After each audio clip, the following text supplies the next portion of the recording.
Or maybe they are just skeptical, are the gullible one Nigerians who are believing in the Nigerian terrorist army that they have the capability to eliminate Biafrans.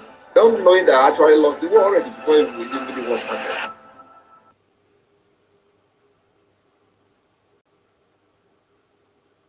Elias, come close, let me tell you.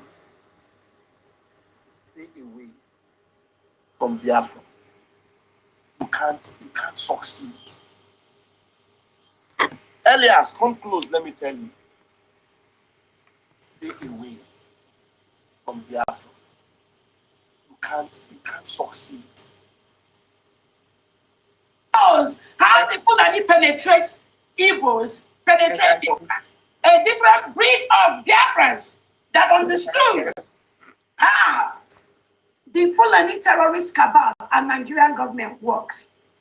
So when you see the criminal ex-BRGIE cabinet members, the criminal lobbyists that are parading with them in the name of trying to restore Biafra, Biafra's already stopped them on their track. That is why they don't go. They can't move anywhere, not when some of us. Not when some of us. So the Nigerian government, I promise you today, the money you are giving to the business ways to be cars. They can't go anywhere. They can't go back. Once they take one step, we are taking 5. Hello, Biafrans, can you hear the clip? Madam Betty, you are thumping down. Okay. I hope everybody can hear. Can I see a sign that you are hearing what I played before I paused? Okay, thank you, Rich. Steps ahead of them. Thank you, Your Excellency. My name is Jim Moran. I served in the United States Congress for approximately a quarter of a century. After I left the Congress, I began to represent some corporations and countries and causes that I believe in. It has been an honor to work with you, Your Excellency. Elias Gerasulis is my partner. This is primarily Elias's account, but I'm going to be working with him. While I was in the Congress, I was on the committee that funds defense and the State Department Foreign Operations, as well as the Foreign Relations Committee. I have an interest in Africa.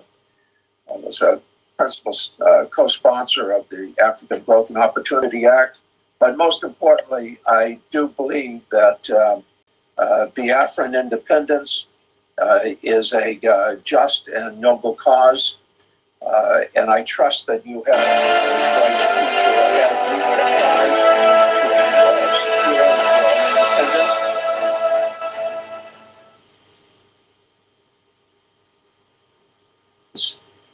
We can't promise because the politics is not a particularly predictable situation in the United States today, and justice is not always served, but we will work towards that objective. Rather, Nigeria aggression. I appreciate the opportunity to work on behalf of the Biafran people, and at this point, let me turn it over to Elias. Elias?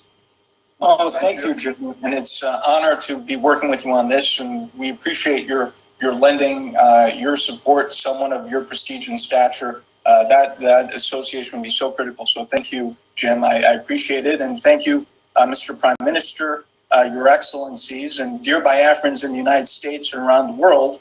My name is Elias Gerasulis, and I am a good friend and colleague of Congressman Moran, and we are your new lobbyists here in Washington, D.C. However, you should know that we are more than just your lobbyists. We are fellow freedom fighters in the struggle for the liberation of Biafra.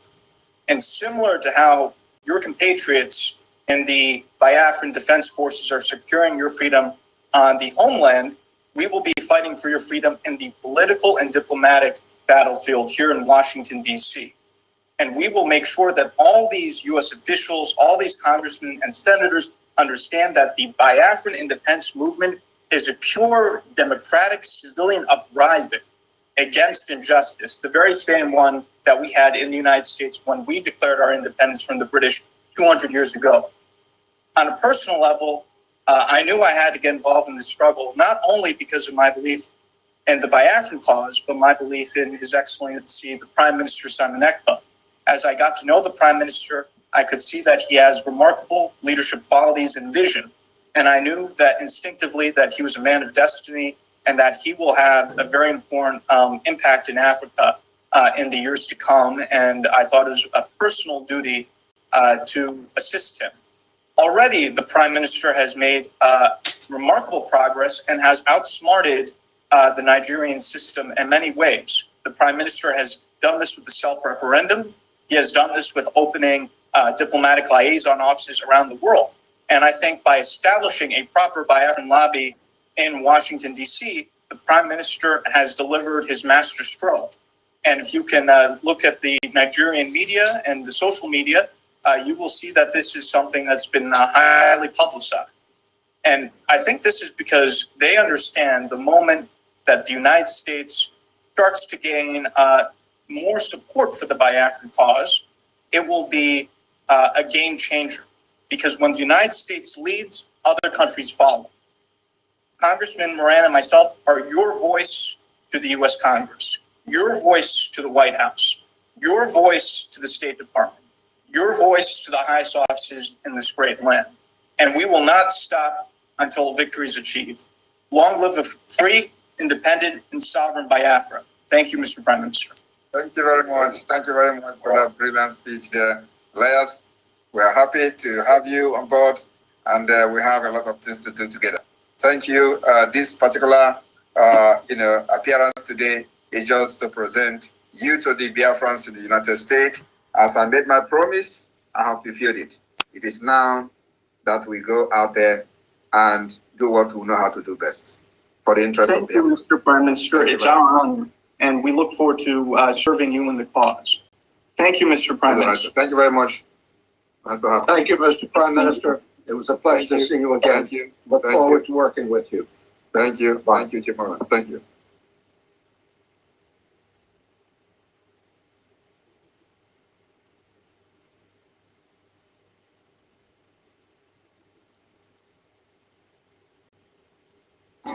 Biafra has been restored already. What is remaining is a complete declaration that will be defended. And before that happens, there are many things that we need to put in place. I want you to recount the achievement of the Biafra Republic government in exile under the leadership of Simon Ekpa, what we have achieved in 2023, and ask yourself that question again, and you will look very stupid. We have been able to form government in exile in 2023. In 2023, we have formed the de facto government. In 2023, we have launched Biafra Liberation Army. In 2023, we launched Biafra Navy, we launched Biafra Air Force, we launched the forces of Biafra. In 2023, we adopted Helsinki Declaration, which is the constitution of Biafra.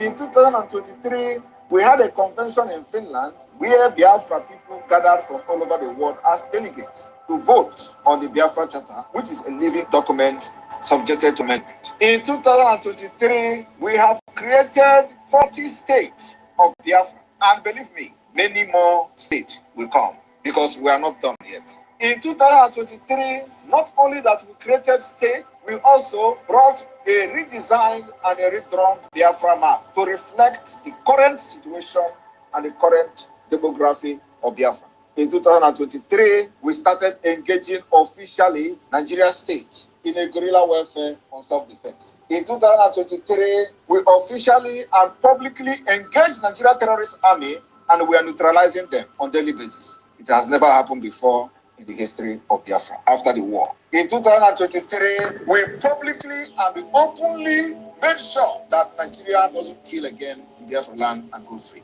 So if you look at those things I've mentioned and those ones I have not even mentioned, are you still going to challenge Simon Ekpa that Biafra has not been restored in 2023? Biafra declaration is not about mouth pronouncement. It's about putting every structure in place. It's about putting every mechanism and measures in place to shaping the map and the structure of Biafra. in 2023, we have designed the economic viability of Biafra. In 2023, we have kicked off the Biafra Urban Development Project. In 2023, we've made a lot of impact globally. In 2023, the Biafra awareness gained the highest momentum in the history of Biafra since after the war. In 2023, we made the Nigeria terrorist army to cry on the floor of National Assembly.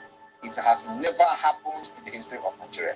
In 2023, those who are serving as the agent of Nigeria, benefiting from the corrupt entity called Nigeria, openly called for persecution, execution, and the kidnapping and arresting of Simon Ekpa, because they know that this is a different thing from what they have seen in their entire life. In 2023, they called for the arrest of Simon Ekpa and called for the release of Mazi Nnamdi Kanu. Confusion. In 2023, after they have used many years to plan the kidnap of Mazi Nnamdi Kanu, they have come to say Mazi Nnamdi Kanu is a saint. He's a very gentle man. He's a nice person. But just 2 years ago, they kidnapped this nice person from Kenya. 2 years ago, they tortured him for 8 days. 2 years ago, he was an evil man. 2 years ago, they called him terrorist. 2 years ago, he was everything evil to them. 2 years ago, they spent hundreds and hundreds of millions of dollars. They kidnapped him and put him into a private jet from Kenya to Nigeria.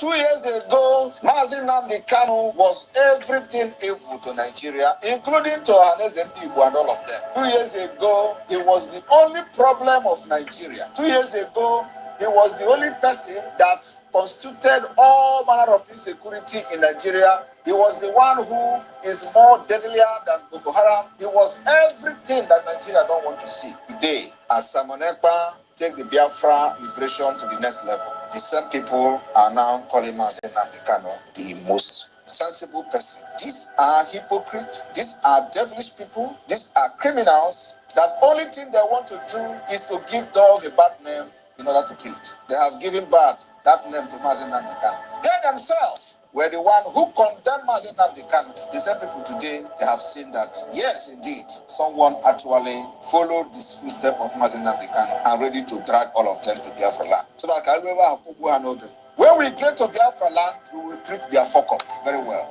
Today, the same people who gave the bad name to Mazi Nnamdi Kanu in order to be kidnapped, they slandered his name, blackmailed him to other ethnic nationalities in Nigeria. All of them today has come to say that Mazi Nnamdi Kanu is very sensible. Now it is Simon Ekpa is the problem. These people who are just evil from birth refuse to understand why Simon Ekpa have decided to take this thing upon himself to liberate the people of Biafra, who has been subjugated and chained with Islamic State agenda. They found themselves in a hole. They tagged us, thought, in a circle, because they thought that they have actually systematically conquered everybody by dividing, creating state, dividing us, changing the demography and map of Biafra people. And at the end of the day, they structured out 5 tiny states, called it 5 eastern states. And they say, let us continue to divide them. And now they tell you, oh, you are talking about Biafra. You are just 5 states in the second. We have come to destroy their evil agenda. Today, you will understand that the plan of the Islamic State has failed. Today, the Biafra people are proudly announcing the 40th state, which is called the United States of Biafra. 40 complete states, cut across board, including in the area where they claim they were never Biafra. I have come to learn from what Biafra did wrong in 1967 to 1970. I have come to learn what Wazirike did wrong from the time he started the Biafra movement, and I have come to learn what Mazi Nnamdi Kanu did right and was in the process of doing before they planned and kidnapped him. I continue from there, and today we are where we are. They are not resting. Those IPOB Nigeria are not resting as well.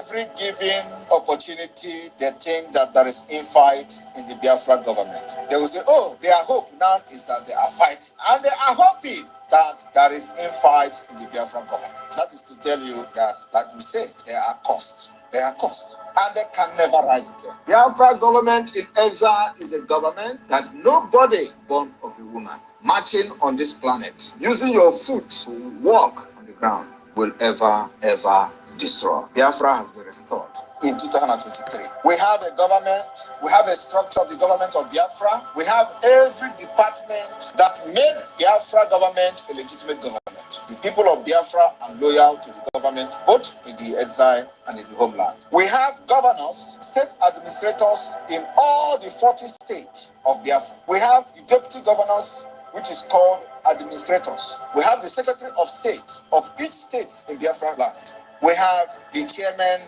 and managers of county and the district. If you do not understand that with this structure we have now, one day you will sleep in Nigeria and wake up in Biafra.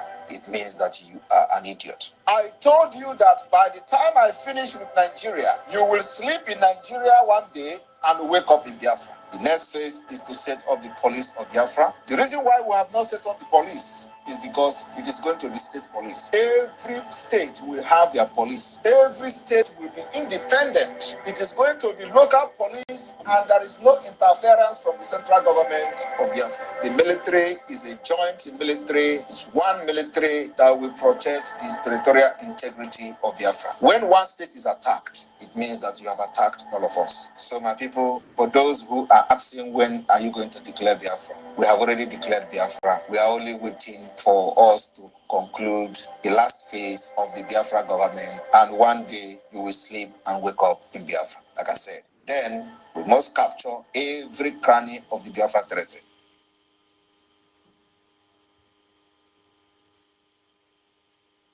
Somebody's record from being reviewed. If Mr. Tinubu had a very good record, will he be going through this route? And how can investors come with this kind of thing, Mr. Okoro? Are you aware that this thing has gone viral all over the world? A sitting president of Nigeria, telling the whole world not to reveal his criminal records. What does that tell you? Mr. Okoro, can you do business with such a president when he comes to you and say, come and invest in my country? Can you? You can see the person demarketing Nigeria. You can see the person refusing investors to come into Nigeria, Mr. Okoro. Do you even know what is going on here? This man, he paid the money. Somebody from US said that over $2 million is involved in this thing, just to stop somebody's record from being reviewed. If Mr. Tinubu had a very good record, will he be going through this route? And that is the same man who is ruling Nigeria. It's not only the FBI, I hope you know. DEA is involved, Drug Enforcement Agency. You can see the kind of character that is presiding over our affairs in Nigeria, Mr. Okoro. Have you seen why things are not moving? Have you seen why Nigeria is where it is now?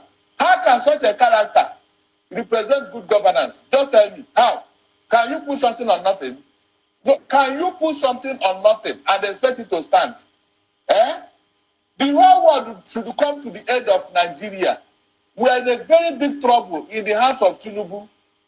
He has dealt with us in a manner unprecedented in the history of this country.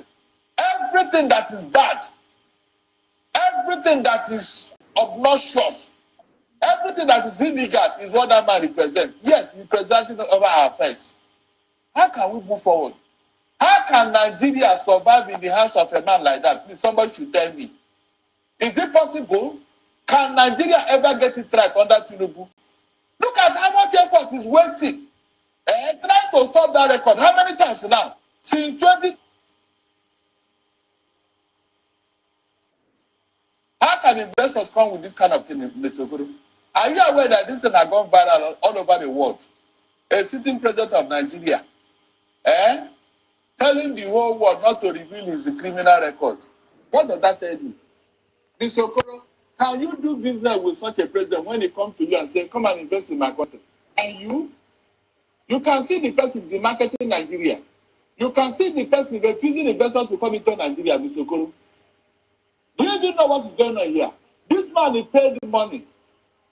Somebody from US said that over $2 million is involved in this thing, just to stop somebody's record from being reviewed. If Mr. Tinubu had a very good record, Mr. Okoro, will he be going through this route? And that is the same man who is ruling Nigeria. It's not only the FBI, I hope you know. DEA is involved, Drug Enforcement Agency. You can see the kind of character that is presiding over our affairs in Nigeria, Mr. Okoro. Have you seen why things are not moving? Have you seen why Nigeria is where it is now? How can such a character represent good governance? Don't tell me. How? Can you put something on nothing? No, can you put something on nothing and expect it to stand? Eh? The whole world should come to the aid of Nigeria. We are in a very big trouble in the hands of Tinubu. He has dealt with us in a manner unprecedented in the history of this country. Everything that is bad, everything that is obnoxious, everything that is illegal is what that man represents. Yes, he's presiding over our affairs. How can we move forward? How can Nigeria survive in the hands of a man like that? Please, somebody should tell me. Is it possible? Can Nigeria ever get it right under Tinubu? Look at how much effort is wasting. Trying to stop that record. How many times now? Since 20. How can investors come with this kind of thing in Mr. Guru? Are you aware that this thing has gone viral all over the world? A sitting president of Nigeria, telling the whole world not to reveal his criminal records. What does that tell you? Mr. Okoro, can you do business with such a president when he comes to you and say, come and invest in my country? Can you? You can see the person demarketing Nigeria.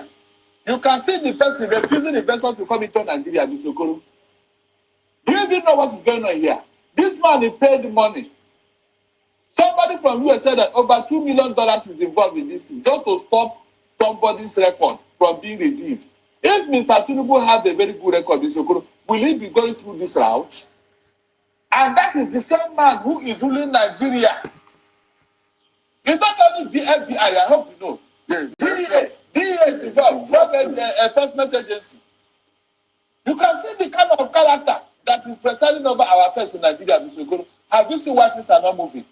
Have you seen why Nigeria is where it is now? How can such a character represent good governance? Just tell me, how? Can you put something on nothing? No, can you put something on nothing and expect it to stand? Eh? The whole world should come to the aid of Nigeria. We are in a very big trouble in the hands of Tinubu. He has dealt with us in a manner unprecedented in the history of this country.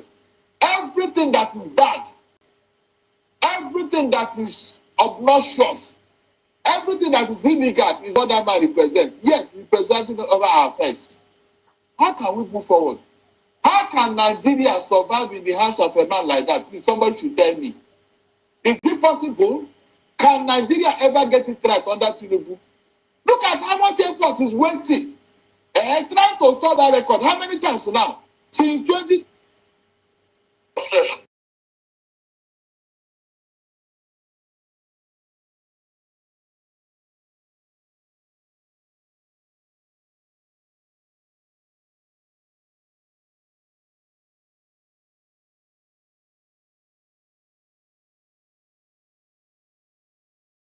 All you're doing, you and the entire media team. Biafra is here. Biafra is here. Greetings, all citizens of Biafra. Greetings to all our allies, all our well-wishers. Those that wish us well, we wish them well as well. Those that have come to take our life, they will not succeed. Rather,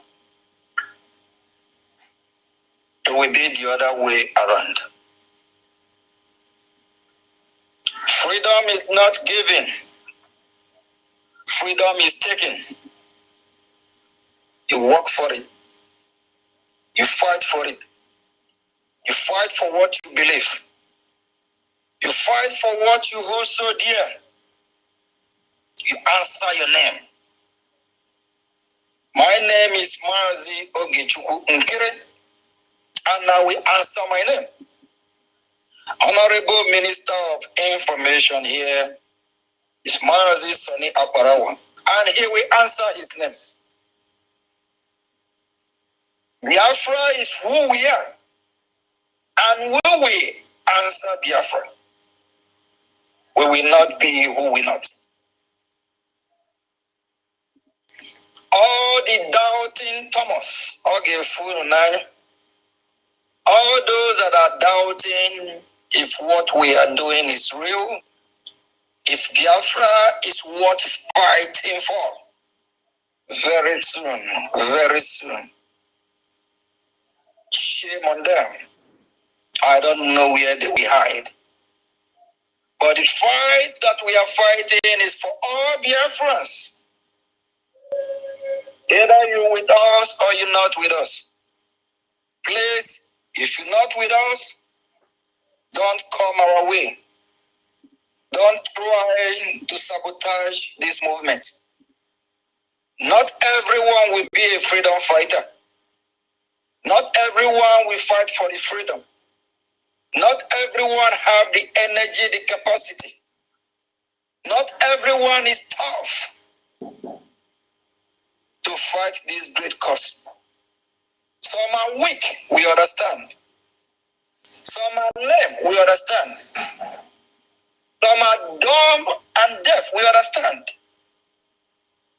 Some are liability, we understand.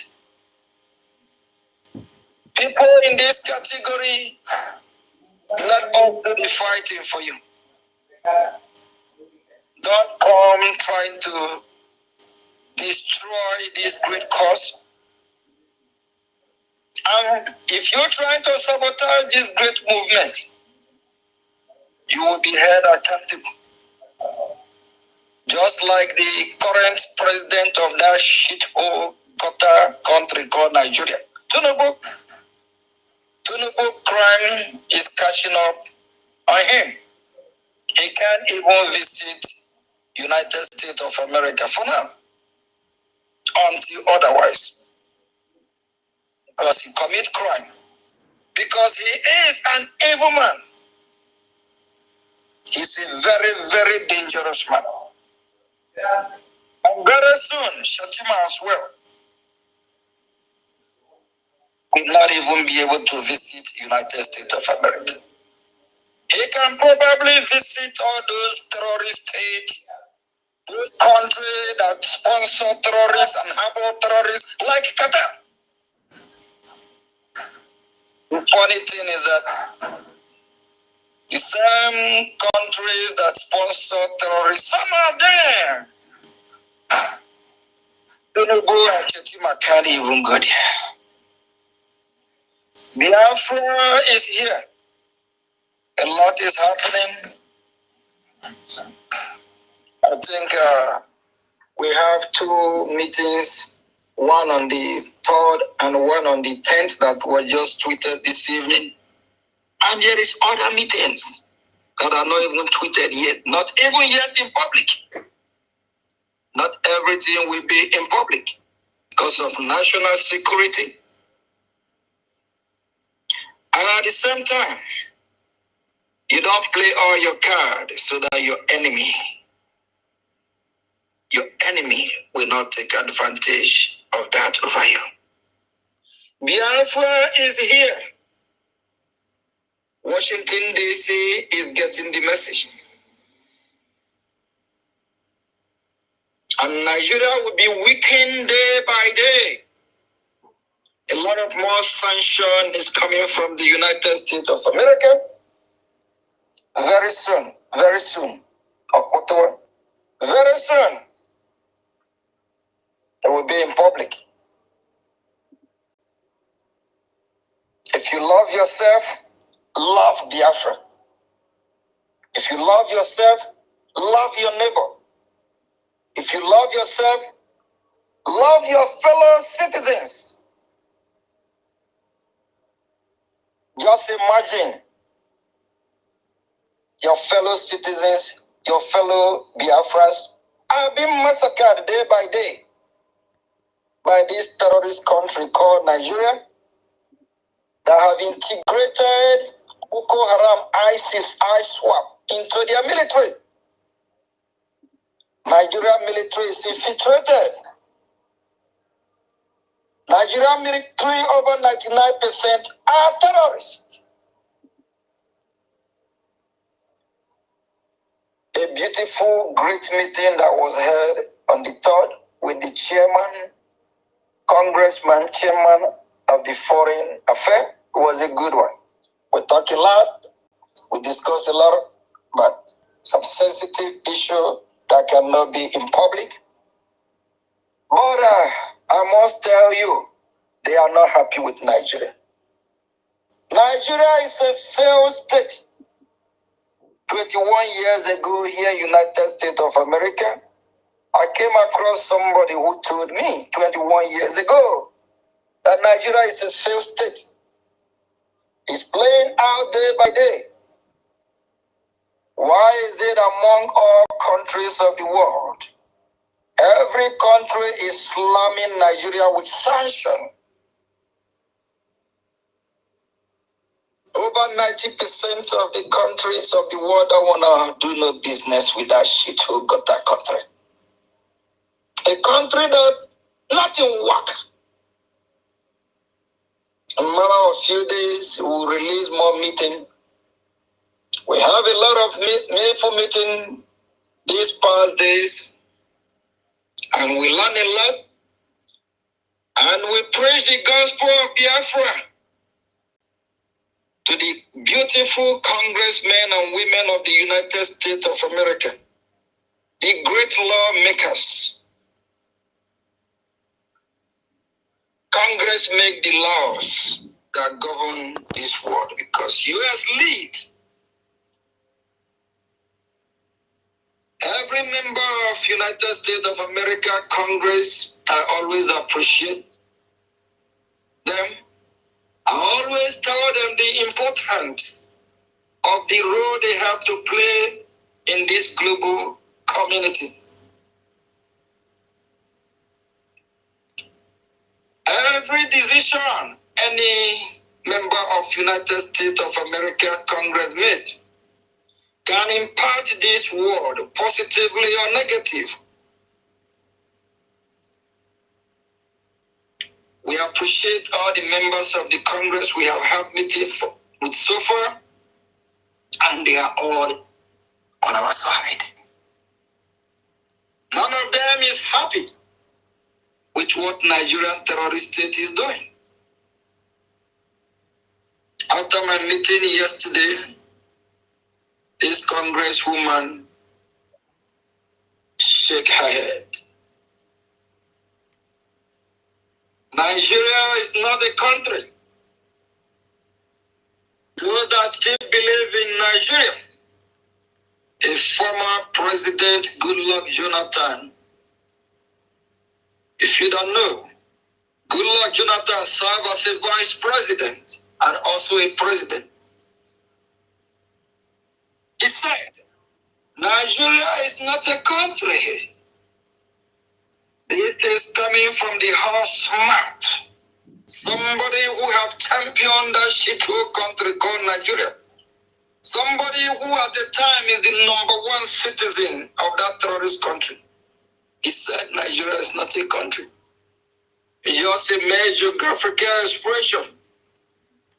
That Nigeria is created by the Britain, a company of the British government. To favor the Britain, not to favor you, not to make your life better. That is why they don't care. That is why they will come to worry and make the oil in worry. They don't even care about the environment. They destroy everywhere while they are making us dry. That is why they will come to Calabar. They will come to Oji River and destroy the entire community while they are taking your resources. They don't care about you. My fellow citizens, we Biafrans, the question is this: do Biafra life matters? Do we care about ourselves? We know a lot of Biafrans have been sold out. We know a lot of Biafrans have been bought over by this terrorist country. Nigeria can go to any length. They have bought a lot of UN members. They have planted seed anywhere. A corrupt country, that is what they are known of. But we will destroy Nigeria from abroad. We will drag Nigeria to the mud. Nigeria is collapsing day by day. And in a matter of few days, we'll be having a congressional hearing. First ever congressional hearing. We all have come across several videos of how hearing look like. A few months ago, I have the opportunity to attend one of the hearings where Nigeria was designated as country of particular concern. If you have all watched that video, that is how the hearing is going to look like. And the topic of this hearing is about Biafra, not about Nigeria, not about talking about Ukraine, not about talking about Israel or any other country. Nigeria. This hearing is for Biafra.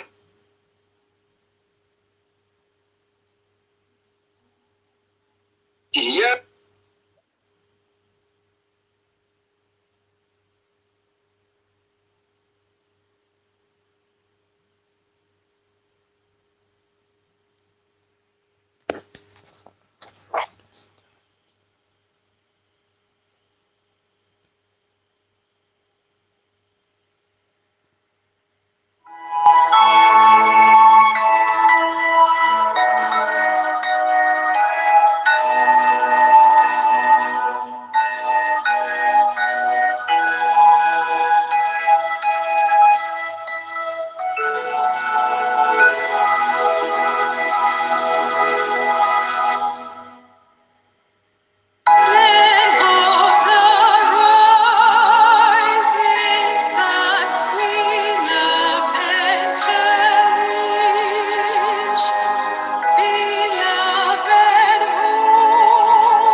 Biafra, we have emerged triumphant from all our foes. Through the crucible unscathed, we passed victorious. Our trumpets leading the glorious song. Play it, sing it, all hail Biafra.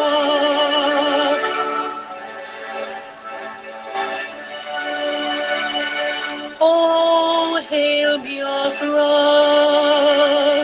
we shall always remember all that perished in the struggle for our freedom.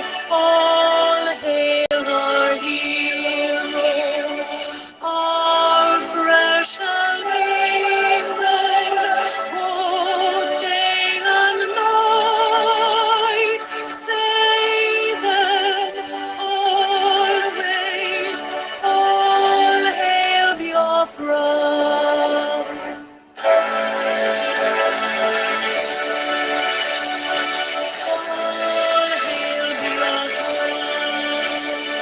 Our star shines everywhere.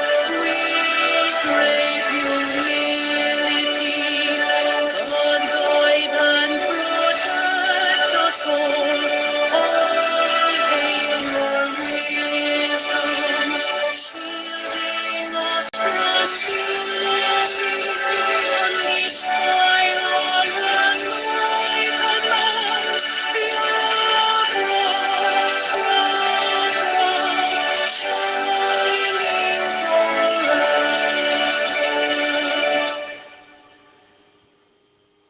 A minute silence for our fallen heroes and heroines. The time starts now.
May the spirit of our past heroes, present, and heroines continue to fight alongside with our BDF until we get our Biafra recognition, until we get our Biafra restoration, until we get our sovereignty.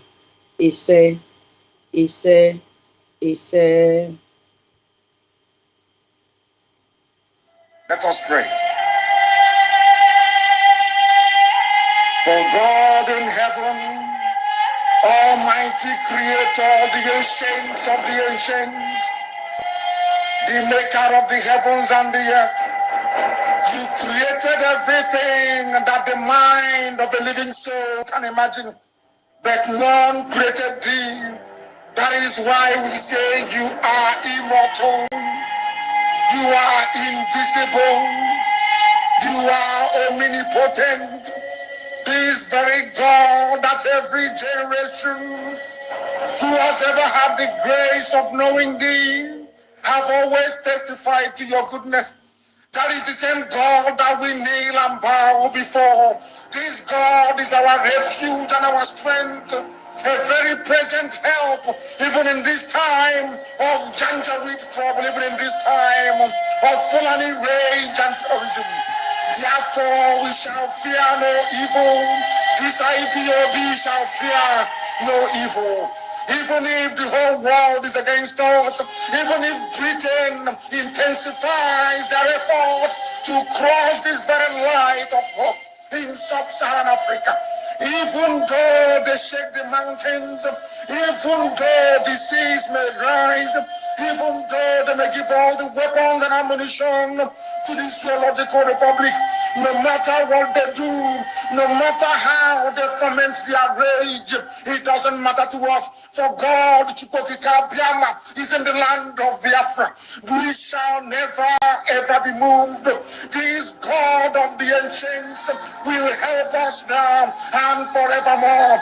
For Biafra shall come, and this Lord of hosts is with us. Chukwokika Biama, the same God of Jacob, this same God of Shadrach and Meshach and Abednego, this God that never abandons his people, this same God is our refuge. And we proclaim it unashamedly that this God that we kneel and bow before,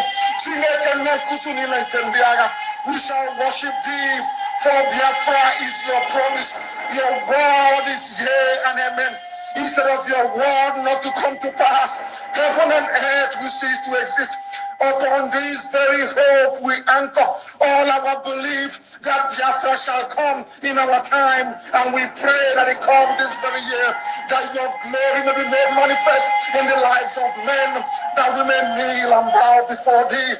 Nyahansoro tutona nsoporo na ijama na ibisi ala Chineke na kepuru ihe niile ka otuto niile wee dịrị ya eze dị nsọ ugbu ama ruo mgbe niile ebighị ebi. Ise, ise. Mama Dirigi Chineke. Thank you so much, Biafrans, for tuning in today. Thank you so much. I really appreciate each and every one of you for joining this BRGIE space today.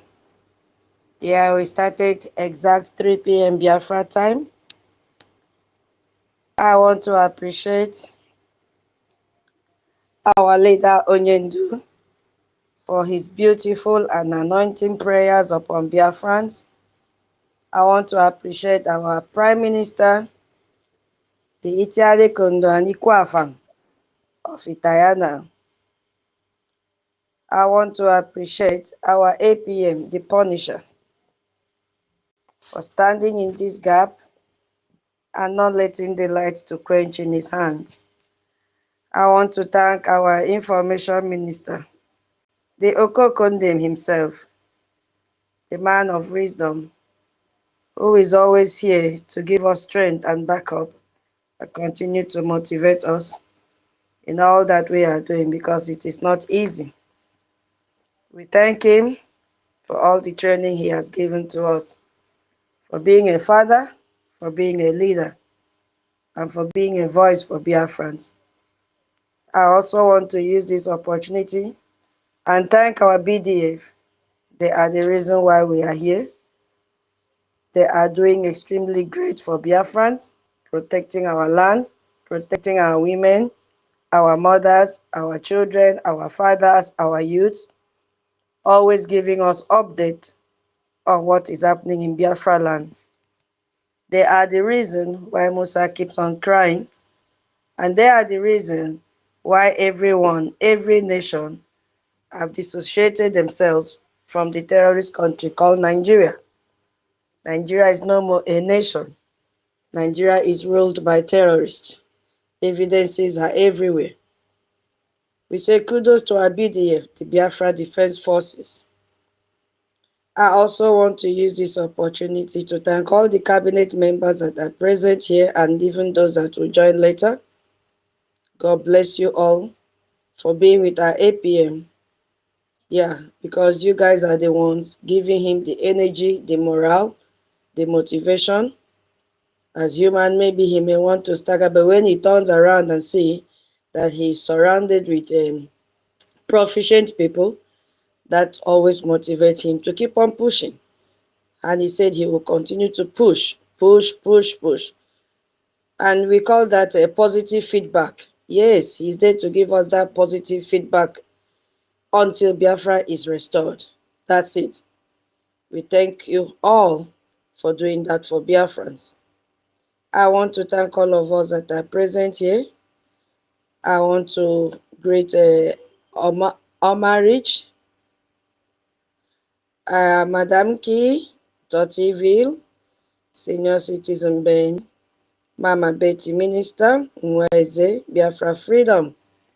Freedom for all, Leze Bina, Cyprian, Ihechi, Clement, Ndewo, all of you, Ndewo, Ekomdo, Emedio, Clement, Biafra liaison. This should be Onyenyere one of Biafra land. Nlewen, Simon Ekpa, Finland president is it evil or bad? He did not show up. Chief CEOS, SNT Odogo, Reja Fury, take it up from there. Sister Oje Ndewo, Nsi, Ujaya Parawa Sodia, Ekomdo, AK Joseph, Vincent, Ekomdo. Hey, we have a saint to call Saint. This should be Saint Catherine. I don't know. Welcome. Mama T, welcome. Uchenna Chima, Ekomdo, Emedio, Ekabo, No, Onyeju, Ego Igwe, Ekomdo, good morning or good afternoon, good evening. Obiara, no. Ugochukwu, no. Sylvia Blue, no. Doris, no. Stanley, no. Ndewo, Biafrans. And those that will join us later. I also want to appreciate those in the anonymous section. We say, welcome to BRGIE Space where it matters. Yes, so no need to hide yourself there. And we also welcome our international observers because now, hey, the gear has changed. Oh, they are coming to get authenticated information from BRGIE Space. We welcome all of you. CNN, if you are here, we welcome you because Biafra is echoing in Washington, D.C. So I know, we understand that you will be looking for more information to gather, and we are here to give you the update. Yes, so, and before we start, I also want to use this opportunity, which I'll repeat again, for a disclaimer so that the world will know that we have someone who has been working against BRGIE, and her name is Ngozi Orabueze. She is not a member of BRGIE. The world should hear us in this space today. Ngozi is a saboteur. She is not a member of BRGIE. So please do not go to Ngozi to get any information about BRGIE. He has already been charged to court for fraud. So she is not part of BRGIE because now everybody will be looking for information about Biafra. So we are here to tell you, it's only the only person you can get information from are genuine cabinet members. And we have our APM Ogechukwu Nkere, we have information minister, we have our CRS Minister Amobi, we have Minister Betty, we have Minister Love. We are going to share the name of our cabinet members soon so that the world will know who to contact that is directly working with BRGIE. Ngozi Orabueze is not a cabinet member. Yes. Pharmacy Diana is not a cabinet member. Choma Okoma and the husband, they are not. So please, our international listeners, please be guided. Those people are not working with BRGIE. Thank you so much. We will let you know later the part that they are playing to destroy BRGIE. Thank you so very much, Biafrans. I know that when you pick the mic, you also remind our listeners that that woman is not for us. Yeah. Okay, the lions and lioness of the rising sun. I hope I've not missed anyone. Please, if you have not shared the space, Ogini, what are you waiting for? This space will not take so much time. Highest 4 to 5 hours. We will shut down the space. How many of you have created posts from morning till now? If you have not done, please listen. From what we will be saying in this space, you can pick one or two things, create a post and share. We have an event on the 18th of September, which is next week, Thursday. Have you shared the flyer? Please share the flyer. Later on, we will play. We'll continue with the speech from our APM last night. I just wanted to halt it there so that we can start the space. When we have less speaker or when we don't have, I'll go back and play so that you know that Biafra is here. So that event is there. Please register with your admin, show interest with your admin, and he emphasized that yesterday, be on time. I will still play the clip for those of us that maybe due to time difference or one thing or the other couldn't listen to that message. So you have to be there on time. Maybe a few days to the day, they will tell you the venue. But according to what he said yesterday, the venue is beautiful. Guinea. You'll be in safe haven that day, those of you that will be there. So please share the space so that other Biafrans will join. Create a post, go to our information minister handle. You will see the flyer of that event. Copy it, paste it. If you see the way I tag people, my brother self say my tagging no be here. I tag everything. It's like half page because I want them to hear what is happening with Biafra. I want them to hear what is happening in Nigeria. How Nigerian terrorists are killing Biafrans. Yes, I tag everything. So create your space, listen to what we'll be saying, create your own paragraph, at least a paragraph, and share. Tag people, don't just put empty message. It will not go to anywhere. Tag people so that they will know what is happening. There are so many news today, and all ears are open. Biafra is ringing, echoing everywhere. So a lot of people want to know more about us. So please, let us do that from morning till now. If you have not done it, what are you waiting for? Please do it. Thank you so much. And as usual, our housekeeping, please do not interject anyone. We want a very peaceful space as usual. If you want to say anything, kindly raise your hand, and then we will give you the mic. If you have not shared the space, of course, you know you cannot get mic. Yeah, just respect yourself and be in the listening section. Please, I will need two co-hosts. You know how how internet works, so that if I'm kicked out, the co-host will continue to hold the space and keep it rolling. Thank you so much. Anything that I come across, I will still chip in to tell Biafra. So welcome to this space of truth and courage. And our topic says, Nigerian bullet can't silence Biafra. Our freedom is non-negotiable. Our freedom.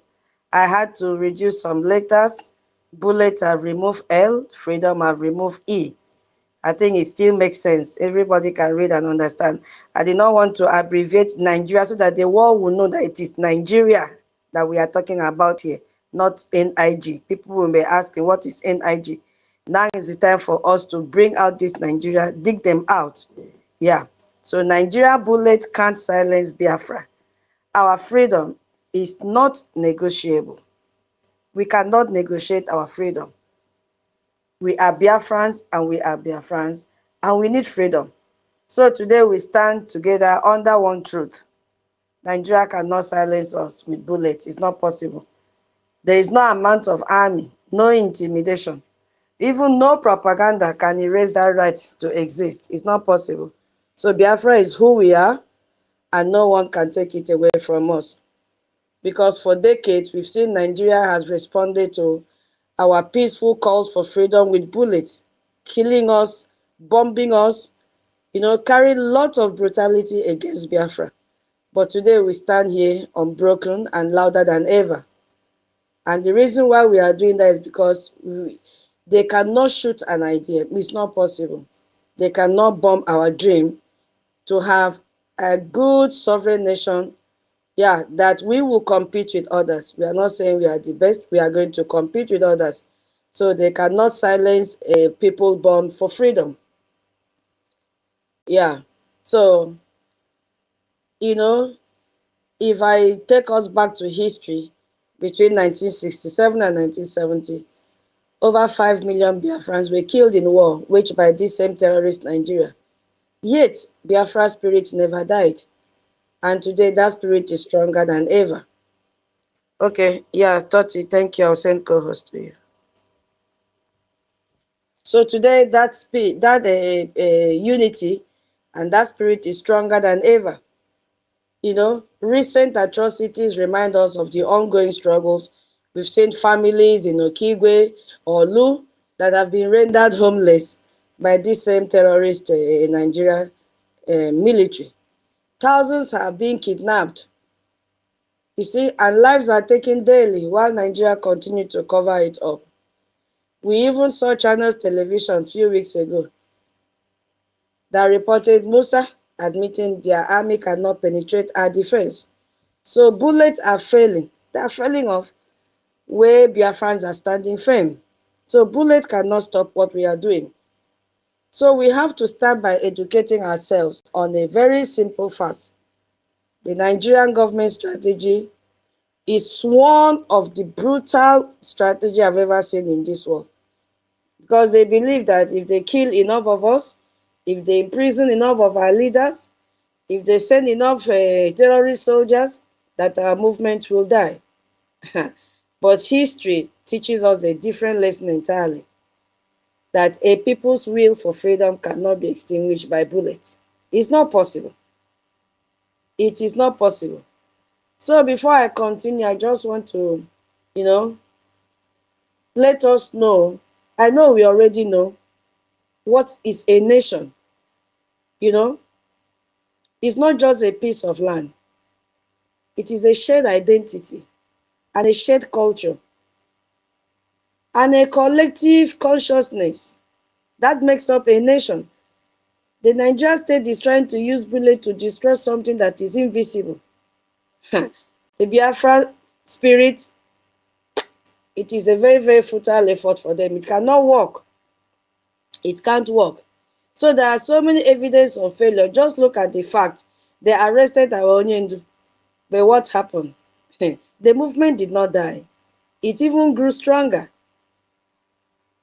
You see, it decentralized. We were not caged. And then they went after our prime minister. What happened? Oh my God, the civil disobedience now even got stronger. We use our sit at home to protest, and we are still doing it. Nothing has changed.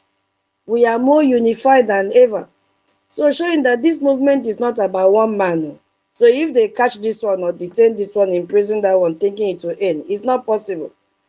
But because it is about the will of a people. It's about the will of the people. So their bullets only fuel and make us to resolve to keep on unifying. So this space we are holding today is about unity and awareness.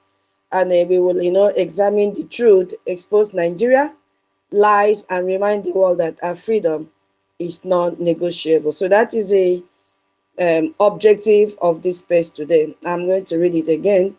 We will examine the truth and expose Nigeria's lies and remind the world that our freedom is non-negotiable. Right? I believe that the objective is very, very clear. Yeah, so Nigeria bullets have failed where Biafrans are. Yes, we have so many evidence to this, but I just have little because others will speak. You see, when I made mention about what happened in 1967 to 1970, how they killed Biafrans, yet they did not kill the spirits of Biafra. How they've invaded our communities, yet nothing has changed. Despite this, support for Biafra has only grown. Their violence cannot stop us. They have used psychological failure and psychological warfare, which has given them psychological failure. Because fear is a weapon, but we have overcome that fear. Because it's for them, not us. We now have the Biafra Defense Forces protecting our people. And we have a government in exile. that is leading us diplomatically. We are no more a group. Yeah. So Nigerian bullets have only exposed their weakness and also exposed our own strength, because they are losing the war on the ground and the war for heart and mind as well. That is why they are jumping out crying. You see?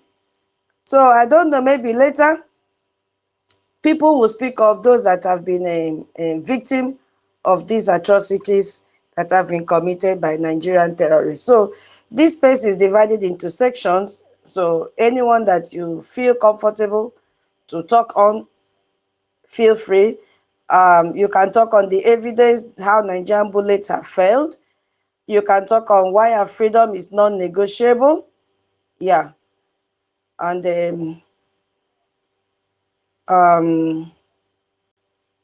you can talk on how we are silencing their bullets. These are just some bullet points. If you want to, you can add whatever you want to add. Okay? Because it is not a one person space. So for me, I really want to focus on why our freedom is non-negotiable. Yeah. Can you still hear me? Can anybody hear me? Oh my God, I've been talking to myself. Hello?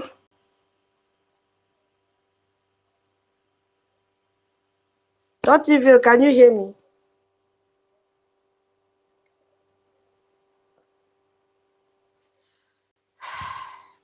Okay, thank you, thank you. Yeah, I want to talk on this before I pass the mic. Thank you, Toti. Okay, Mama, let me send co-host to you as well. Minister Betty, I've sent co-host to you as well. Okay, thank you so much. I want to focus my speech this evening before I pass the mic. Then I will come back for more. I want to focus on why our freedom is non-negotiable. You see, we have to be very, very clear in what we are doing, that our freedom is not something we are asking for. It is something we are taking. It is non-negotiable. Our freedom is not up for anything negotiable. That is what we have to be very, very clear. No matter how they throw bomb at us, no matter the propaganda, we are not going to stop. The only thing that we need is freedom. So what does it mean to say our freedom is non-negotiable? It's a very simple answer. We will never, never back down. We will never, never back down. That is what it means. It means we will not compromise on our identity or our right to self-determination. Yes. And it also means we must be strategic in what we are doing. We will never compromise on our identity. It's not possible. So our first duty is to use education as a weapon to awaken our people, to educate our people and the world. That is why we have BRGIE SPACE. We must expose the Nigerian government lies and highlight their human rights abuses. Because this is why we hold these spaces every day. This is why we spread the truth.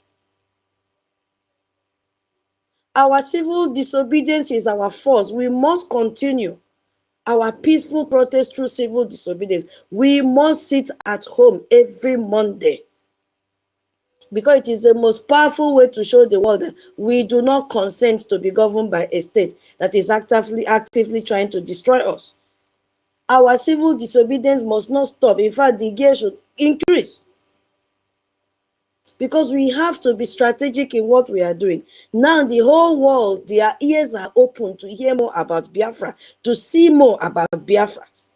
So that is why I said last time, every Biafran is now a digital warrior. Every Biafra now is a messenger. Don't leave it for only information minister. Post something, share pictures, share videos, because everybody now is ready to listen. because our global law is on our side. Educate our people on international law. Let them know that what we are doing is not against the law. Yes, under the UN Charter and other international covenants, it's not against the law. All people have the right to self-determination. So this is a powerful legal argument that makes our case a matter of human rights, not just politics. So we have to educate Biafrans on this, that what we are doing, we are fighting a just cause. Other nations fought and they got their freedom. We are not going to another person's land. Biafrans are not going to the northern part to grab their land, or to the Yoruba land to grab their land, or to the middle belt to grab their land. No. We are in our territory. We are in our territory, respecting our borders. So Biafra has legal, moral rights recognized in international law.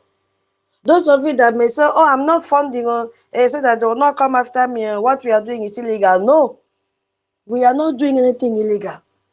What we are doing is recognized in international law. Our digital referendum with over 50 million Biafrans, that is what is giving our APM the power, the morale, the motivation, because it has the backup of more than 50 million Biafrans that voted for their self-referendum. It shows that the people have made the decision. You know, when we did this thing, Nigeria ridiculed us at first, but today, hey, it is an unstoppable fact. That document was generated, and it shows that Biafra is determined to exist. That's it. So our freedom is not negotiable because it is our birthright. And history proves that oppressors cannot suppress it forever. Because Nigeria has become a terrorist safe haven. That is what is happening. So how can we share the same country with them? How can we share? Biafrans demand action. The Nigerian state has shown its true color. I'm going to read out some of the things that they have done that nobody that is sensible enough will tell Biafrans to continue to live with these people. They have shown their true color by openly warning Israel against defending itself from Hamas terrorists. Have you people seen the news? Because this regime's support for terror group confirms that Nigeria is a safe haven for terrorism. So why would we Biafrans continue to live with them? Because they are putting Biafrans and the world at risk. So we, the people of Biafra, call on the international community and the state of Israel to take a very decisive actions against these terrorist infrastructures within Nigeria, just as was done in Qatar. Because I've read in the news, which I've also shared, now the leaders of Hamas, they are leaving Qatar. Where are they going? Are they not coming to Nigeria to hide there? They are coming there. They are coming there. They are coming to hide in Nigeria. So what do you think will happen to Nigerians that are still there? It is a very big problem. So this fight against terrorism is not only for Biafrans. Everybody must come together and fight against these monsters. Because the Nigerian government cannot protect its citizens. Instead, they align with those who seek global destruction. So our safety and right to self-determination are non-negotiable. It is time for the world to intervene. Imagine Tinubu's regime warns Israel against repeated airstrike targeted at Hamas and urges a maximum restraint and a recommitment to peaceful engagement. Now, this is the same people that don't want any peaceful negotiation with Biafrans.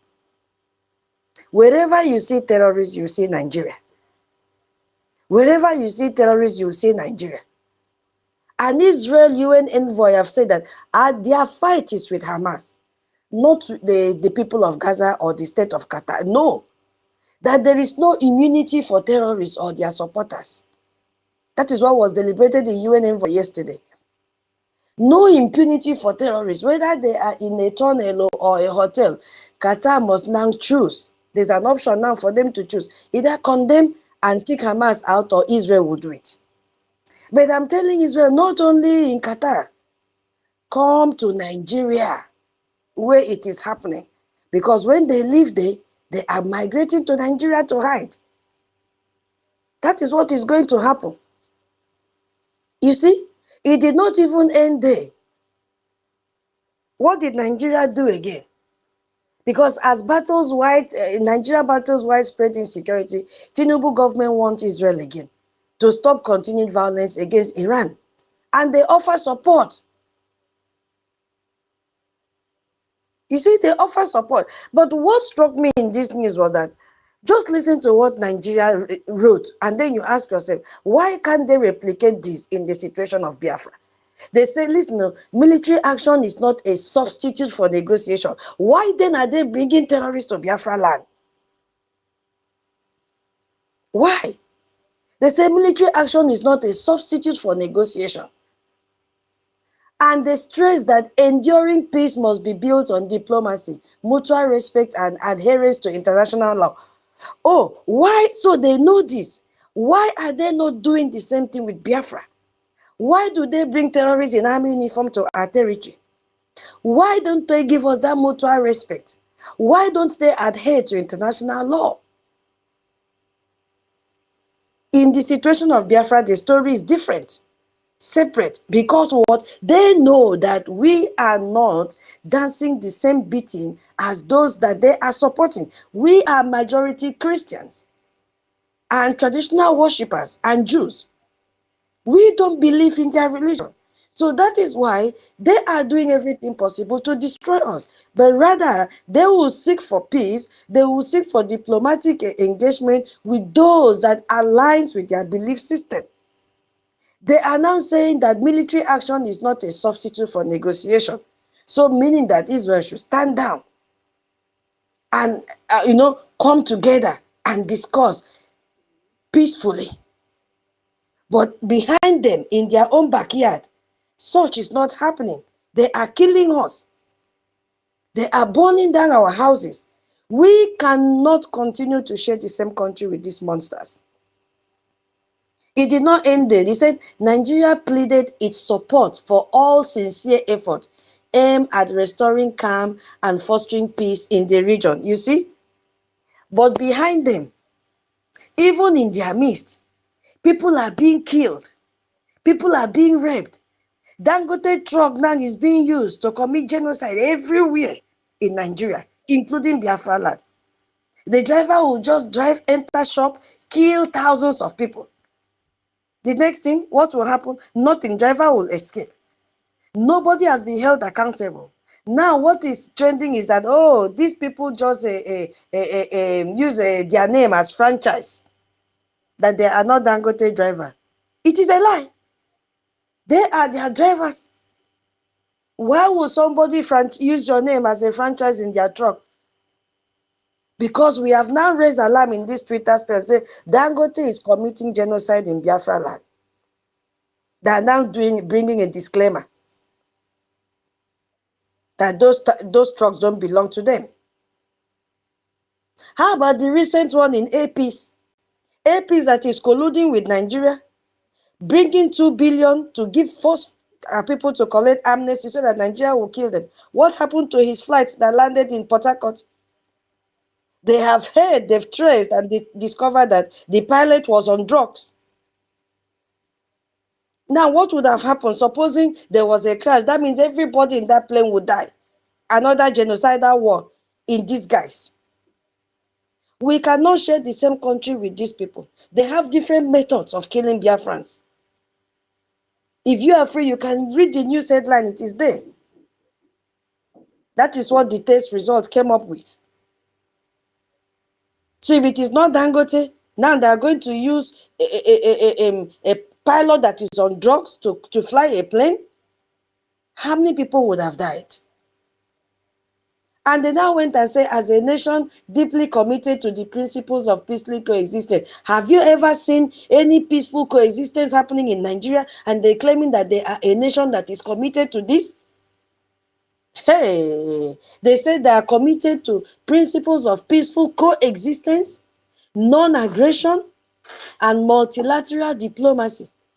Nigeria calls on all involved to prioritize dialogue over confrontation.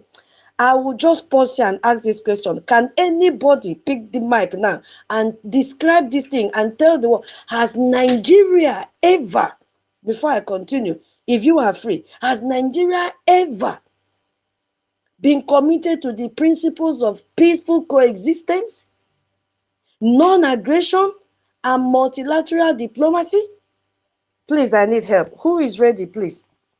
Somebody should pick up the mic. Who is ready to counter this before I continue? My co-host, are you there? Madam Betty, are you there? I think only two of you are on mic now. Can you hear me?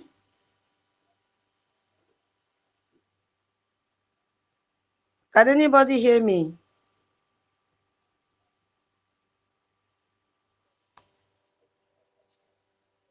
Oh, Toti, you cannot hear me? Okay, let me bring you down and bring you up again. I'll bring you up again, okay? Okay, Afam, all right. So pick up the mic. I've sent the mic to you, Afam. Pick up the mic, Afam, before I continue.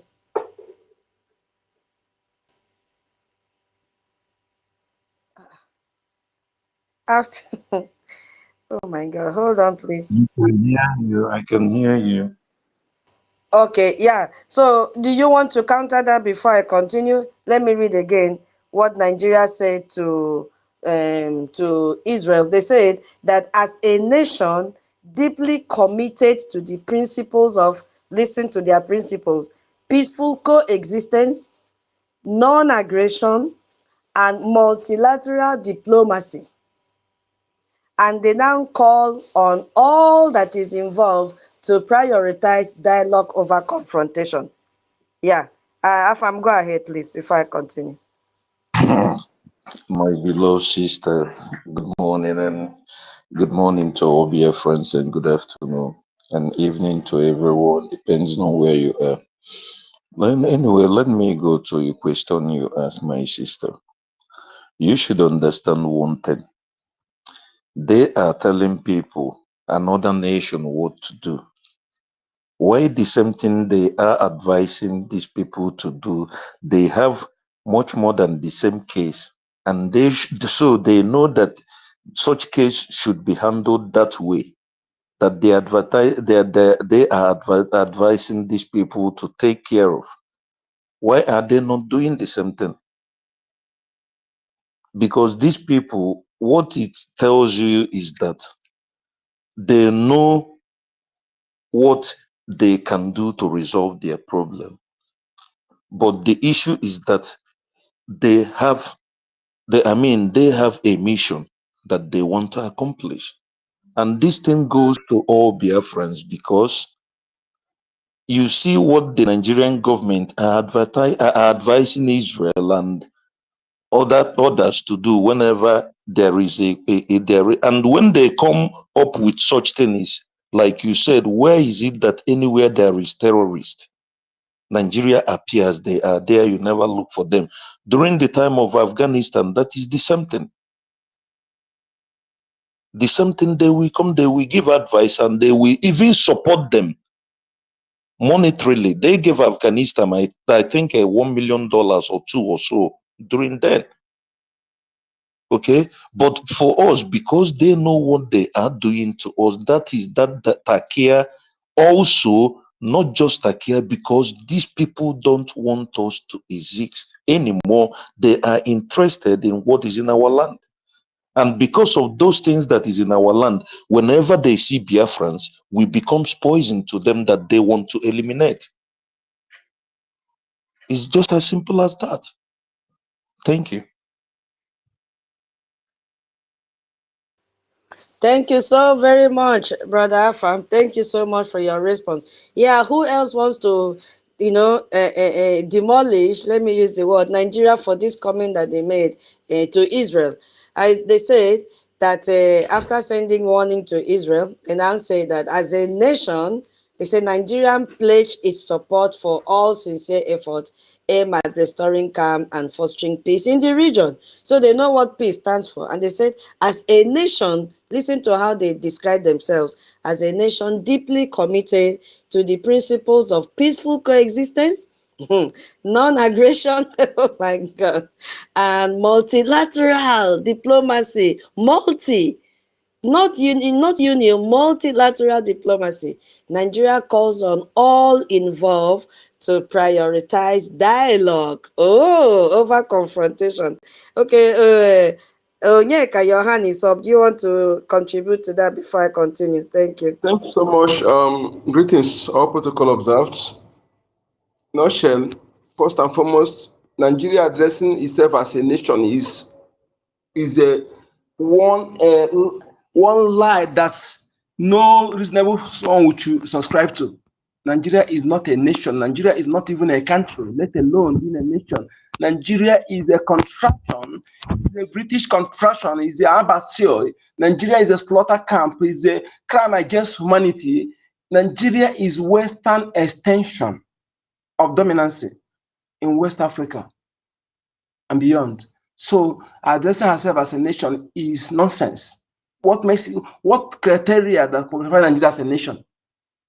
In what makes a nation, Nigeria possess any?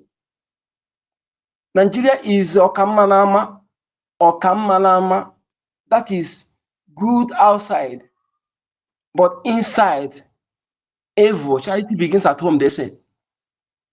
Nigeria has been supporting Palestinian, using our money to fund Iran, in fact, let the world understand it. If they are fighting Hamas and the Iranian terrorist regime, they should also remember Nigeria. They shouldn't ignore Nigeria. Israel shouldn't ignore Nigeria. Hamas, Nigeria. Iran extension is in Nigeria. They should understand this.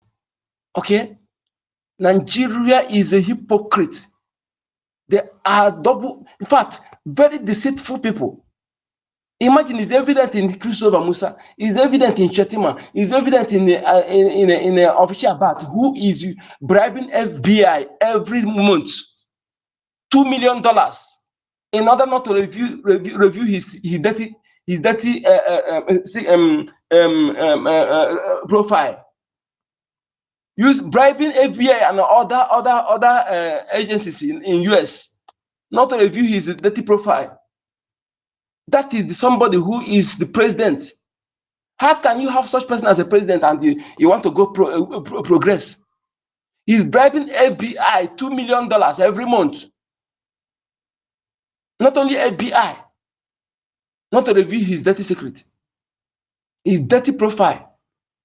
These are the people who is a president. And the one that is vice president is the terrorist himself, who created Boko Haram and other terrorist organizations.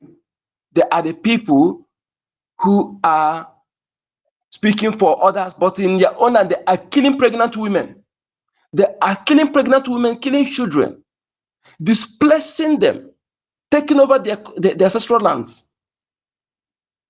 You know, killing pregnant women, ripping off their stomach, sponsoring people, beheading people while shouting Allahu Akbar, Allahu Akbar. Everything about Nigeria, all Nigeria politicians, from top to bottom, ought to be gathered, circled in a pit and set them ablaze. If I have my way, I will do it. They are evil to the core. In fact, they are beyond evil. Evil is understatement. They are gross crime against humanity. They are destroying people in their own land while pretending to be good, when the world cannot say that they don't know them. They know what they are doing. But as for those like Canada who come out openly to do what is right, that good will follow them. They will reap good. For those who suppress the evil because of self-interest, and refuse to speak out, refuse to condemn evil, they should wait for them to reap what they sow, because when you see such evil like Nigeria and keep quiet, it means you are supporting it. And don't complain when you start to reap from it. I want to let the world know, Israel and those who are fighting, Hamas is in Nigeria. Nigeria is Hamas. Iranian terrorist is Nigeria, Nigeria is Iran. Yes, if they want to truly want to fight, Nigeria should be dismantled. Otherwise, Hamas does exist. Otherwise, Iranian terrorist regime does exist. Thank you. Before I go on to comment on that topic. Thank you so much. Thank you so much. Does any other person want to say anything on that before I continue? I'll just round up so that I can pass the mic. So that is what Nigeria is. So while our own nation, Biafra, is engulfed in a widespread insecurity created by this terrorist state, Nigeria is busy offering support to Iran, and warning Israel against defending itself. That is what they are doing. So this proves conclusively that the Nigerian regime is not a counter-terrorist partner, but they are terrorist sympathizers. That is what they are doing. They are protecting their own terrorists, and it is happening right inside their country. They are paying terrorist salary every month. It will drop in the account of these terrorists, and they are claiming they don't know where they are. The governor of Zamfara said he knows their location, but it's just that he is constrained. He cannot attack these people because they have to get approval from Abuja. His security operatives cannot engage these terrorists, these Fulani bandits, terrorists. He said they cannot. If he ordered them to go and engage them, they'll say no. They have to take approval from Abuja. Who is in Abuja? Nobody is asking that question. That same person that is in Abuja is the one. Sister, their head office is in Abuja. Their head office is in Abuja. Boko Haram head office is in Abuja. Is open. They are not hiding it. It's in Abuja. Go and Google it. You will see it. Not because of Google. Their head office is in Abuja. It's open. The world knows this. That is why I pity every Biafran that is thinking maybe you're doing to us. You don't know it's yourself you're killing. I want to recall where I stopped now. Sorry, my dear. Sorry, I have to. I did to stop you. Stop Sorry, when they're supporting they are supporting terrorists. They are sponsoring that Nigeria is also the terrorist. They're sponsoring Iran. They're sponsoring Hamas. Yeah. Okay. Thank you. Thank you, Onyeka, for bringing me back. Okay. Yeah. So I was saying, who is in Abuja? Who is the same person that is in Abuja is the same person that is sympathizing with Iran, sympathizing with Hamas, sympathizing with Palestinians, sympathizing with every country. They have now formed a cabal. When I asked this question last time, can't the world create another continent so that all these people that believe that they must kill you if you don't believe in their religion, that can't they form another continent and go and stay there? But no, you even see them, they leave their own country and go to the Western country to go and give them condition on how the indigenous of the country should live according to their own belief system. You see, the government, the Nigerian terrorist government, cannot even protect their own citizens, but they choose to align with global forces of terror and instability. So the world must see Nigeria for what it is. It is a terrorist state, and that is why our freedom is non-negotiable. We must leave Nigeria. In fact, we left Nigeria because we have a government now who takes care of Biafrans. We have our defense, and that is why we gather every week. Yes, we have an army. We must fund our army. We must leave this terrorist country called Nigeria. Everybody have seen clearly how they are aligning with terrorists. UK is supporting them because it is their company. Everybody have seen. Anywhere you see terrorists, you must see Nigeria. Their people are dying. They are not talking about it. Just of recent, retired army general confirms a catastrophe in that region. Did you people listen to the news? Danju Mahali has broken rank to confirm what Biafrans already know. He said that Nigeria has become a killing field. And I was asking this question, is this Simon that is causing this? Imagine a retired Nigeria Major General and a former general officer, Danjuma Ali Kefi. He said, that is the key word he used. Nigeria has become a killing field. And he said that over 2/3 of the country is ravaged by insecurity and that a state of emergency should have been declared. Who will declare the state of emergency? Is it those that are paying the same terrorists to terrorize Nigerians and Biafrans? They love what they are doing. They love what they are doing because they have plan, they have gold, and they are working together. And that is why every country supporting Hamas is supporting Nigeria, and Nigeria is supporting them. If people don't rise up, everywhere will be swept out by these terrorists. Because this is what the man said, that state of emergency should be declared. He condemns the government's inadequate approach to insurgency and banditry. Remember when this, who was that man that said, they were the ones that brought this Sahel region to come and partake in their election. In Buhari's election, that was 2017 or so. Because what this man said now is a direct confirmation from a top military insider that the Nigerian state has completely failed in its primary duty, which is to protect lives. So Biafrans are not safe in this terrorist union. No, we are not safe. Our quest for self-determination and a secure homeland is not just a right, it is a necessity for survival. That's what it is. Because it is our right under international law, even including United Nations Charter. Even though Nigeria have deposited all their terrorists in each of the committee in UN, this law still stands, this right still stands, that all people have the right to self-determination. Nigeria cannot negotiate what is already ours. It's not possible. Because they have broken every agreement. From the Aburi Accord to the promises of reconstruction after the war, Nigeria has never honored any agreement with Biafrans, but they are very fast to go and seek for peace in their terrorist countries' counterpart.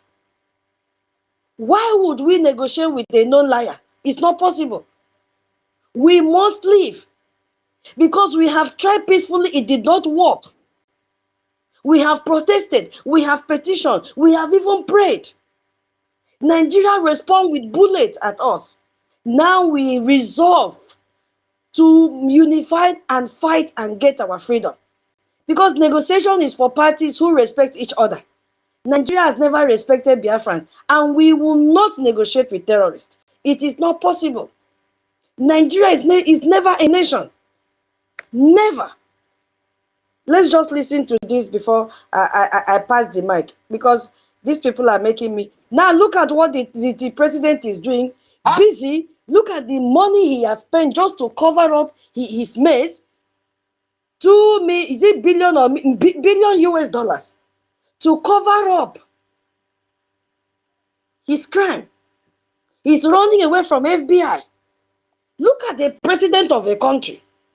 Then what do you think those under him will do?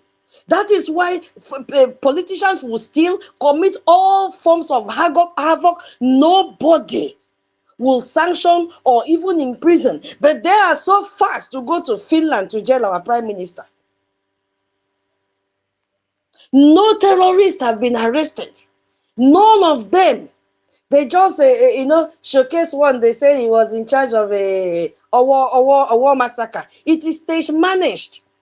They can never jail those people. They just want the world to see, oh, they've arrested those that were involved in the attack. Nigeria can never jail them. It's not possible. The 5 of them can never be jailed because they are working for Nigeria. Nigerian terrorists sent them to carry out that attack. How can investors come with this kind of thing, Mr. Okoro? Are you aware that this thing has gone viral all over the world? A sitting president of Nigeria, telling the whole world not to reveal his criminal records. What does that tell you? Mr. Okoro, can you do business with such a president when he comes to you and say, come and invest in my country? Can you? You can see the person demarketing Nigeria. You can see the person refusing investors to come into Nigeria, Mr. Okoro. Do you know what is going on here? This man is paid money Somebody from US said that over $2 million is involved in this thing, just to stop somebody's record from being redeemed. He said that over $2 million is involved in this thing. $2 million involved in this, but its citizens are dying of hunger.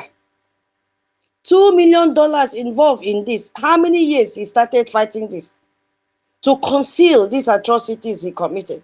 $2 million US, and this same man is jumping around looking for a way to borrow money, because he still have to pay back the terrorists the money. They know they went into an agreement to pay a terrorist 46 billion naira yearly, and the terrorists have only received 2.6.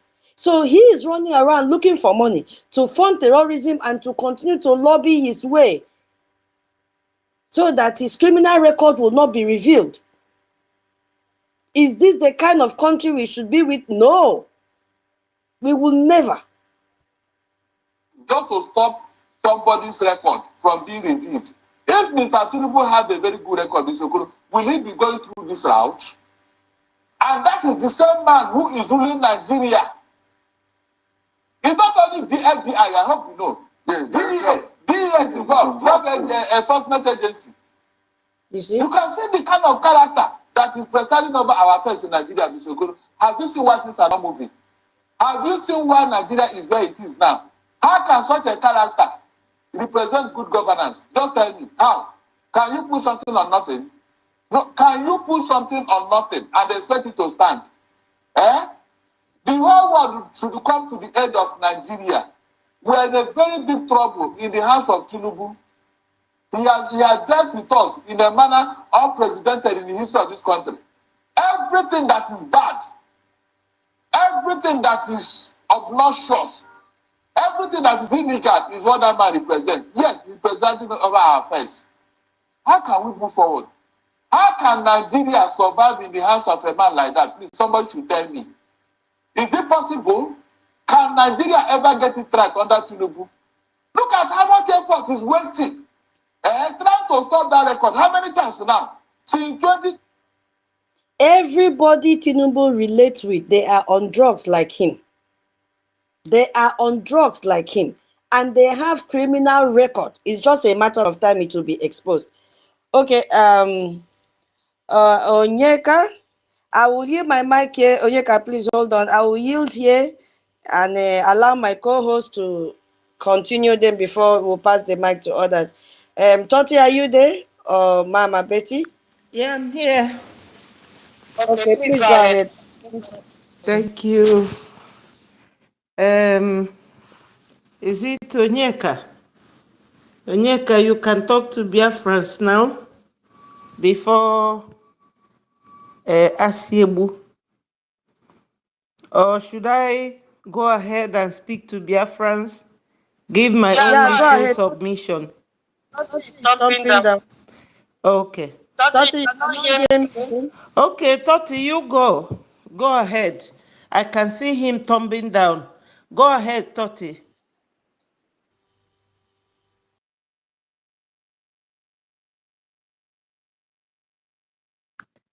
Are you there, Toti? Okay, Mama, go ahead. Let me bring him down. Bring him down. Okay, all right. Mama. Fellow Biafrans, I greet you from my own location. Is good afternoon, good evening, good morning to each and every one of us, depending on your own location.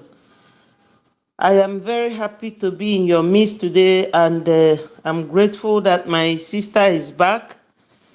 I mean, whenever you are around, we have a different session. Yesterday, Nkiru was the one that saved us. Thank you guys so much for all your contributions, and every one of us.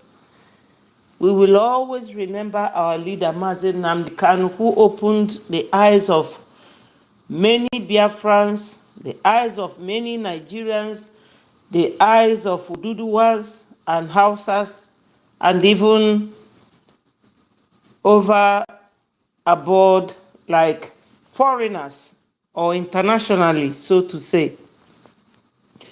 You see, what is happening now I look at it sometimes and I say this is the handwork of God. It's act of God. If we are not behaving like crazy people, or like there's a proverb in my town that says, when you don't behave like a crazy man, your family will not marry a wife and give to you. So the way we have taken it now, we are not giving up. If you take it back a little bit to 1970, when Ojukwu flee, and Philip Effiong was the one that went to submit to the Nigerian government, he warned them. And that warning has come to play now, that these children of Biafran veterans, if you do not treat them well, they are not going to be like us. And that is exactly what is going on now. So my PM who took over from where Onyendu stopped, I really love him so much. I love him because Obasanjo said that time that Onyendu, our leader, Mazi Nnamdi Kanu, is a tough guy, but that PM Mazi Simon Ekpa is tougher. So I doff my hat for him, and my greetings goes to him. Where he is now, God will see him out by his special grace. And we should all continue to pray for him, for his appeal to be successful. And finally, our APM. My regards goes to him and greetings. The General Butuzo and Gentle Yahoo, even our new Brigadier Angel Makeup. My respect goes to all of them. My people, I won't be long in giving my own take about the whole thing. But what is going on now? Two things. For us to sponsor our freedom, financially and otherwise, and to let the world know. Because Nigeria, as corrupt as they are, they will gag the media with money. But I thank God that at this dispensation, when all these things are happening concurrently, the world is noticing everything, to the extent that Canada knew the names of the parties, PDP and APC, as terrorist organizations. There was a time in the early 2020s or 2021 that a Fulani boy was caught in an American airline going from Nigeria to America with bombs planted in his shoes. Custom officers detected him, and you can imagine if they did not, what would have happened? All the Americans traveling from Nigeria to America, or the Americans who came for a visit or one business or the other, they would have all perished in the air. So Nigeria is a terrorist nation. Nobody can deny that. All their support for Hamas, they felt that Hamas and Gaza, that they are free to be a nation. But Biafra is not. But this think tank man, Michael Rubin, asked them, if you are supporting these people to be free, what of Biafrans? So I am happy, my people, at the level and stage where our APM has taken us to. So we have these two things now, funding our freedom and letting the world know that if they do not recognize Biafra now, their target will be the Western world. And that had always been their target.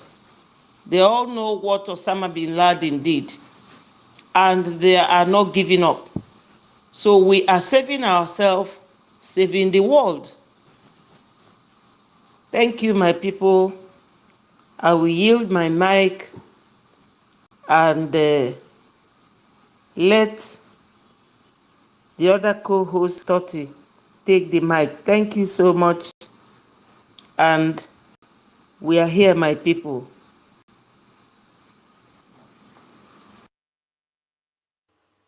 Yeah, thank you very much, Minister Betty. Mazu Nyika, you can go for now. Mazu Nyika, you can have the mic.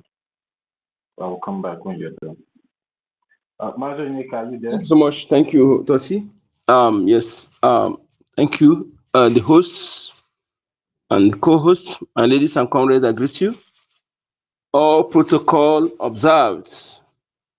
Yes. You see, the topic go: Nigeria bullets can't silence Biafra. Our freedom is not negotiable. In fact, negotiable care. Negotiable care. By who? Negotiable by who? You see, like I remember, like our lady just said, Minister Betis just said, our leader told them that there is a millions of Maz Nankan, and he's actually the softest, and that is true. You know, all these ones, they are our leader Maz Nankan is somehow humanistic. I promise at the same time, 8 p.m.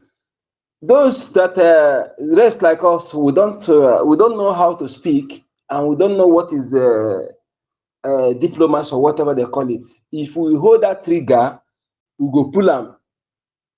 We go pull that trigger, we go level everybody. It make them no push and make it reach that area, and they're supposed to understand.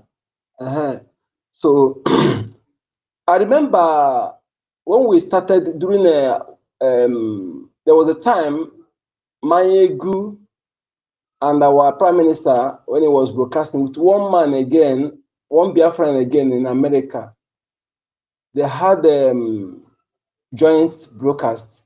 Later, that Biafran, he pulled out from this Biafra, I think he's from Aqua Cross, very well spoken, outspoken, is from, what was the reason then? I forgot his name, I tried to remember his name. He said there was nothing like Biafra on the table in America, in Congress. No, Biafra issue is not on the table.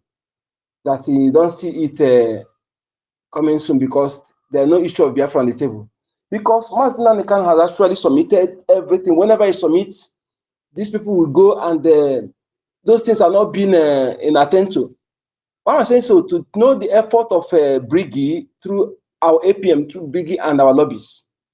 Now we have Biafra on the table. Biafra is now being discussed.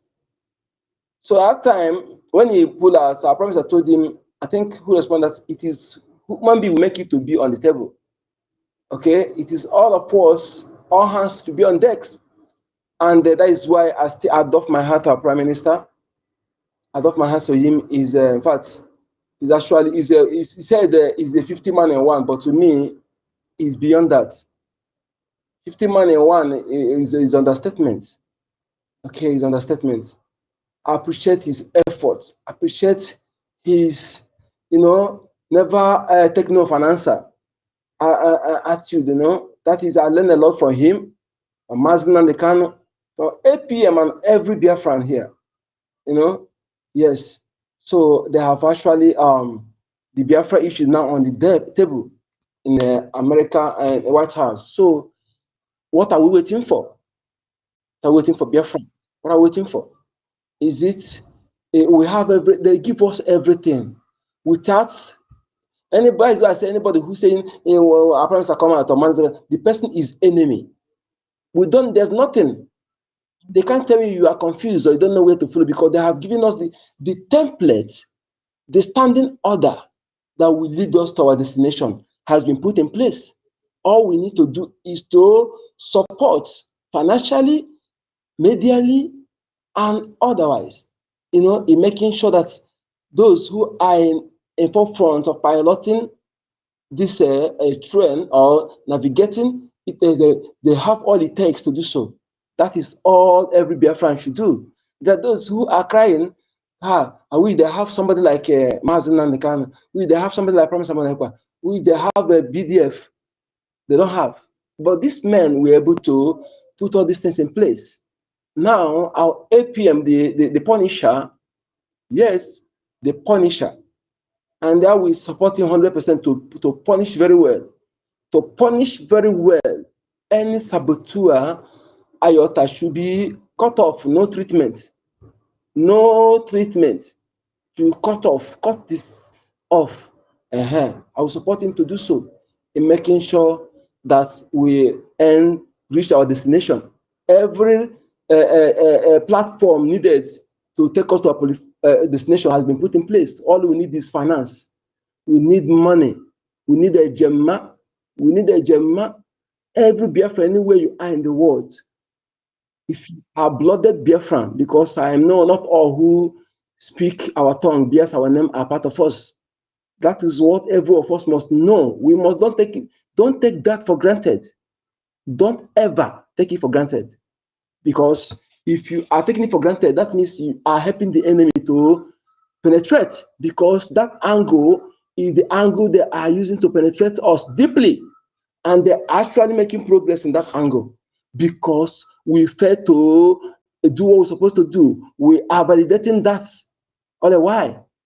So therefore, not all, as long as the actions of that person is unlike us, you know who is the person and cut the person off. Okay? Yes. Dear friends, our freedom is non-negotiable. Anybody who is trying to negotiate it is an enemy. No, negotiate with who? How can you negotiate it? That is a Beberu Gobere. How can you negotiate a Beberu Gobere? It is our right. Nobody have the right to take it away from us or to negotiate it with us. The only person that have the right is the Okike, the creator of the universe, that gave it to us, have the right to negotiate it with us. But in as much as you don't negotiate, how dare you, human being like me, to negotiate it? You have your own. Mine is mine. It's my inalienable right. Nobody have to dictate for us when to choose where to belong. We have what it takes to govern ourselves. By the way, we're in our land. Or everybody that is fighting us today come to meet us. We did not meet them here. They come to meet us. Not even the Odudu, not even the Hausas. They hope to be paying us homage. Yes, if any of them say what I'm saying is lie, you come and counter it. We accommodated them. Get the point? So none of them have the right to tell us what to do or where to belong. We are in our own allies, our own heaven, our own portion on this planet Earth. And we have the right to choose who to belong with, who to be our neighbor, to be our own nation together. Those that are compatible with us. We can't be staying with those that were incompatible, that want to overrun our culture, want to enforce their own on us, that want to diminish ours and suppress us and exterminate us eventually. We will not allow that. Our freedom, everything we are demanding for is non-negotiable. Is non-negotiable. The only negotiation we need is the border. Come to the table, we address our borders, we make that's the only negotiation we need. Okay? But for our freedom, our pursuit to self-determination is non-negotiable. Never you dare. Don't dare. I am telling you people, Biafrans, those who are following that deceitful man that calls himself a very dark man, his true color will be coming out very soon, gradually. When people like us tell you something, stop underrating our maybe we are not moneyed, we are not known. We don't speak because we want to speak. Everything I tell you in this thing I'm telling you here is a matter of time, because I know the principles of the spiritual principles. I know how it works. I did know that whenever I speak, do what is wrong, that I'm the one to suffer it. Yes. When I do offend anybody that is not offended, I'm the one to suffer it. As a spiritualist, I know all those things. So before I come to speak, I know what I'm saying. Yes. Anybody validating Nigeria, no matter what the person giving you, is your worst enemy. Nigeria is your worst enemy. It needs to be dismantled. So that is where the person should focus, not our Biafra. Is non-negotiable. IOTA. Thank you so much. Good number.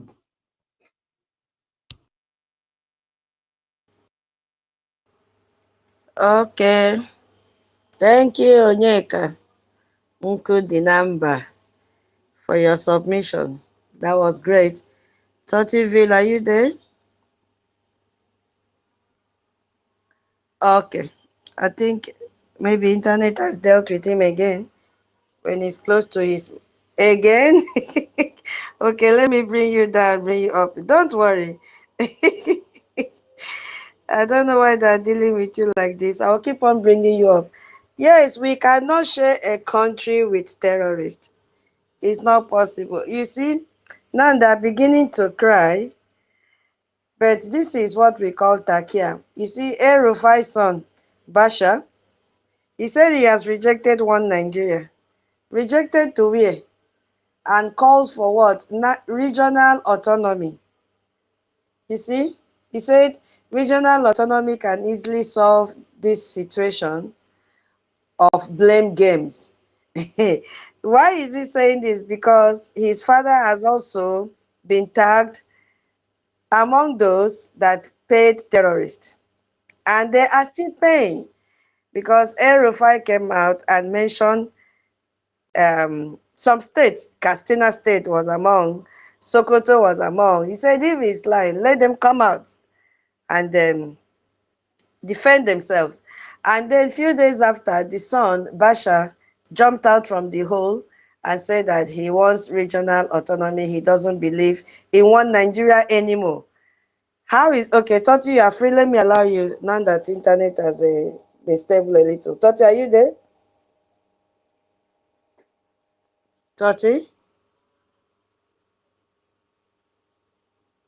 Toti? Okay, when you are ready now, just give me a sign, or maybe I bring you down and bring you up again. Oh my God, they're dealing with my host, co-host, Guinea. Guinea. Toti, I will send it to you again right now. We will overcome. Okay, so while waiting for Toti, since there's no other, okay, 1 million, you are up. Do you want to speak now?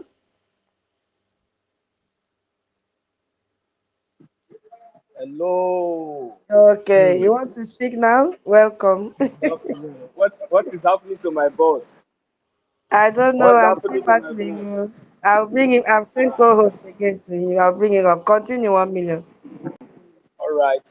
Good afternoon, good evening, good morning, depending on your time zone, dear friends. As you can see, we are preparing for the upcoming events. Even though it seems like you know, so we are here to promote the awareness. So we are hoping and expecting good news in no distant time, just like as we are, we keep concentrating and keep focusing on our recognition. It's very, very important. So, but at the same time, we have a topic here which says that the Nigerian bullets, of course, can't silence Biafrans over its own. Okay, can't silence Biafrans. Our freedom is not negotiable. That one is certain. So uh, if their bullets can't silence Biafra, so and it seems like maybe up to now they don't still get it, because when we talk about bullets, I don't know. It depends on how we understand these bullets, because when you hear bullets, many of us here now we're thinking of the bullets, the one they fire out of their fighter jets, the one that they are firing from their rocket launcher, the one that they are firing from their AK-47 or AK-49, or the ones that they are terrorists in uniform, the Nigerian terrorists in uniform army are firing. So, but I just want to draw attention to these bullets. No, these bullets did not start today, and I also want Musa to come close, because he's still a baby in this in this war that is going on. So even before he dreamt to become an army. The bullets they have been firing the bullet for a very long time. And because they fail to ask questions, and because they were not taught history, they never know all these things that that is giving us the strength, giving us the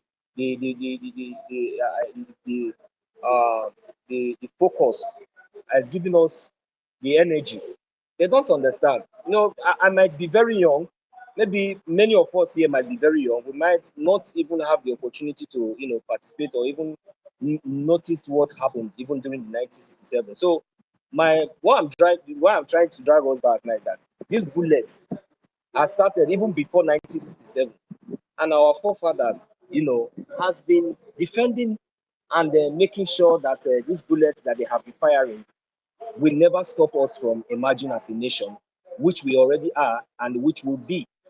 So that is one thing I just want us to remember, because there are different types of bullets. These people has been firing so many types of bullets, like the media bullets. It's not fair. How can how can Nigeria commit a genocide against the Biafran people in 1967, and yet what we get is still this injustice all over the world. What we get is kidnapping. What we get is killing. After the whole bombardment, after the whole genocide they committed. So all these things are part of those bullets. So, and we have been defending it up till now. They went to the extent of killing Biafrans during the time of Mossad. All these things are the bullets that they have thrown at us, and we have been defending it. It didn't stop us. We all can remember how they used most of us, the governors like P2B, the one gallivanting all over the place. He wants to become the president of the zoo. So all these are their agents that they used against the Biafrans, and all these are the bullets we are talking about. So, and they still yet they have not still learned their lesson, because when we are talking about bullets now, it seems like they will be thinking that is the one that they have brought now that we are already defending. So they also went to Kenya to kidnap our leader Mazin Namdekan.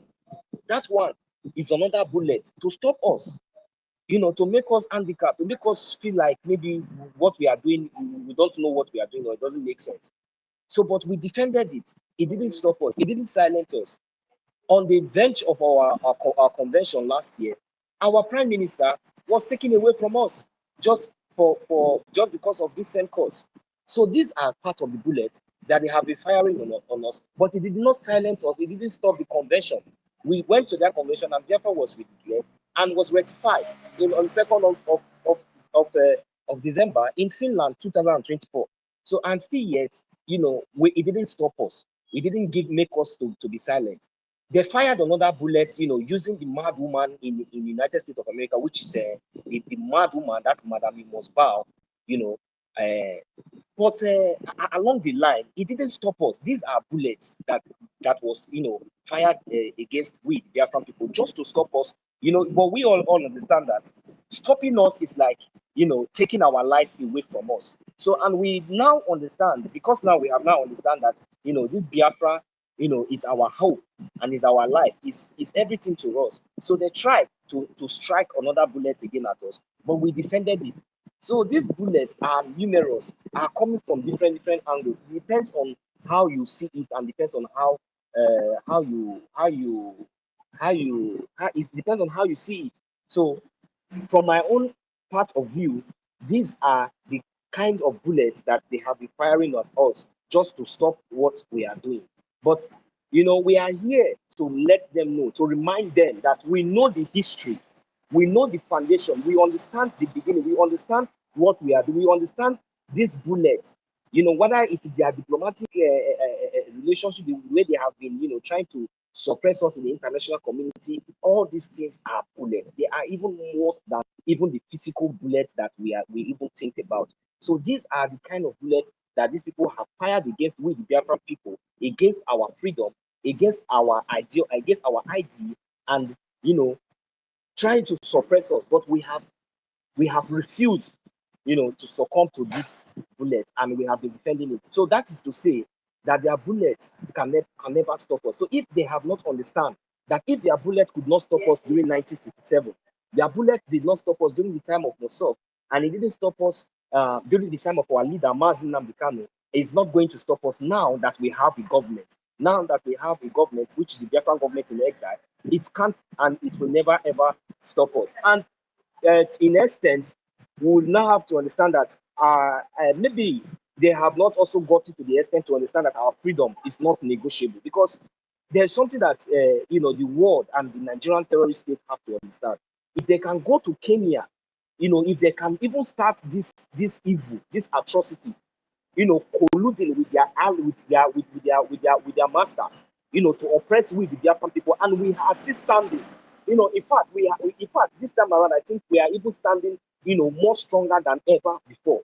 And we have more vibrant youth who have now come to understand the meaning of our freedom. So if the so-called Nigerian terrorist state have failed to understand that our freedom, that this Biafra that they have been killing us for decades, committing so much atrocity against us, that it is not negotiable, that we have come to the extent that, we have already gotten to the Rubicon, that we can go back.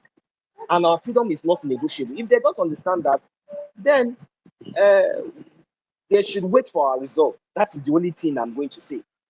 So me, I'm not here to even tell them that our freedom is not negotiable. So if them themselves have failed to understand that this our freedom, that they went to Kenya to kidnap our leader Mazi Nnamdi Kanu for the past 5 years, and they also tried to stop us even in our during our convention, in the redeclaration and the restoration of our great nation. That means they will never ever learn again. So the only choice that will be left for them is that they should wait and see how we, the Biafran people, how Chukwu Abdama is going to use us to disgrace this so-called entity, and including those who have been supporting them, including those who have been aiding them. They say, now small shit, now they spoil yash. So I will leave my mic for now because of my location where I am now. Thank you very much. Thank you so much, 1 million. Yes, these bullets have so many categories and so many descriptions. Thank you so much for your submission. Toti, I've sent co-host. Okay, Toti, go ahead. I hope it will allow you now. Are you there? Yes, I'm here. Tutos, can you hear me Yeah, now? I can hear Yeah, I you. can hear you. All right, good. Finally. Finally. These people have been, they have been striking my handle for quite some time now, and I've tried all my best to see how to, bypass all these their strikes. Even I normally receive a striking warning on a daily basis regarding my ex, and they want to bring it down. So I don't know what I did to them, but they cannot silence us. Just like the topic that we have up here today.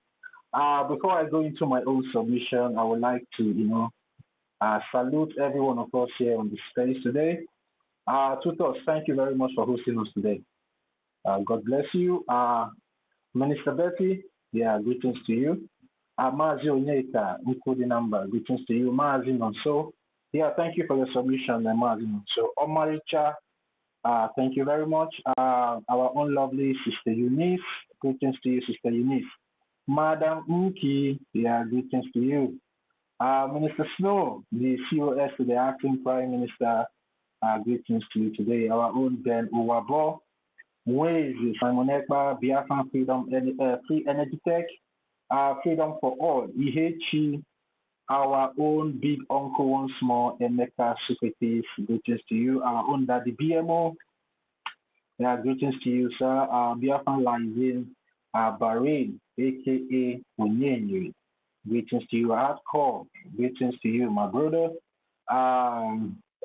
Rage and Fury, OJ, Success, and then every one of us that are present here on the space. Please pardon me if I did not mention your name, but just know that here's my greeting. Issy McTony, greetings to you, my brother. It's been a while.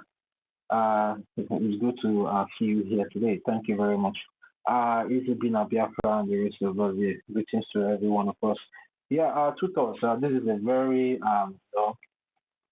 very interesting topic that we have up here today. We say Nigeria bullets cannot silence Biafra. Our freedom is not negotiable. 100%. Our freedom is not negotiable.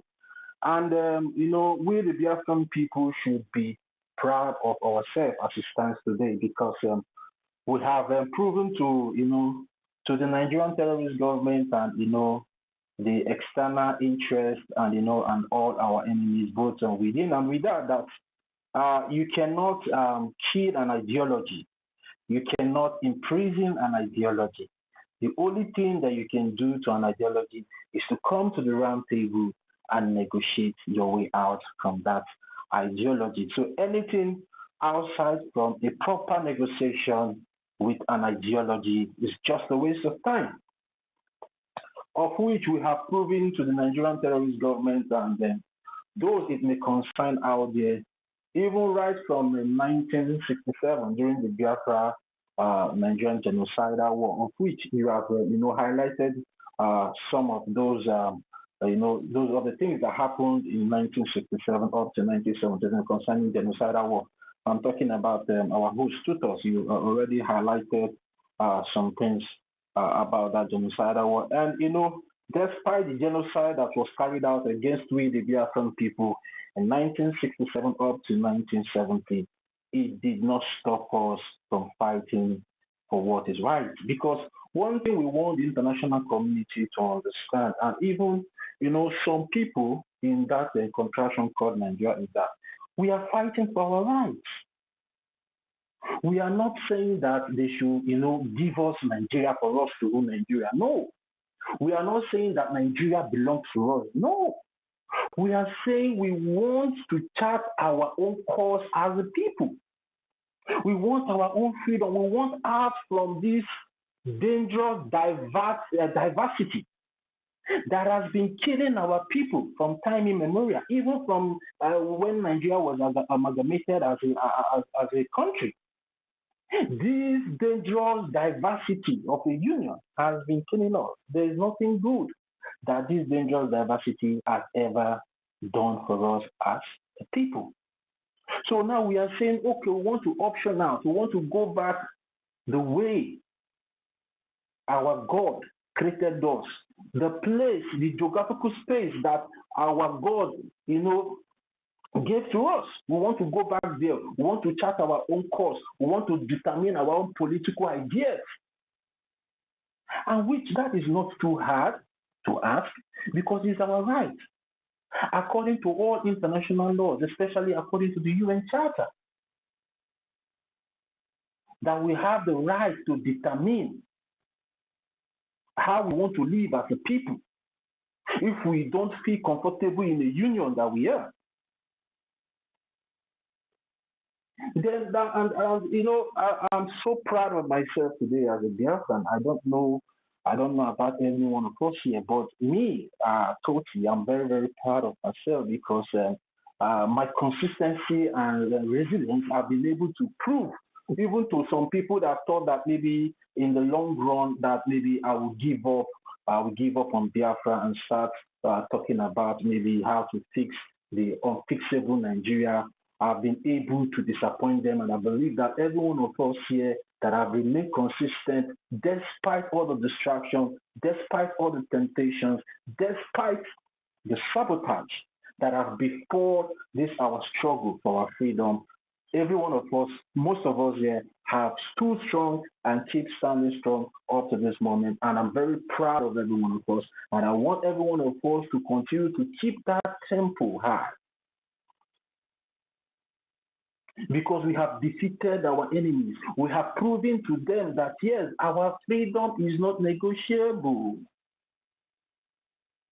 We want out means that we want out in totality. They kidnapped our supreme leader from Kenya, 2001. They boasted about it. Malami boasted about it.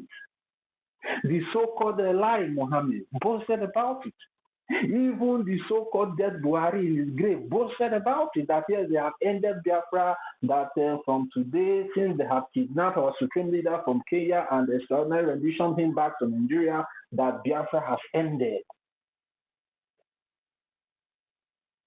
But we were able to prove to them through our Prime Minister, His Excellency, Martin Simon Ekpa, that Biafra is an ideology. You cannot arrest an ideology. You cannot imprison an ideology. And you can never kill an ideology. We started pushing from 2021 and see where we are today. What we have been able to accomplish as a people. And our accomplishment as a people is what is giving them a hard time as it stands now. It's giving them that striking fear. And that is why they went as far to the European Union, colluded with the Finnish authority to invite our Prime Minister, just as they said, for the so-called questioning. But today, they decided to detain our Prime Minister unjustly through a miscarriage of justice. But we have been able to prove to them that it doesn't matter how many of our leaders they imprison, they can never stop with the Biafran people. And this keeps me wondering. Some people that, we thought that they are intelligent. Some people we thought that they are reasonable. Some people that we thought that they have integrity have not come to understand that it's not all about the leaders of this movement, it's all about the collective effort of the people. It's all about the collective resolve of the people. It's not about, it doesn't matter if you come today to even pick the acting Prime Minister, it will not even stop what we are doing. It will never stop us. But sometimes I wonder and I ponder, are those people really what we think or thought they are? Are those people really intelligent? Because they keep doing the same thing and keep expecting a different result. But through our resolve as a people, we have been able to prove them wrong. And I believe at this point in time, what they're supposed to be doing now is to call we the Biafran people to a round table and have a proper discussion with the Biafran people.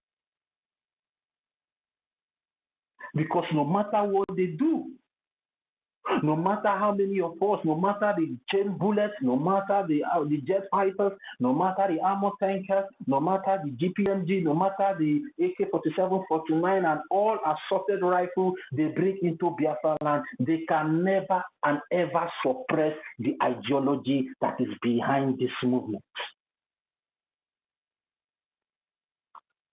What is happening today?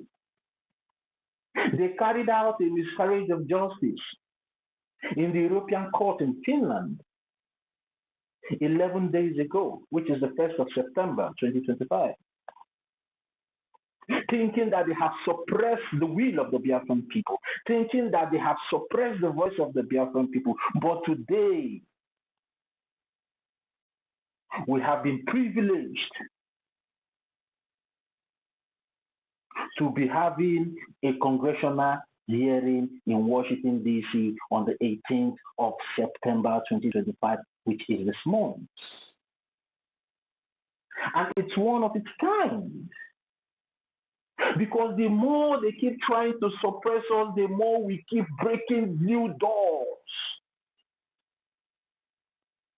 The more they keep trying to suppress our will and suppress our voice, the more we keep breaking up, we keep breaking new doors. And I'm very proud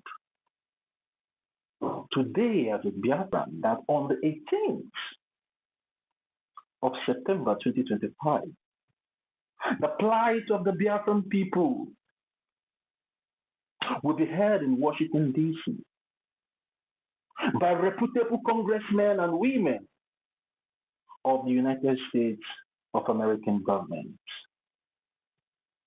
This is what we, the Biafran people, this is what our internal leader, Ojukwu, wished for during the Nigerian genocidal war in 1967 up to 1970. But he was betrayed and sabotaged by people he trusted the most.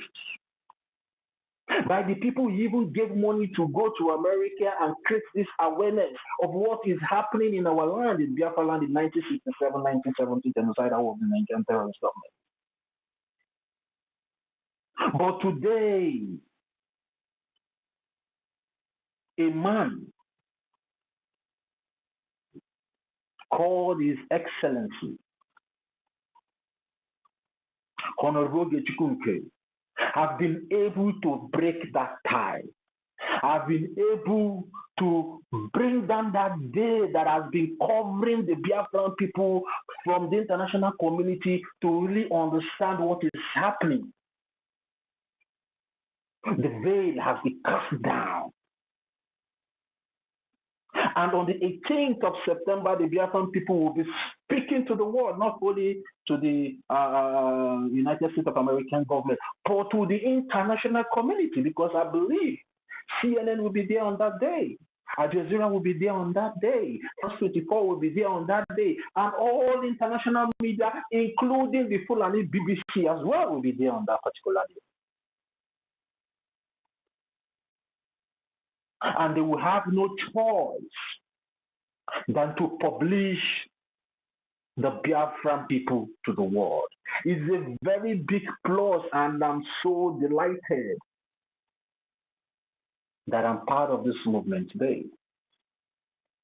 I know some people will say, "Oh, why is Shoti always saying he's always, categorizing all this knowledge to himself?" Because I don't know about you. But if you are feeling the way I'm feeling, it's a very good feeling. That means all that you have been laboring for has come to fruition. And we are grateful, and I'm so grateful to Chukwuka Abiyama for giving us the strength, the intelligence in making sure we did not allow the enemy to determine the narrative of this our movement. So many of us might not understand, but they try to control the narrative of this movement. They try to control the narrative of our ideology as a people. But we stood our ground through our consistency and resilience. And today, the Biafran people have proven to every one of them out there that is against our freedom that they cannot imprison an ideology. They have been keeping our supreme leader in the DSS dungeon for about 5 years now. Our prime minister has been in the Finnish detention for almost 9 months now. But does it stop what we are doing? No, it did not stop what we are doing. Instead, it's making us more stronger on daily basis. We are becoming so mentally tough on daily basis.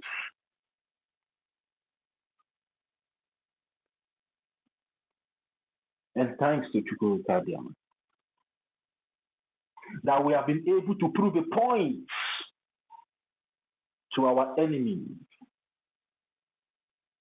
that it is Biafra or Biafra. And this should be a stepping stone for every one of us into this new phase that we are about to enter.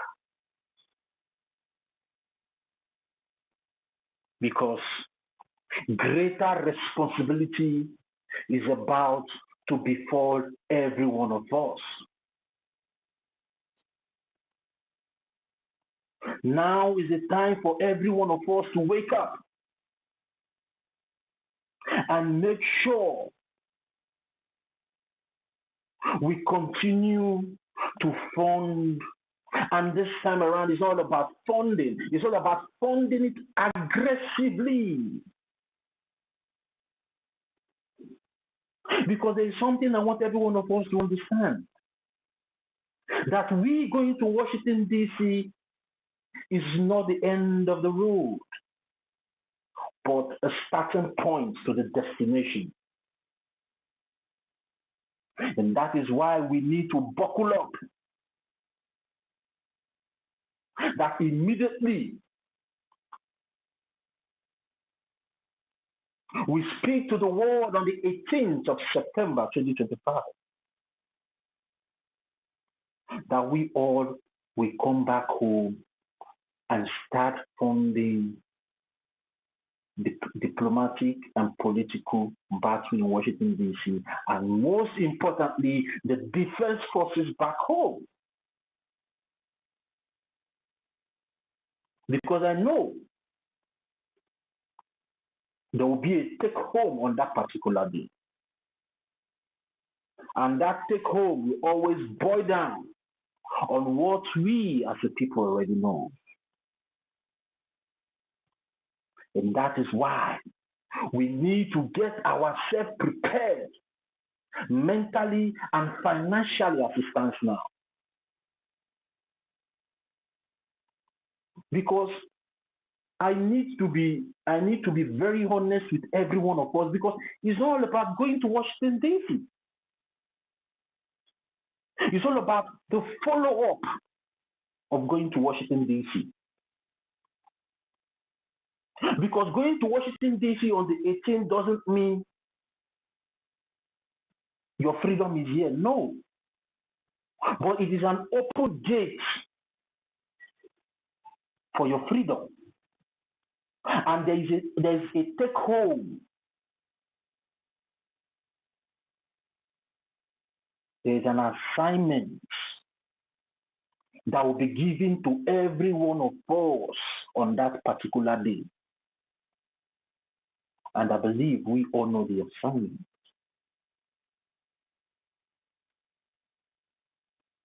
So every one of us needs to get prepared now. Because Biafra is here. But it all depends on what we do as a people that will determine if we are going to get that Biafra in a month's time, or in 2 months' time, in a year's time, or in a 5 years' time. But for me, I want to get this freedom tomorrow. And if we all can be able to come together and put all our resources in one basket and fund this movement, I'm telling you guys, in the twinkle of an eye, you will see Biafra. Because the moment that we are approaching on the 18th of September is a moment that the enemies have fought so hard for several years, for several decades, for us as a people not to achieve.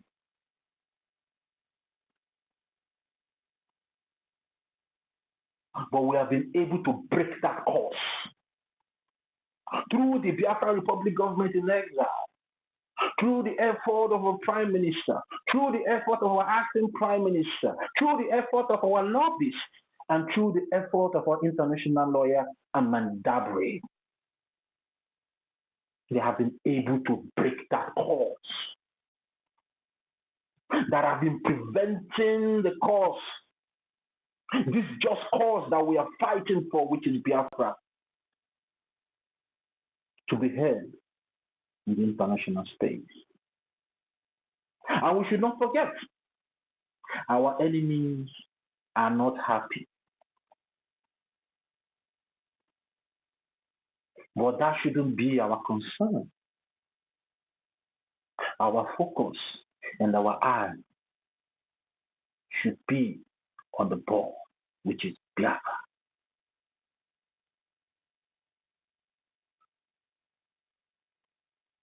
So thank you very much, every one of us. We don't have much time today, and I believe that so many of us here would like to make a speech.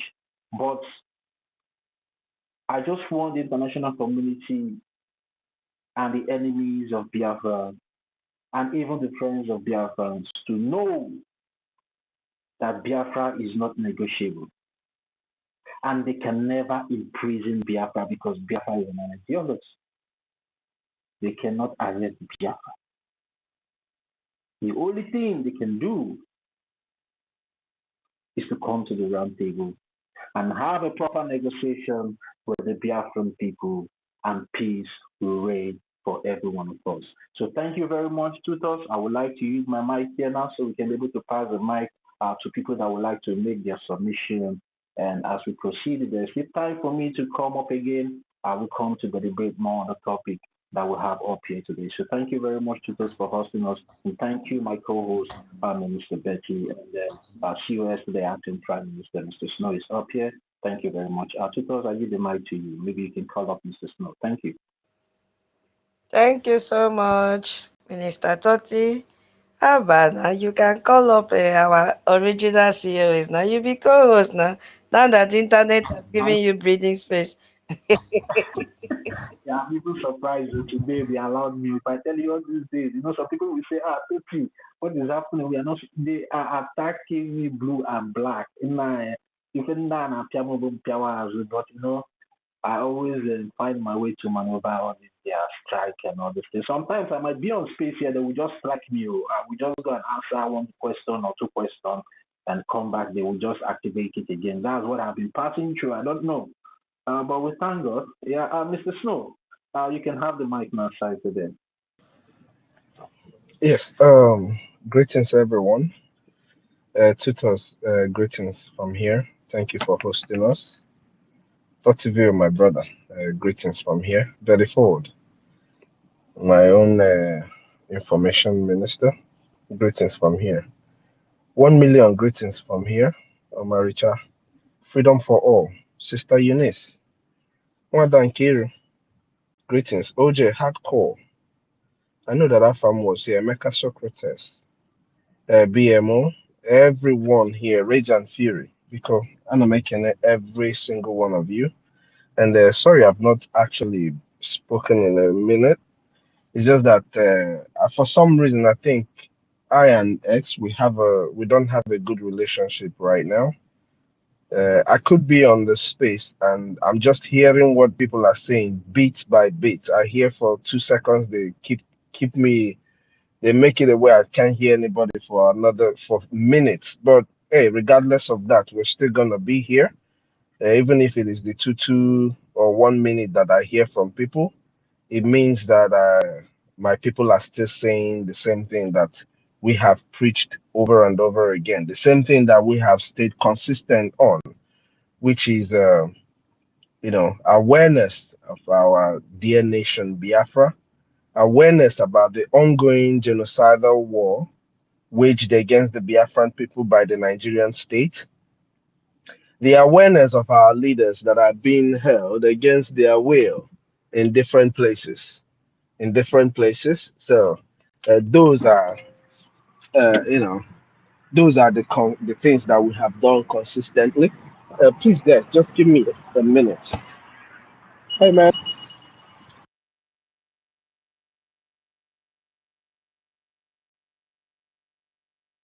Dr. please just give me a few minutes, please, guys. All right. While we wait for Mr. Snow, I don't know, maybe it will take much time, but I would like to call up Omaricha because Omaricha has been up here ever since the space started. Omacha Biafra 64. Omacha, are you there? Or Omaricha? Yeah, Omaricha, are you there? Omaricha Biafra.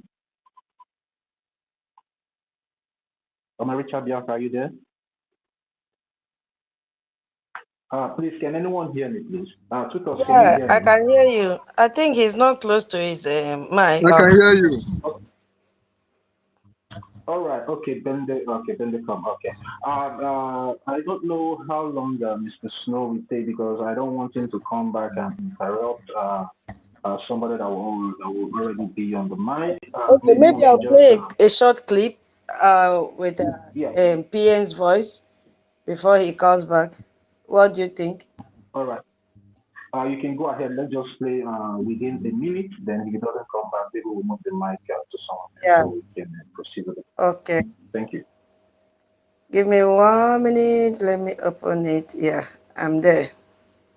Those who are asking, did you say Biafra will come in 2023? Biafra has been restored already. What is remaining is a complete declaration that will be defended. And before that happens, there are many things that we need to put in place. I want you to recount the achievement of the Biafra Republic government in exile under the leadership of Simon Ekpa, what we have achieved in 2023, and ask yourself that question again, and you will look very stupid. We have been able to form government in exile.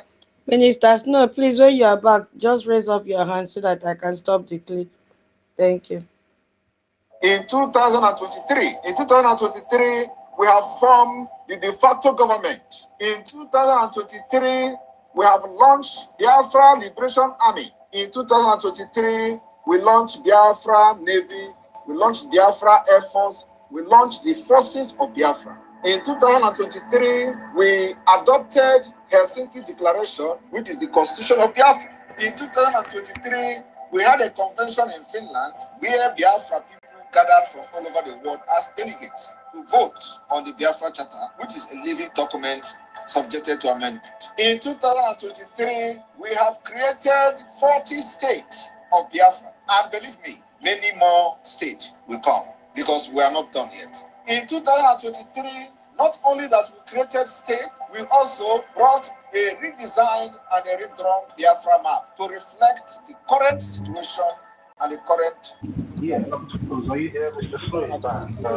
Maybe you can give him the mic. Officially, Okay, state. let me pause it. Let me pause it. In 2023. Okay, go ahead, Minister Snow. All right, thank you very much. And sorry, everyone who was listening for that break in our call it transmission. We have stayed consistent in what we are doing, and I connected that by telling everyone the effect that some of us have been having on Earth. You know, from their delays, it could be connection issue, it could be anything. But all of that is part of us staying, doing what we're doing with all this frustration and all of that makes us who we are, makes us the true disciples of Mazin Namdekano, the true students of Onyendu our PM Maz Simon, because these both men, they stayed consistent. Now you talk about our APM.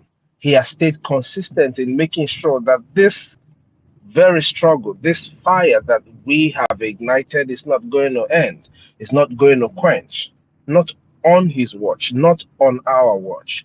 So our consistency, I applaud it, and I appreciate everyone who keeps coming here.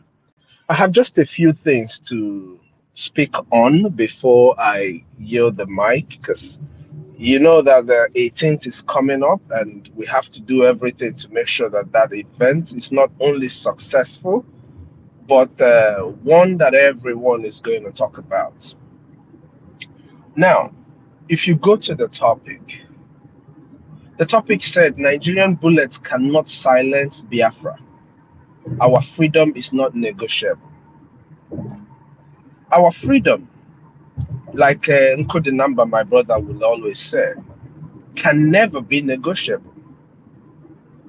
If somebody wants to give me this freedom and say, oh, I will give you your freedom, I don't want it. I want to be able to get this thing. If it is fighting that we have to fight to get it, we fight, we get our land. we restore our dignity like real men. And restoring our dignity in that way will assure that the rest of the world will look at us and respect us the same way we look at them and respect them for what they have done to be free people. So our freedom is not negotiable. But now, when you talk about the bullets of Nigeria and their bombs, they are only doing what we should be doing.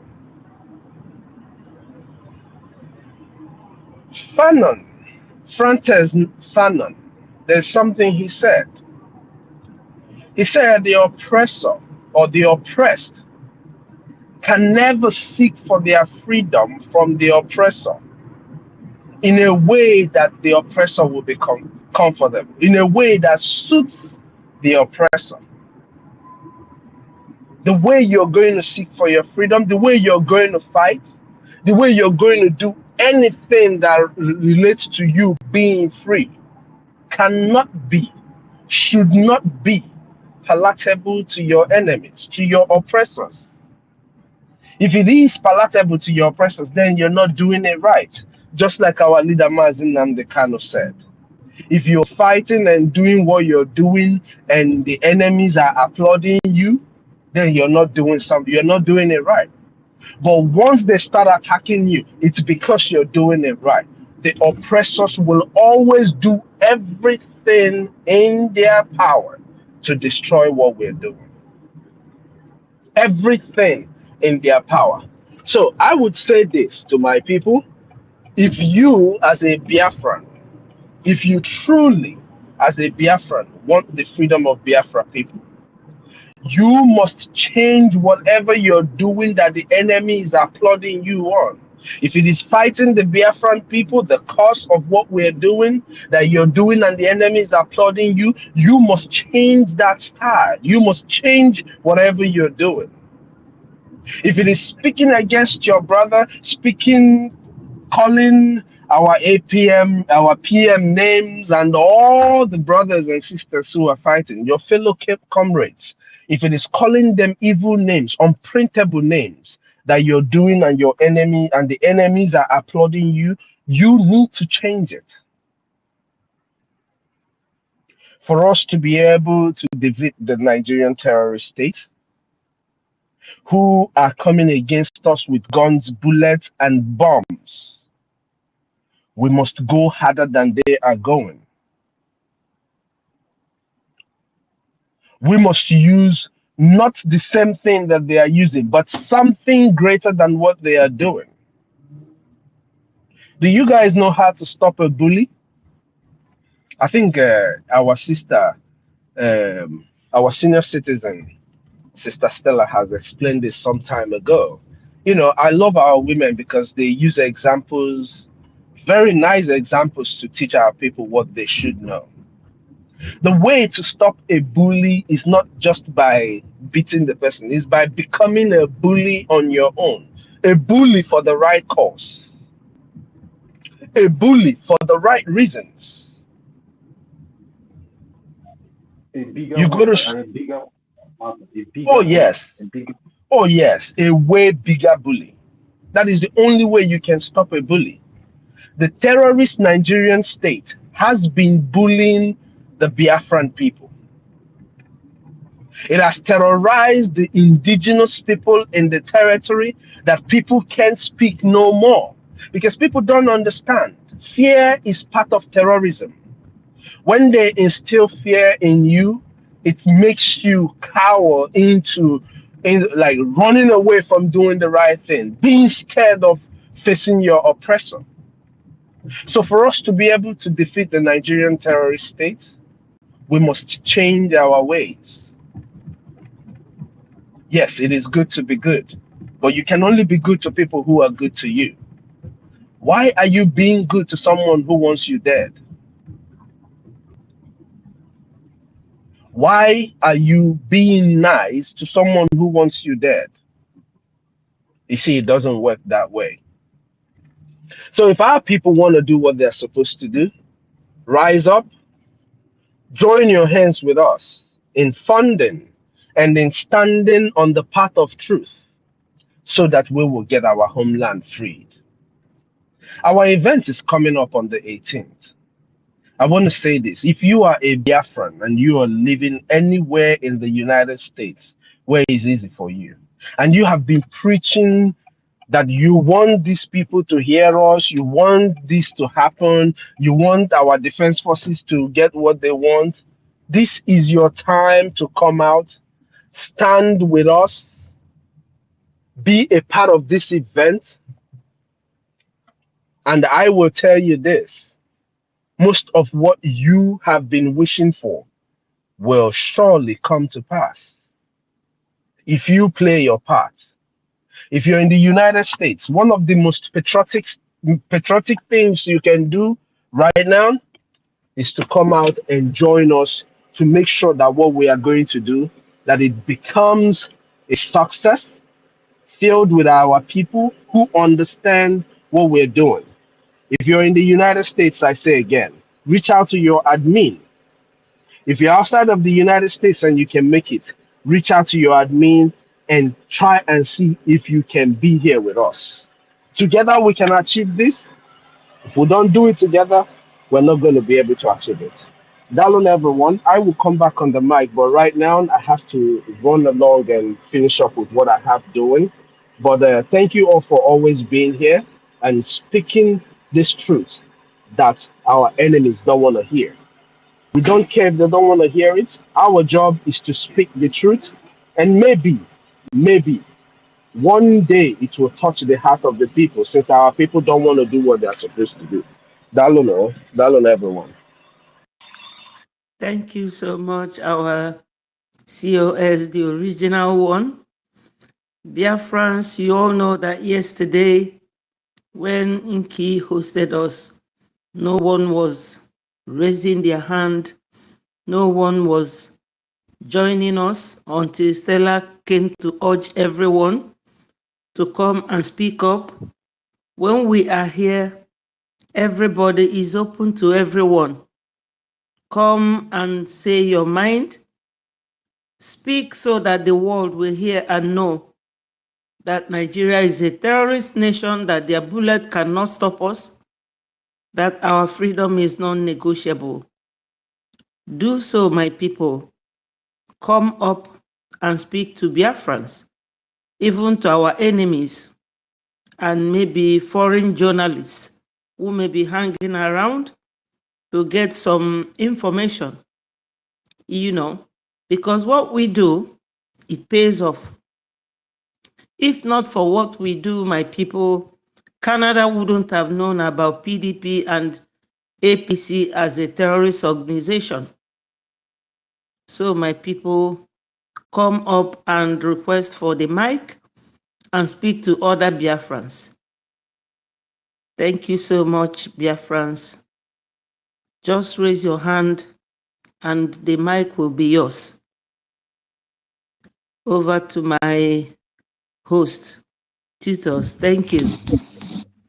Yes, Mama Betty. Oh, thank you so much, original COS. The original. We love your submission. That was great. Yeah, since no hand is up, I will continue because I can never be tired of talking. Okay. Yes, Tutos, please, let's call Bendeco made a submission here today, or maybe you can call any of them because sometimes people might not raise up their hands, but they're on the mic to speak. So we just call them out, and if nobody responds, then you can continue. Thank you. Okay. I hope they're still here. I think Omaricha was here before Benda. Omaricha, are you there now? Omaricha is not there. Bendal, is it Bendalin? This is your name. Even Stella struggle to pronounce it. I'm sorry. Ben, I'll call you Ben. Ben, are you there?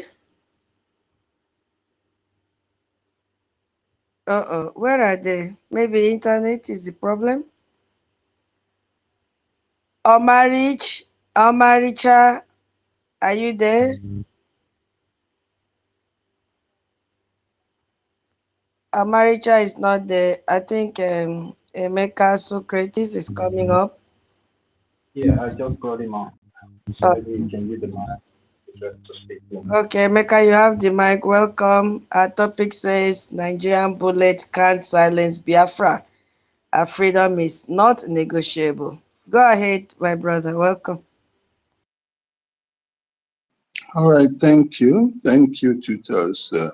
Thank you, Mr. Snow, Dottie, Betty, Ben, and NK, and I see Betty twice here. I don't know. Okay.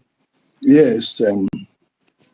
Well, regarding we Nigeria has always responded to this call for re-identification and the rediscovery of the Biafran people. One has to contribute this way. It started, it's been like that right from the colonial days, but it became too strong after 1970. On that 15th day of January, like I have always said here, we were forced, and if you ask your elders, we were forced to raise up our hands and to shout one Nigeria whilst we surrendered. That was the way to surrender. And from the little ones like us, who were maybe 8 years or thereabout then, everybody had to raise up their hand and shout one Nigeria, while the Nigerian soldiers filed by. And of course, they had won the war and they were looking very fierce. I personally saw that idiot that died in 2017, Buhari himself, somewhere at Ibu, where there was this community school where we had the food from Red Cross and Caritas, and they went there and they carried the remnant, and there was some ammunition also in one of the halls. We went to fetch water then, and one of them was saying, oh, is this the one they call the Winnie, and they were inspecting it there. Of course, Obasanjo himself was an motorcade, and he drove by. He went to a Diogo's house, still at Ibu, and you were there, and they were feeling high. That was what happened. So their hands really have been up since that 15th of January, and till today we've not dropped those hands. And these hands have been hung up there more desperately to survive the British onslaught. It's not just Nigeria, it's the British. They sought them to make sure they kept us in the state where we would never rediscover ourselves, re-identify ourselves, or try to restore ourselves to what we were and understand ourselves. So what you term bullying is, to say the mild aspect of it. The idea was to completely obliterate whatever we stood for, whatever we stand for, or whatever we are. So they went as far as removing the Biafra and the bite of Biafra from the world map, from the whole, any kind of map you could see. They tried to do that, and they extended it all the way to the Igbo now, and made our brothers and sisters to say, I no be Igbo, I no get anything to do with Igbo, I have nothing to be with Igbo. So that's how far they have driven us. So, but be that as it may, we have continued to resurface. It's much more close to what Bob Marley said. In one of his songs, he said, we refuse to be what you wanted us to be. We are what we are, and that is where it want to be. You came to educate us, offering equal opportunities. It's a Babylon system. They brought it upon us. If you could see last week, that one, the one they call ancient, or what did they call him, ancestor, the man in the House of Assembly that married a young girl, an actress, the guy from somewhere in Delta State. Remember, he now said exactly what I have been repeating here. He said that they faced so much genocide that they were forced to say they were not Igbos. I don't know how many of you read it. The man they call, and I think his name is Ned Nwoke. If you like, I can post it here because I shared it that last week. That was the extent to which they went to trying to wipe us out. So much pressure to make sure that we never ever rediscovered ourselves. So right from then, this bullet has been raining upon us. The bullet hasn't stopped from 1967. In fact, from the day they shot the first bullet in Garkem, it has never stopped till today. And the idea is to make sure that we do not resurface. But we keep resurfacing through the powers of the Most High, like Bob Marley said, ambush in the night. And it has been happening so till today. We keep resurfacing. We keep coming up again. We keep insisting on this very drive to rediscover ourselves, to have our freedom. It's always been with us. Now, so I have read out here the systematic approach which they have adopted for so long. There was a day I came here and I read out about 50 different incidents of killings, annihilation of our people at very different positions in the northern part of Nigeria and in the west. Some of you might not know, because some of the Yorubas come up and they tell you, oh, we didn't do anything to you. We were this and look at, let me tell you, at Okitikupa, between Okitikupa and Ore, during the 1967 work program, the Yorubas waited for us there. And what they were doing was, they would ask you, pronounce such words like rain, brain, recover. And you know that some people from Anambra State, especially if they are not educated, they have this problem of saying lane or lenjas or something like that. So anytime they had such, they beheaded them straight. So I know that a lot of you do not know this. This was what the Yorubas did. So when I'm in their midst and they say, hey, we were not there, we didn't fight the war. I say, you did worse. You waited for us at Okitikupa Atore and you were beheading us. You were giving us a word to pronounce. And that shut their mouth. That's why knowledge is very, very good. That's why I keep shocking them anytime. They can't say anything where I am because I know the whole thing inside. I know what they did. The bridges were very small. You see, if you are coming from the east, somebody at one end of the bridge will have to wait for the other person to cross the bridge before you can now cross. It wasn't like now where you will just see people flying over bridges. That time, it was only one narrow bridge. They were doing that. They stopped us there. They were asking people to pronounce words. For those who are Christians, it happened somewhere in the Bible also. One part of the Jews had this problem of tongue, and they will ask them to pronounce what. That's what they did to us that time. It has been on. The killings have been there. I don't have the time now to recite the whole list again. I have the list. I can bring it here one day again. We read it out because this is what the world needs to know. It's been systematic. Like I said, we make provisions for death whenever we go to their places, particularly in that Islamic nation of the Arabs culture.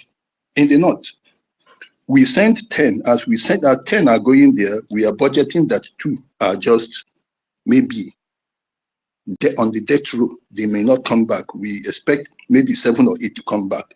This is what has been happening because they have intended to suppress us. They have suppressed us to the extent that our men no longer have balls. Let us start from number 1. You know that after the war, the Igbos actually formed an organization, the socio-cultural group. I've forgotten the name, I can't get it now. They refused to accept that group. They refused to accept that. They disbanded them. They forced them to be disbanded completely. They didn't want them to form the group.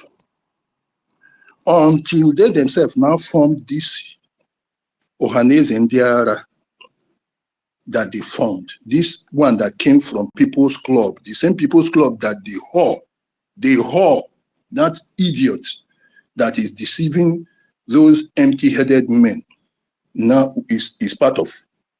That, this one you call Ohanese Ndiara is coming from People's Club. And it's approved by Nigerians. So the Nigerians on their own approved for us what to be our socio-cultural group to lead the Igbos. So that's why Ohanese Ndiara is their product. That is their group. It's one of the bullets they have been firing to make sure that we are dead. Note, the socio-cultural group that is supposed to be standing in for us is their own product. They formed it, they created it for us, and they kept it for us. So they determine even what we should say. But yet, we still keep rising against that bullet. Look at the government itself.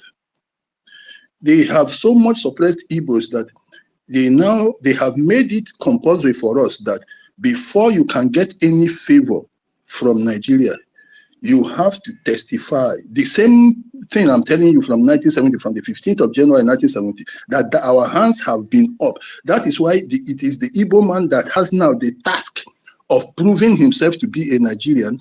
Unless you prove yourself to be a Nigerian, unless you say you are a Nigerian, you get nothing. That is why it is the Igbo man that is always struggling to say, I am a detribalized Nigerian. Have you ever heard any Yoruba saying, I'm a detribalized Nigerian? Have you ever heard Hausa saying, I'm a detribalized Nigerian? It is the Igbo that has the task of saying, I am a Nigerian. Otherwise, he gets nothing. So that same raise your hand up and say you are one Nigerian has been there since 15th of January. It is still here today. That is the bullet. That is how they have kept us. That is why these so-called governors you are talking about, House of Assembly members you are talking about, can do nothing. There was a day, I think it was Betty that was asking me about them. And I was telling you here, look, these are nobodies. And I use our own slang. We say, they no get mount. I say, they no get mount. These are nobodies. They can't do anything. They can't stand up to these people and talk. This is the truth. We have been disenfranchised. We have been pummeled on the rope, beaten, battered, that we don't have the stand again in Nigeria. And the Nigerians themselves understand it. It is something they created for themselves.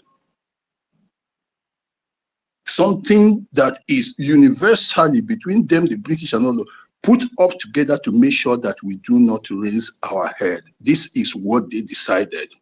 I have heard it from them. They are high-level government officials. They are high-level business owners. All the top managers, they keep saying that the Igbos are in the position, they liken it to the position of Germany after the World War. So, Ndi Igbo, so you know it. You are people, spoils of war. That is how they see us. That is what they have been trying to make us to be. That is the kind of subjugation they have levied upon us. So we are people, spoils of war, people captured, conquered, subdued, suppressed, and perpetually kept under their feet. This is what they say. That is why anytime they can tell you Igbo man will never be president. So in order to rise up to be anything at all, you have to say, I'm a detribalized Nigerian. You have to say, I am a one Nigerianist. I don't like Biafra. I am not Igbo. I don't want to identify with my people. If you don't say that, you are not going anywhere. That is why those governors you're talking about can never speak for us. And that is why we who have been in that generation from them till today, see anybody working in Nigerian setting, government or whatever, as not part of us.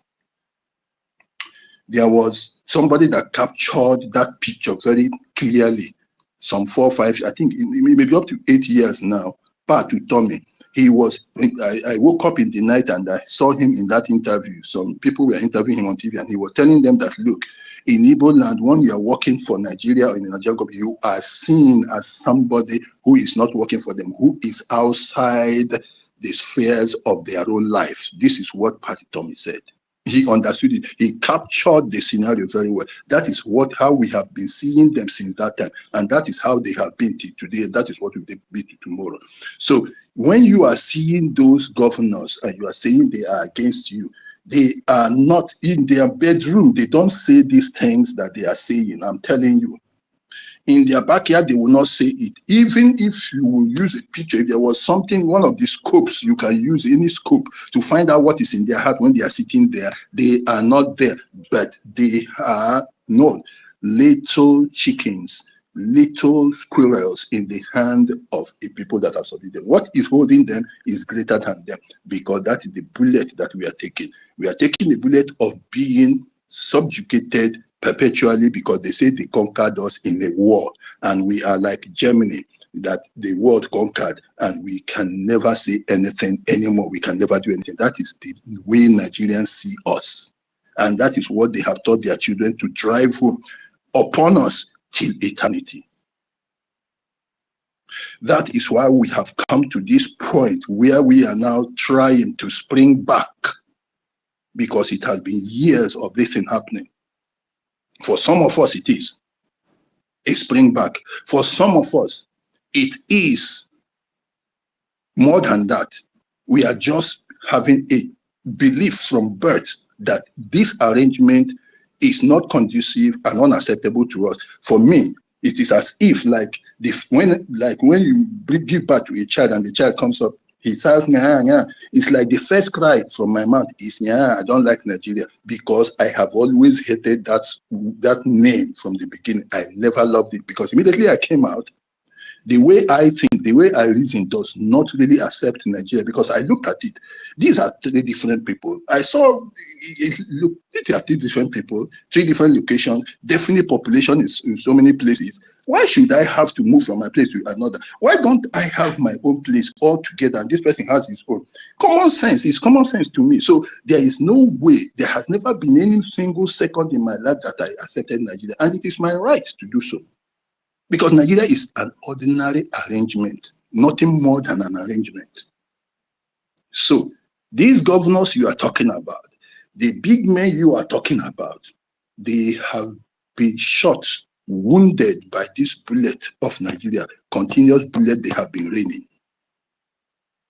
That we have to be in this position, always subjective, always going to beg, never to be this, never to be that. Of course, I don't care about whether you are president of or what.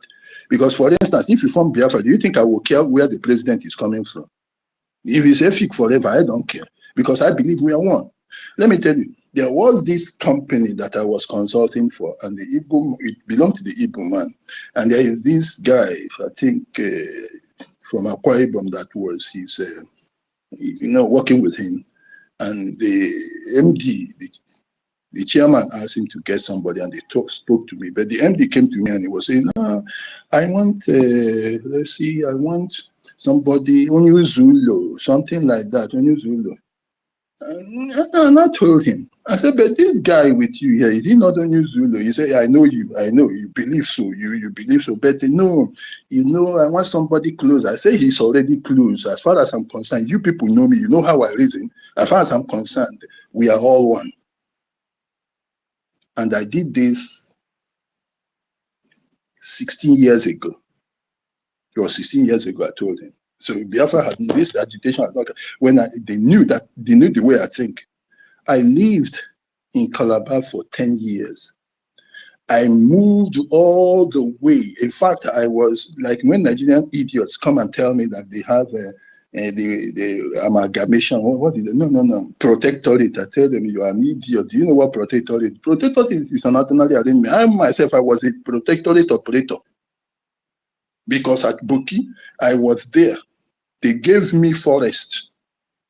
I sat with the community. They came. I sat with them, we discussed, they gave me forest, and the arrangement was that I should be exploiting the trees there, mighty trees you will see from the forest, and then I will be giving the protection to them through their own security people. They will have security people, and I will be providing the security people to guard the entire town and all those things. That is what protectorate is all about now. Go and check it. You give me resources and I protect you from danger and from those who will invade you and all that. So I myself, I was a British among them. But one idiot will hear protectorate and he will say that is a country. That is the basis for which he thinks that I shouldn't have my freedom protected. But I operated the protectorate myself, personally.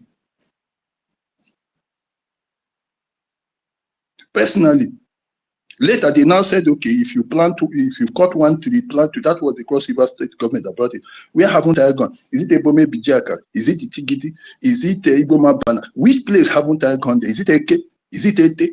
Is it Korabasi? Is it Ibuno, where we go and get crayfish and all that? Where haven't I gone to? Ekom, Ukep, Ekori, where we used to sleep for how long? All the way to Mamfe. So where haven't I been? No, is it coming to Patani, to all this area? This one is just like a place where I sleep every day. So look, we are one people, but that's why when I hear one idiot telling me I don't be Igbo, I stopped talking to them. But that again is coming from the bullet. That bullet that they have been firing to make sure we are kept subjugated forever. It is the Nigerian state that is making these governors, those people, to be like that. As far as you work for them, you can never be yourself. You have to take on a different image in order to protect yourself. Yesterday night I was speaking and I said, when we were doing these things, we never thought it should cost anybody a fingernail. I'm telling you, at least on a Saturday or sometime, you take your cutter and you remove your fingernail because it's worth nothing. We never thought anybody should lose a fingernail by 212, 213, 214. Even during the time of was weekend. But these people came up, they thought they had argument. We messed them up in argument. Whether they came up online, the online where we are writing and arguing with them, be it Vanguard, be it Guardian newspaper, be it anywhere we were writing, they saw that they couldn't match the argument. When they came up anywhere and interviewed, they saw we defeated them, so they resorted to violence. And now that was when they brought the physical bullet. So the same bullet that we saw as children in 1966, 7 and that. We started seeing the bullet again raining, this time again. This time with intentions to remove the generation that is trying to restore the pride, the image, the lineage of our people. That is the one they are now doing. They started killing. First time was one girl. She was the sister of one of these social media guys at Onitsha Bridge there. They went to Abba. It was like a joke. Unbelievable that in this generation, people could shoot at somebody for saying, I want to be left alone. And that makes sense to a Yoruba that says he is educated. He went to school. Yeah, I went to Unifair. We have lecturers. This is the best school. I went to Covenant University. These are schools that when we were at Nsoka, the lecturers would say they were secondary school. They say, we can't set those kind of secondary school questions for you. They are now the ones boasting their school is best, we are this. Say even if you have your third class is better than their 2-1. Ask them. Ask anybody. These are now people boasting. And you come out, see, they kill somebody, a human being, a whole human being, for saying, I want to be free. I am not asking you to return the things you took from me. I am not asking you to give me your own. I'm not coming to your place to take yours. I just want to be left alone. They kill the person and the graduate that says he is this, and what those bastards will come here and say, I am citizen Olu, I am citizen Ade, I am citizen Femi. Those bastards, they came up that time, we defeated them. It still comes to talk. Somebody that broke chunk, that said is educated, is rejoicing over the death of a human being for daring to say, I want to be left alone. They started raining bullets till today. Till today, they are still shooting for daring to want to be free. Now, in my place, if a chicken turns back to swallow its egg, to drink the eggs, we say it has defiled the earth. If we see a dog eating its child, we say it has defiled the earth, because it is unnatural for a species to eat its kind. It is an abomination for a species to eat its kind. When you see a species eating its kind, that species has gotten something that is unnatural with that kind, with its type. Goats don't eat goats. Dogs don't eat dogs. But humans eat humans. Humans kill humans. Then, over these last 27 years, I now started growing. I now said, oh, for 30-something, I have been a child and I continue to learn, because it never crossed my mind that a human being could kill another for daring to want to be free, for daring to say, stay on your own, let us be friends. Instead of us trying to embrace and our heads hit and we have injuries, let's stand there, let me stand there, and we shake. And he says, I must die because I said, let's be friends, rather than embracing. They are raining bullets. And to worsen it, we now say, okay, let us defend ourselves. Let's defend ourselves. And what do we get? Finland says we are terrorists. They call a terrorist, they sit the same seat with a terrorist, a hater of Western civilization, a hater of Western religious beliefs, a hater of Western dominance in this world, sat with Finland president or whoever the idiot is, and they agreed. In a jiffy, the man gave him contract. In a jiffy, he took back his high commission and replaced with a devil. In a jiffy, he arrested and scuttled our declaration, all as quickly as that, without any common sense, any sense of decency. And for the British, as far as I'm concerned, they are the most uncivilized beings on earth. So I don't have any respect for them. Look at what they did. They went to Kenya, connived with the Kenyans, and they kidnapped Nnamdi Kanu. That is still bullet. It's Nigeria working with them. So the world, not just Nigeria, is laying bullets on us. The world sees it as a righteous thing to recompense tribulation to us for daring to be civilized. Because actually, our tradition and culture stands out as the most civilized. I make bold to say that. Forget that our people are misbehaving. If you look at our culture, if you look at our own legal system, if you look at our own government, system of government, You can hardly beat it anywhere in the world. I thank God that it wasn't Igbo, but it was a couple of Americans, a couple of people in the United States that came here and said that it is as if the Igbos were the first to give the world its first constitution on earth.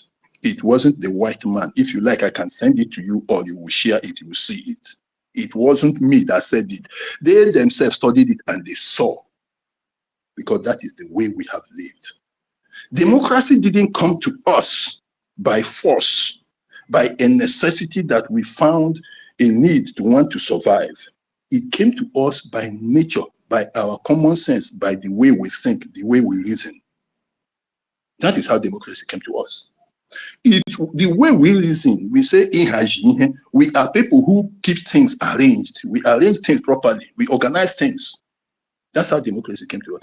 So the Europeans and the Westerners got democracy by force because they needed to react. They needed to react to the emergence of forces among them, powerful people that were ruling them and that were now suppressing them. So they needed to demand from those people and say, look, we need to give you a constitution. But we didn't need that. Naturally, in our minds, we organized ourselves to have a judicial system that enabled the organization, that identified the different groups, the different constituencies and collectives in our society, and enabled them to deliver judgment at different levels, at different instances for certain things. And then at the end, there was a general judicial system. The women could do theirs. The first daughters could do theirs. There are cases you have that inside your family, they will say, no, you go back to your family when you finish. If you have issues, you come to us. If you come to them, they judge it. If they have issues, they try to say, okay, go to your maternal home. People from your maternal home will come and judge that case. When they fail, you go to another level. Where have you seen that? Which people on this earth have that kind of arrangement, that mentality to be so organized? But now it seems we have lost it all. And why? Because of this bullet. Because Nigeria wants to destroy that which we had. And they have shot it into those people, Betty, the governors, and all those people. Don't blame them. They are under duress. They are squirrels in cages. Yes, they have gluttony. They want to make a living. Everybody wants to survive. Consequently, they want to make money. But I am telling you, they are under prison because Nigeria believes we, Biafrans, particularly the Igbos, are spoils of war, and we do not stand a chance. So they keep firing at us, and the world is aiding them. Egypt aided them. Russia aided them. Now, France, that was on our side, is now aiding them. So you could see them going from one place to another, the so-called drug baron, Tinubu, going all over the world, gathering them together to continue to fire at us. But now, the picture is coming to us straight in our faces. Are we going to wait, watch them, and depend on anybody to now free us? No. I would not like us to hope, to place the whole dependence on somebody. We can hope, there is good reason to hope. But we can also decide to do things ourselves. When you are going to the toilet, they say in my village, you hold 2 corn stalks. You know, when you eat the maize, the stalk that behind it, you hold 2. Because you don't know how the stool is going to turn out. If it turns watery, when you clean with the second one, you will now have, you clean the first, you will have a second one too. Because if you hold the first one, you can go there and the stool will become very watery and you will need more stock to clean your ass. I know what I'm saying. Whilst we are looking up to some people, let us not completely depend on them that much. Let us see that here we have to fight through this the hard way, the only way. Nigeria will rain their bullet, but will continue. Now, I see that each time that I will come to space, people don't talk, they keep begging and begging and begging. Let somebody talk, let somebody talk. But when I start speaking, somebody wants to talk. So let me stop here and let some other people talk. When later that same situation comes up, I will come and speak. Thank you very much. 30 tutors, I will stop so far. This is my initial contribution. I will come back again. Thank you very much. Thank you so much. Thank you so much. That was so educative. Thank you, Brother Emeka. Wow, that was great. I've learned a lot, and that is still what we are talking about. For the world to know that we know who we are, we know our history, and nobody can take that away from us. That is a fact. And we believe in our freedom. That's it. So because our freedom is not just a request to be considered, but a right that cannot be negotiated anywhere. No, no, no, no, no. We know who we are, we know our stories, and nobody will tell our stories for us. Thank you so much, Brother Emeka. Yeah, I don't know if Ben is here. Bro Ben, are you here now? Oh, yes, I'm here. Yeah, please, you have the mic after you hardcore. Oh, thank you so much, Mr. Tutos. I Hey, so much appreciate your hard work, your consistency, and everything you're doing. I really appreciate all the Biafrans and all those who have actually considered it a necessity to gather here at every given time they are called home to. All of you that have really realized that you are not doing this for anybody but for yourself. But I still want to thank you all because the efforts you're putting together to ensure that Biafra is liberated is simply what you are doing for me to be freed. Thank you so much, everyone. And I greet the house. I greet every one of you here, every one of us. And I want to thank Brother Emeka so much. I think this is like saying, I want to thank you as usual because you have always, pulled up all this and removed this very hard curtain that is shedding our history. Well, going back to the topic of today, we're just having to say that Nigeria bullets can't silence Biafra. Our freedom is not negotiable. Wow. A lot have been said already about this by Bremeka and many others. But I just want to let them know that, sorry for the my baby. I want to let everybody know that if actually Nigeria bullet could do anything, it would have done it by now. They shot us. Their physical bullets, because I don't want to repeat the things that Bremeka said. They shot the physical bullet at us at Aba, where we were gathered for the Biafra cause. They came there, and the Nigeria army shot the Biafrans, unarmed, peaceful civilians who gathered together for prayer, and they killed all of them, the IPOBs.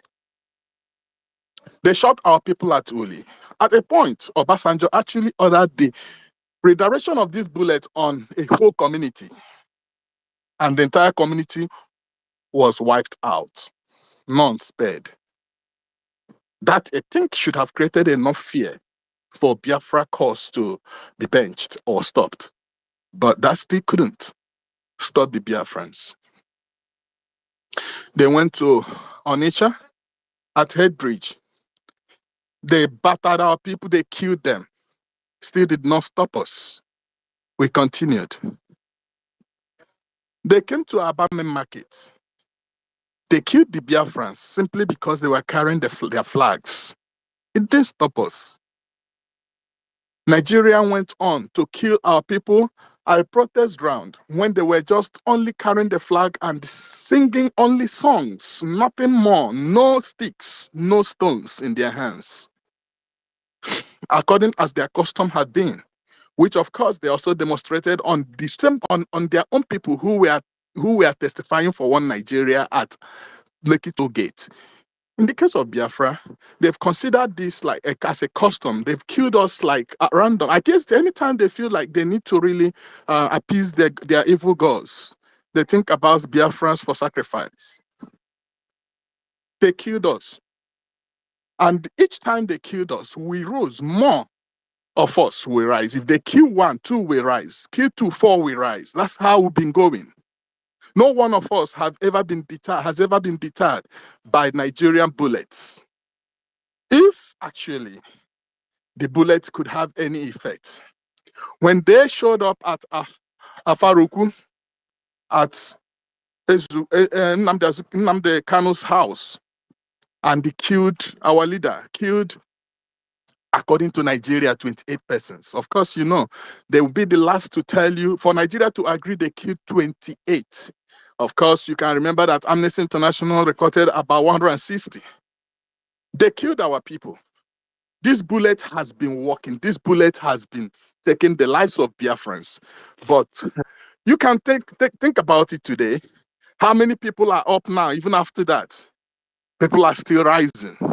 I mean, if Nigeria has any sense at all, would have realized that the bullet is of no effect. This bullet cannot stop anybody. This bullet cannot even stop the unborn, because the living, the ones present right now, have actually developed immunity against it. Biafrans believe that when the bullet of Nigeria slash your heart, when it hits you down simply because you're asking for Biafra, you are not really dead. You really will rise again, and will rise in another person's form. And this is exactly what is going on.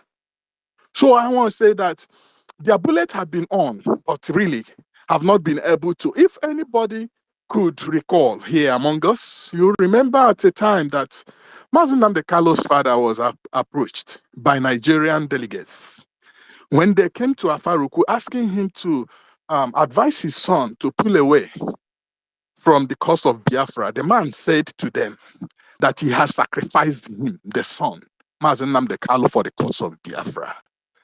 I mean, he knew what he was talking about, because he knew, as Mazi Nnamdi Kalu also said earlier, that the zoo will come after you. That when they try to bribe you and can't bribe you, the next thing they will do is to look for a way to terminate your life. It was the bullet of Nigeria that he was making reference to. And that bullet really came hard on him. It was that bullet that made him disappear from his own house. And for quite a time, in months, years, he was never heard of until he reappeared. And when they also went after him in Kenya, the bullet followed. They battered him. They did everything they could to see if Mazi Nnamdi Kalu, if anybody could have given up for Biafra, I think Mazi Nnamdi Kalu was given sufficient sufferings to actually give up for Biafra, give up on Biafra. There in Kenya, he was tortured. He was so battered that even the enemies who really got him so out of shape could not be proud to show his face. They had to mask him while bringing him into that very cursed entity, that very cursed contraption called Nigeria, in the guise of arraigning him in the courts. They have really hit us hard in different areas, and beyond this, they have decided to package this bullet now in form of cattle and herdsmen. And they are coming now asking for Ruga. It's still the same bullet asking for Ruga among us. Asking and wishing and wanting to occupy our land in guise of trying to take care of their cattle. In that way, bringing the bullet closer than it has ever been.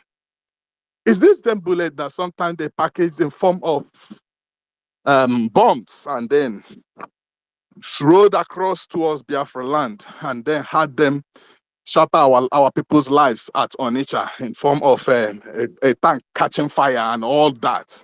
Nigeria has actually used the bullet more than anything anybody can think of ever in this life of trying to solve a problem with.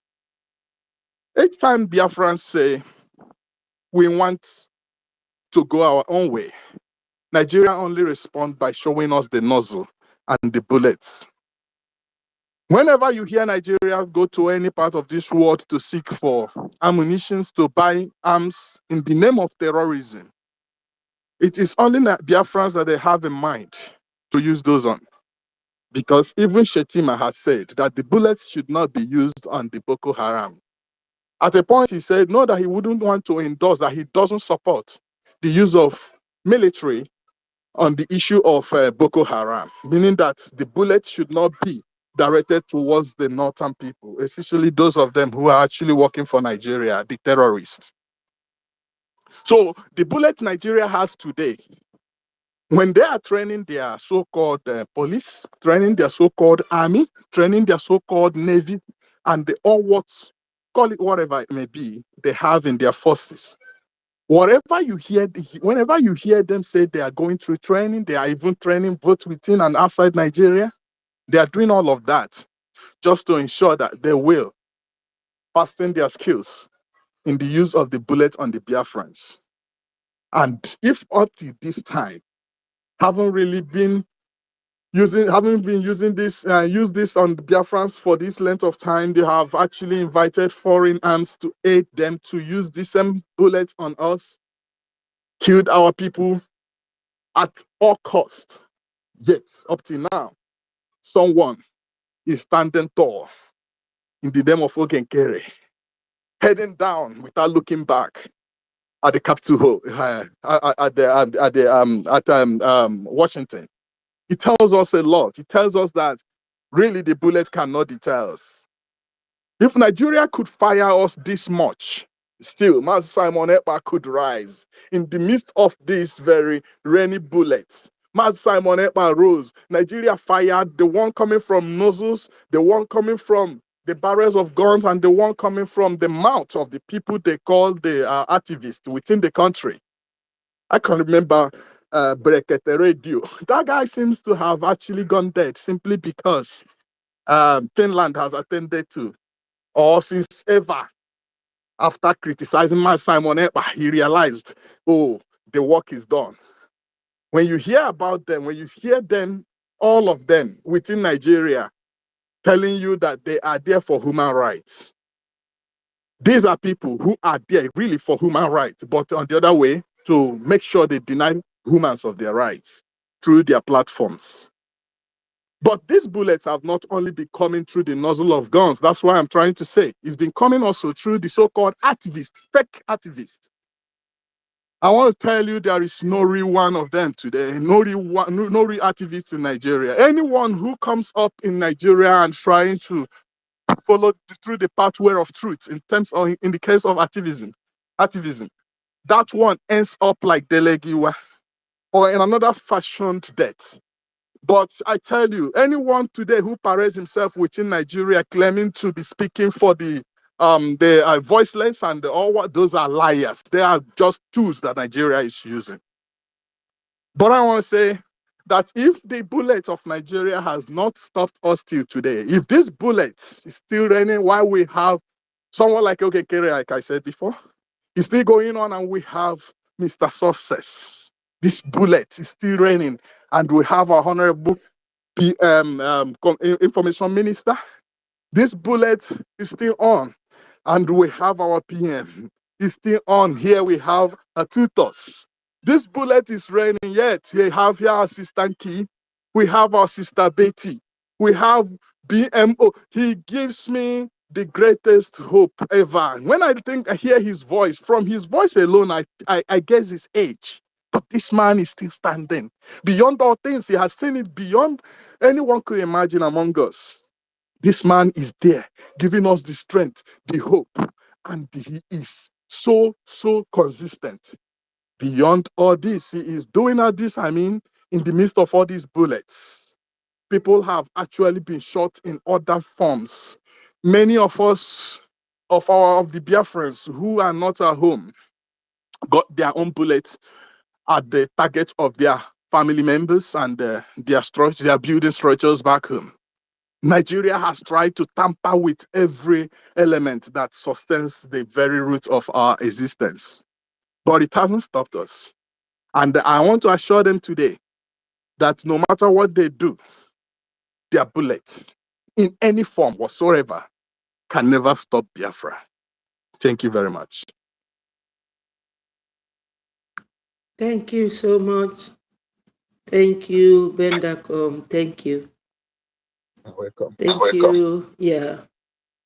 What of Mr. Hardcore? Are you close to your mic? Hello, Hardcore.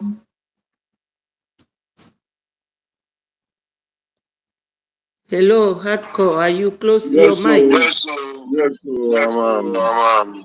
Mommy Betty, thank you so much. Thank you so much. Go ahead and give us your wonderful speech. Greetings to all Biafrans. Am I coming out, please? Yes, you are. Very well. Yeah. Very well. Yeah. Greetings to everyone. And greetings to Chukwuka Biama, first of all, for giving us life today. And thanks to you, Tutor, for hosting us today. Greetings to Mazen Namudo Kuchukano, wherever he is now. May Elohim be with him, strengthen him, and give him the courage to bear the burdens. And to our Prime Minister, he is already victorious. The least the enemy can do is what we have seen. And believe you me, he will be with us soon. And more energy from above to our acting Prime Minister, Mazi Ogechukwu Nkere.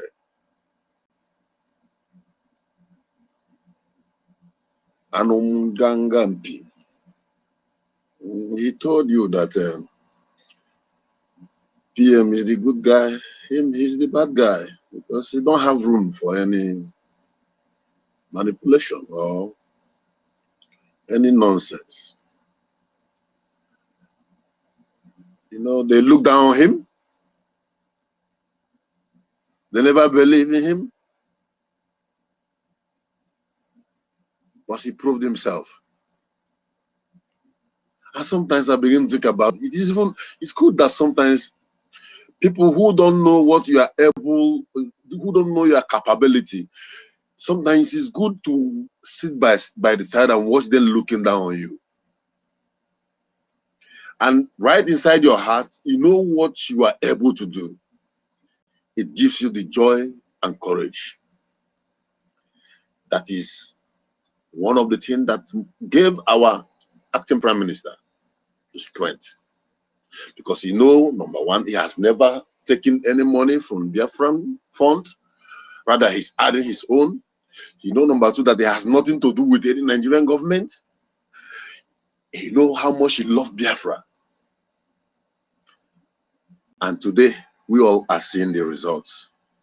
That God is using him to give to this struggle today.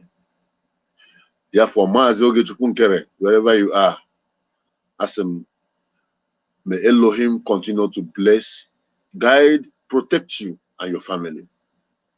Thank you, sir. We greet you. So without going far, I don't have the energy to go far because it's already morning here, Saturday morning. I'm going straight to the topic. The Nigerian bullet can silence Biafra. Our freedom is not negotiable, of course. And I heard when Maazi, Professor Meka Socrates was speaking, you know, his words touched me that I was like, child, that is not today that we started facing all these mess from Nigerian government. Or can I say from the world? You know, when you want to checkmate how we get into this mess, it will take your mind back to Berlin Conference, the conference that took place as from 1884 to 1885. In that conference, if you can remember very well, I think it was Hamadike that brushed it down for us then. The meeting where Europe gathered in Berlin to decide how to divide Africa. As in, people gathered and they decide, okay, you will take from Togo people who are living in the ancestral land. Another human being, species of human being who are also created by God, are dividing them like bread and tea. In that meeting, European countries decide how to divide Africa. The conference was held to prevent the conflict. They are already having conflict, you know, looters loot. They were here to loot, to carry timber, cocoa, gold, diamond, any mineral. So in the process of this looting, this one will be like, I was the first to come here. What are you doing here? Our ship landed here. Please go to Cameroon. You can, no, I can't go to Cameroon. France is already there. They live here for us. Go to Togo. No, the Portuguese are there. That was the battle between them, and it's already turning into a serious fight. They now decided to gather in Berlin. And in that conference now, they now decided to divide Africans among themselves to avoid the conflict that is about to happen among them. You know? So in this conference, what was the outcome? They decided to draw arbitrary border. This border they don't even consider the cultural or ethnic or even differences of Africans. People, they don't even care whether your religion is this or that. They don't even consider the cultural differences between African people who are living in any of this region. You understand? So this is the origin of the problem, not just Nigeria, the whole Africans are facing today.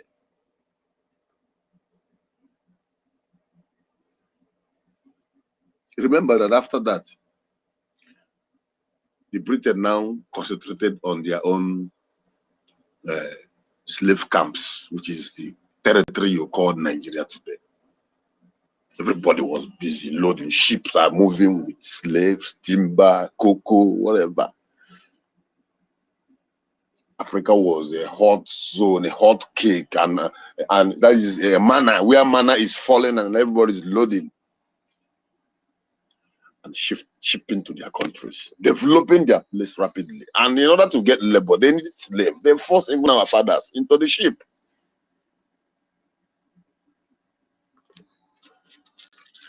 And one of the conclusion of that conference state that anytime they decide to stand on their own as a nationalist, anytime they talk about freedom, anytime they want to unite as an Africa, any leader who wants to pioneer that must be taken out. If you can't take him out, you destabilize his government. Where is Gaddafi today?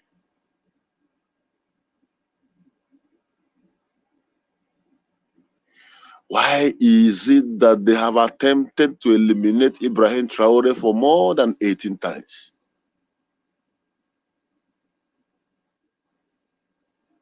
Why is it that the Britain who gave our leader, Mazen Namodo Kukano, the citizenship he's bearing, turned their eyes the other way?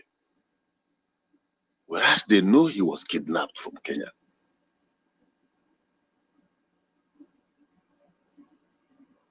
Why is it the same Finland who helped in, can I say, writing our national anthem, who their doctors and nurses were in the field taking care of our fallen soldiers, who eventually they supported us in everything?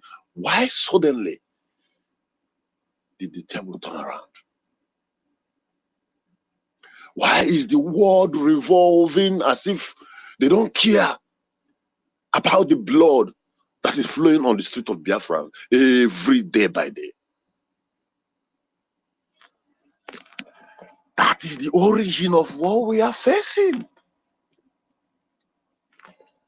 Last time I told us here that the Nigeria that people are protecting was sold, was bought at the price of £865,000. This, you know, Royal Niger. That was where the experience, the knowledge came to flourish. And since we have this our company that is moving cocoa for us, this company that is moving this place for us is Royal Niger. Why can't we just call the Niger area Niger area? In other words, so Hamadike said is darkness. That is the name they gave you.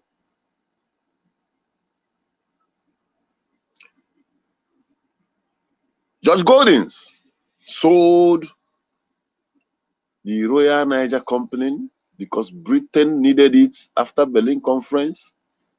They needed something that can help them easily control the territory. And they bought that company £865,000. That is what you want if you are defending Nigeria. And don't forget that after that Berlin Conference, they needed people they can control, who can help them to keep the citizens, the owners of this land they have been assigned to go and take over. They needed mechanisms, they needed systems that can help them to penetrate. One of the major systems they came with is religion. And don't forget that the memory of what our ancestors did to them during Ekumeku is still fresh in their mind. So in as much as they are operating, they know that there is a certain people within the circle of a region that they are very hard to break. They are tough, they are intelligent, they are strong, and they are wise. So in other words, they needed a more sophisticated means, a violative means to penetrate and break their backs. They applied one method, and that method is still going on today. Give them money. Give them money. Give them political positions. In return, request for loyalty. Loyalty and control.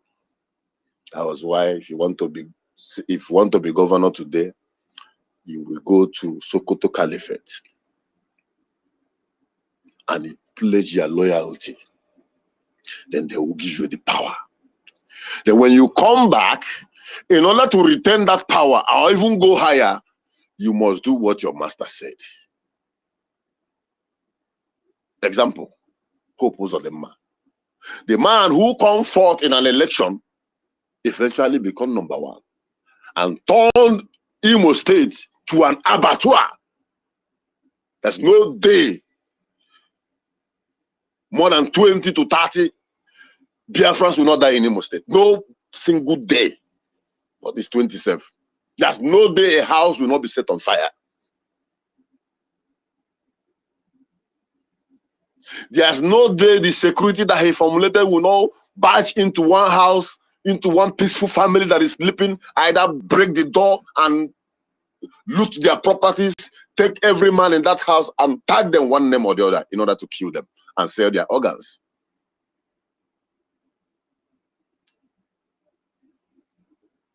In all this, the world turned their eyes the other way.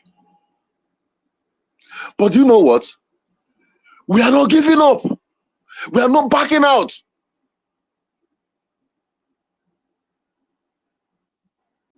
We still stand on that truth that we know, that truth that Nnamdi Kanu Hamadike has laid down for us. That is where we stand, that all we want is our freedom. We have nothing in common. with those men who came down from Futajalon. But there is nothing between light and darkness.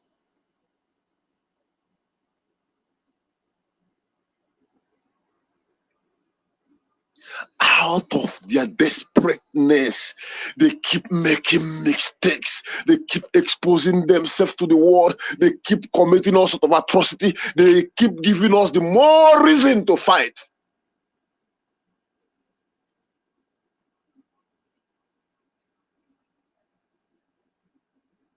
We fought war. It's not that we bring the war to come and fight in the north.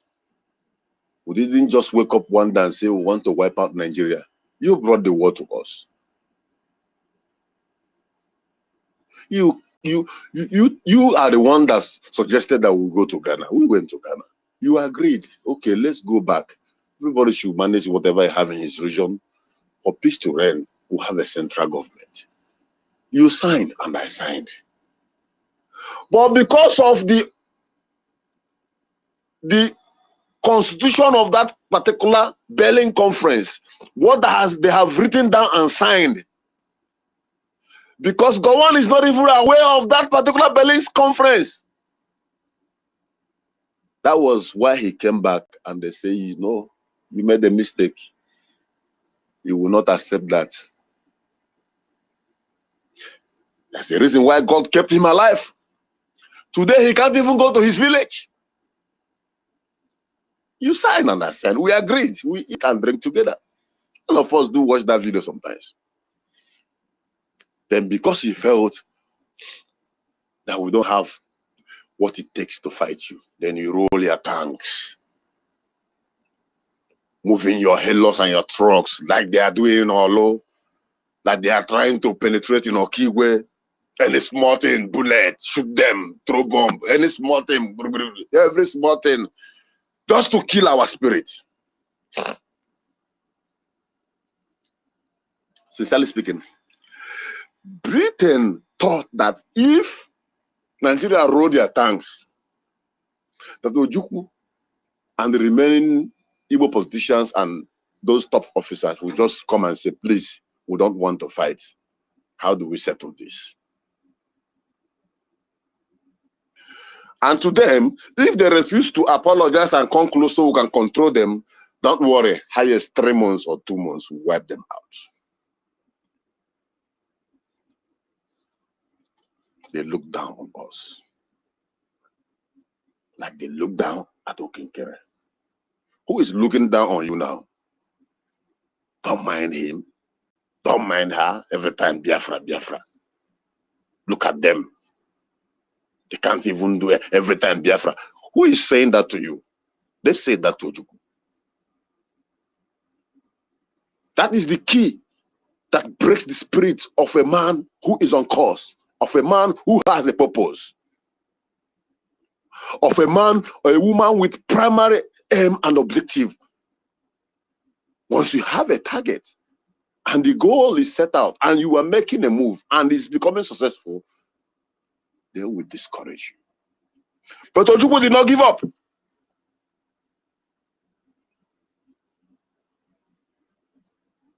We fought back, not because we wanted the war. We defended our land.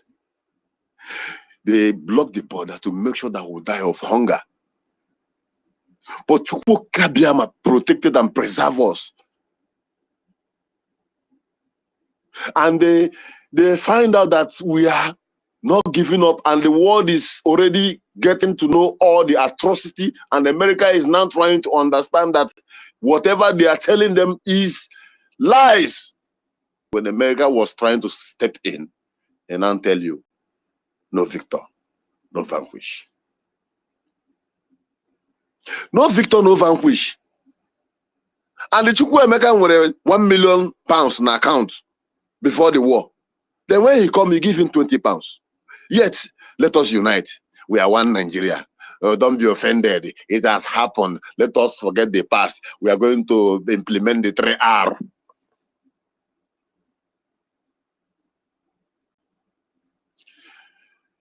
From that day till today, as I'm talking to you, we have been receiving bullets. The war did not end. The war did not end. We have been taking bullets. They have done everything humanly possible to kill our spirit. You know the most painful one? That someone that you love so much, you are in the battlefield with that person and you are struggling. You are shouting, "Airborne!" All of you are struggling. Once, just for no reason, just turn around and changed. Because they value money. They have been threatened. They have been pushed. Oh, Jesus Christ. I was speaking with somebody that said, do you know that something made Nnamdi Kanu to come out and say, I am tired of broadcasting?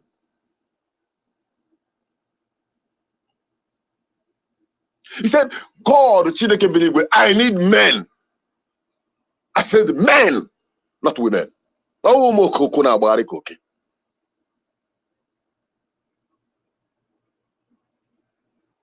Because his words to some people's ears are like water being poured on top of a stone. It doesn't penetrate, it doesn't enter. Their interest is what they can gain, their views, their content money. You know, they surrounded him and he's the key to their content. And they make money out of him for so many years without their spirit and soul being in the real cause, which is the struggle for freedom.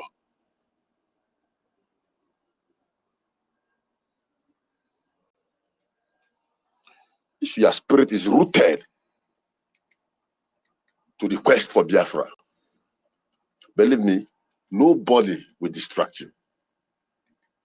Nobody will confuse you. Hamadike saw all these things. He did not give up.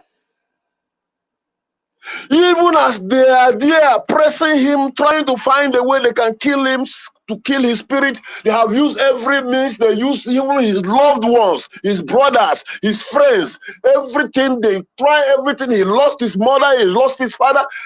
He lost, it's like he has lost everything.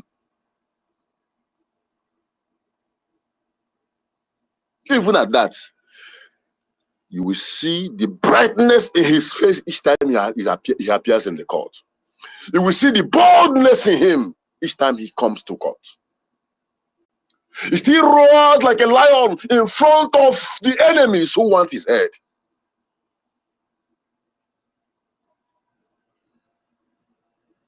Did our PM give up with all the name they called him? No, Ogechukunkere. Bullet might not be a physical shooting. The words, the frustration, the tackling, the betrayers. These are the bullets who have been taken. So many people have been possessed with the spirit of Abiaseka.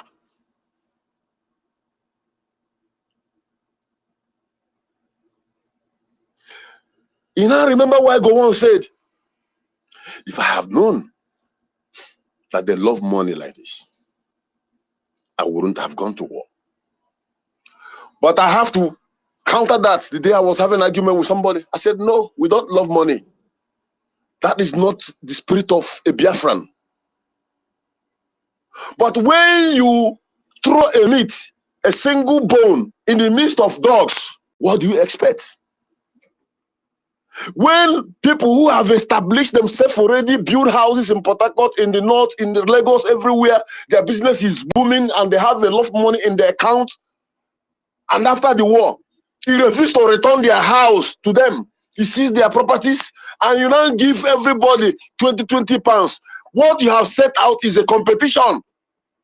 And you know what is in competition? Everybody wants to win. And that is the spirit that makes people think that we are corrupt. We like money. No, our forefathers were never like that. We are contented with what we have. That is why when it's time for you to be a man, the community will gather, they will come to your village, Everybody they will mash the clay sand and build a hut for you, put the thatch house on it, decorate it, paint it, make you a man, go to your farm, your age group will follow you to your farm, just to stand you. The day of marriage, the whole community will follow you and go and bring a beautiful woman, a queen, a virgin, so that you start up a life. That is how our culture is being done. So the war did not end. Even as we're speaking now, Tinubu is in France planning, taking Plan B orientation. What next? Thank you, sir. Small boy, thank you, sir, for helping us through Finland. But the US, I don't know how to approach them. You know, my drug case and other things, I can't go there. I can't penetrate. Trump is not here and he's not listening to anybody. That is why, that is why we must do everything we can, everything humanly possible to make sure that this opportunity that God gave us by returning Trump into the White House, we make use of it. And I thank God for Ogechukwukere and our lobbyists. They understand the game. They understand the game. You see them now running around. What brings about the level of corruption you are seeing now, kidnapping you are seeing now? The US said that is being shared by the corrupt people who have been taking care of the White House before. The US said when they bring Nigeria on, it goes direct to the sponsoring of terrorism.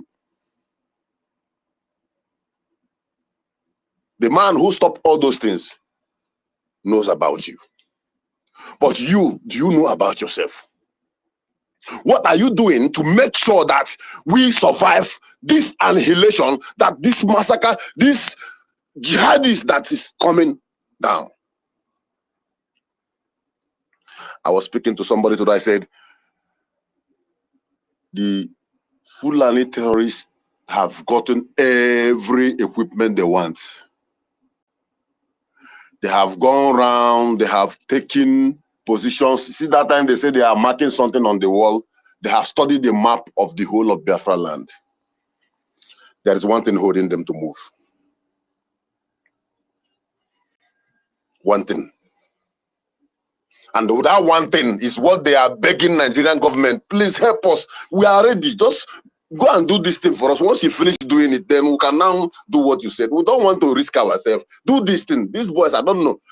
The only thing that is holding them is Biafran Liberation Army, Biafran Defense Forces, and Biafran Republic government in exile, and our presence in the White House. If not, Benue State and the Zamfara will be a child's play. If a Fulani man who is a Muslim can do what they are doing in the north to their fellow Muslim, imagine when they catch you as an Enyamiri, they will pluck your eye and put in your hands and ask you to chew it.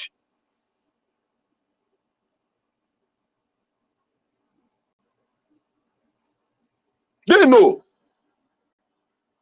that we are not that kind of people you can just barge in, do whatever you like and go out freely. Even in the midst of argument, even as we are fighting each other, we know when we are being attacked. We know when we need to fight back. The spirit of Onrubewanle Abanoso has never died in us.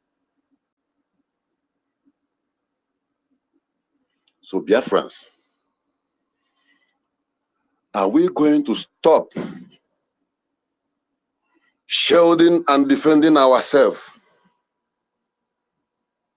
because Nigeria don't want to stop shooting at us? I guess the answer is no. We will never stop. If you are still on Friday, I'm already in Saturday.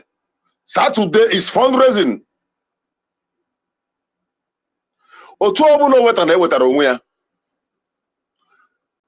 Come and support the freedom of your people. Your freedom.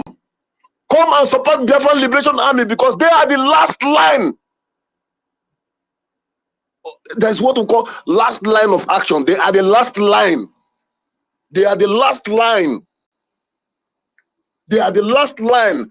The only thing we need to do is to put our back behind them so that that line will not be broken.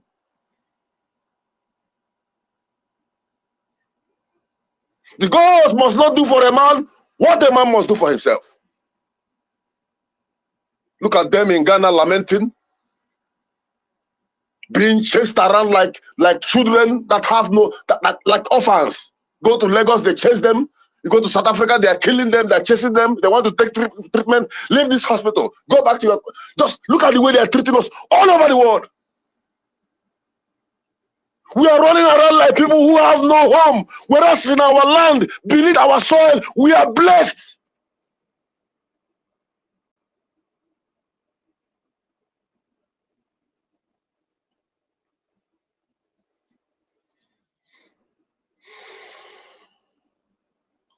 Ọ bụrụ na amụghị Simon, lee n'ihe anyị ga-emenụ ebe amụrụ ya.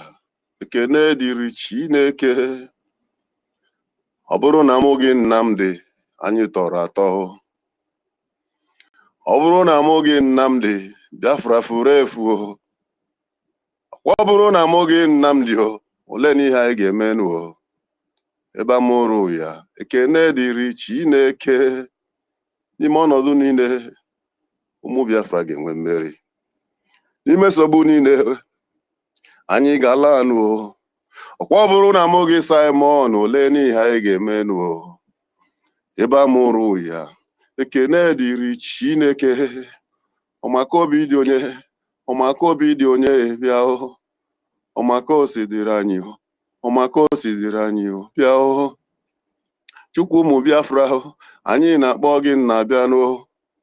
Chukwu ụmụ Biafra, anyị ekele gị bịanụ. Iyeri ọbale, iyeri ọbale ewo. Iyeri ọbale, iyeri ọbale ewo. Nnamdi Kanu, iyeri ọbale ewo. Odubegwu Ojukwu, iyeri ọbale ọbịanụ. Simon Ekpa, iyeri ọbale ewo. Okechukwu Nkere, iyeri ọbale bịa. Bute ụzọ nwanne m, iyeri ọbale bịa. Gentle anyị, iyeri ọbale bịa. Ọmaka osi dịrị m, ọmaka osi dịrị m bịa. Ọmaka osi dịrị m, ọmaka osi dịrị m bịa. Ị na-asị m chere na-agwụ ike, ị marala. Ị na-asị m nchere a ga-egbu m, ị marala. Ọ kwesị m chere Fulani na-abịa n'oyi, marala. Ị na-asị m chere na-agwụ ike, ị marala. Ọmaka obi dị onye, ọmaka obi dị onye bịa. Ọmaka obi dị onye, ọmaka osi dịrị anyị bịa. Airborne! Airborne! Airborne! And in the end, all must hail Biafra. Thank you, my people. I remain blessed. Love you all. Wow. Hardcore, thank you so much. Thank you for your submission. And thank you for your beautiful song and your beautiful voice. We Biafrans appreciate you. Thank you so much. I love all the speakers that have spoken this day to remind Biafrans of who they are, that no matter the amount of bullets, our freedom is not negotiable. Mbano. So I want to borrow the word of from Prime Minister Netanyahu, the Prime Minister of Israel. He made a message and said, and asked the world leaders who are fighting against him, what would you do if terrorists murdered and kidnapped your children? As they all gathered against him, he asked that question, what will they do? That's what will you do if terrorists murdered and kidnapped your children? And I'm asking Biafrans today, if someone broke into your house, would you negotiate with them about whether they should leave? Of course, you will not negotiate with them. You demand that they get out immediately. So this is exactly how Biafrans view their situation right now. But I want, instead of house, instead of a house, we are talking about our own homeland.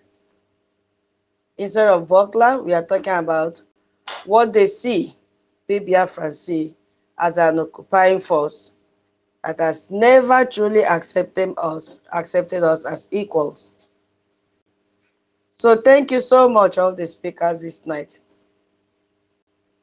because this is what makes this our freedom non-negotiable. It is rooted in international law, in Article 1 of the International Covenant on Civil and Political Rights, which was signed by 173 countries, including Nigeria. It clearly stated that all peoples have the right of self-determination. You see, they did not say some people or peoples, but what was approved, it says all peoples, all peoples. So I thank each and every one of you that spoke this night, because you have made Biafrans to see that their independence is not a choice, but as a matter of survival. Thank you so much, all of you. God bless you all. My co-host, do you have anything to say before I pass the mic? Yeah, you can move the mic into this. Move the mic. I think Meritecam is up here now. Your voice is jerking. Can you hear me now? Okay, it's still the same. It's okay. I'll bring you down, bring you up again. I'll give to Mary then. Mary, take talk are you there? We are Mambo, no, just 5 minutes. Okay. Yeah, Give her 5 minutes. So I think no hand is up again. Yeah, so Biafrans. Tutos, can you hear me now? Am I coming out good now? It's better than the previous one. Okay. Okay, you want you can go ahead. You can go ahead. When you're done, you can come in. I just want to confirm if my voice is coming out good now. But it's still jerking, epileptic. Yeah.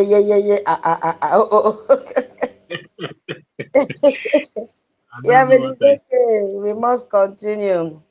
Yeah, Biafra, we have made a lot of reference to this, the war that happened between 1967 to 1970, because something happened that we Biafran say we can never forget and we can never forgive.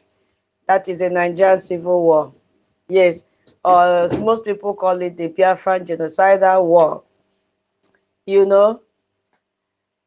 That war is still ongoing. Conservative estimates and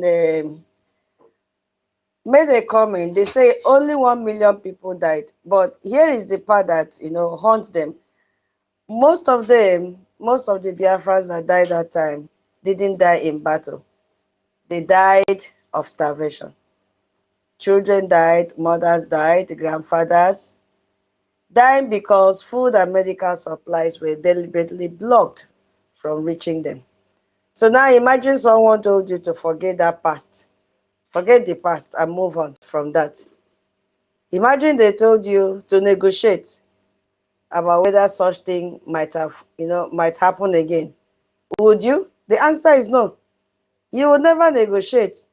You will never forget the past because the scars are there. So this is why we Biafra said that our freedom is non-negotiable, because we don't negotiate with those who have shown us that they are willing to starve our children. You see, we don't negotiate with them. They've shown they are willing to starve our children to keep us under their control. It's not possible. That is why we say our freedom is non-negotiable. Yeah. So I just want to show us something that will make our blood to be boiled. Yes, so maybe to wake up some people to speak. The former eastern region, which we call Biafra land today, it sits on some of the richest oil deposits in Africa. This is for those that may not know, our international listeners. And every single day, we just want to let you know that every single day that thousands of barrels of oil are pumped out of Biafra soil. So we want to know where that money goes. The world have seen that the money from that oil is being used today to fund terrorism. The money from that oil today is being used by Tinubu to bribe his lobbyists in the US to hide his criminal record. The money today is being used to pay terrorist bandits. Since they have refused to add the word terrorist to them, we will help them to add it to them. It goes to Abuja, the capital city of the terrorists, where they stay there and give command of where to kill and where not to kill. It goes to Lagos, which they call their commercial center. And some will go to the north, which is the seat or the citadel of the terrorists. And we call that place political stronghold. Because if you want to contest any election in that terrorist country, you must go and beg Sultan of Sokoto, do whatever he asks you to do. You have to sign an undertaking of how many of Biafrans that you will kill. Yes, you must play their script.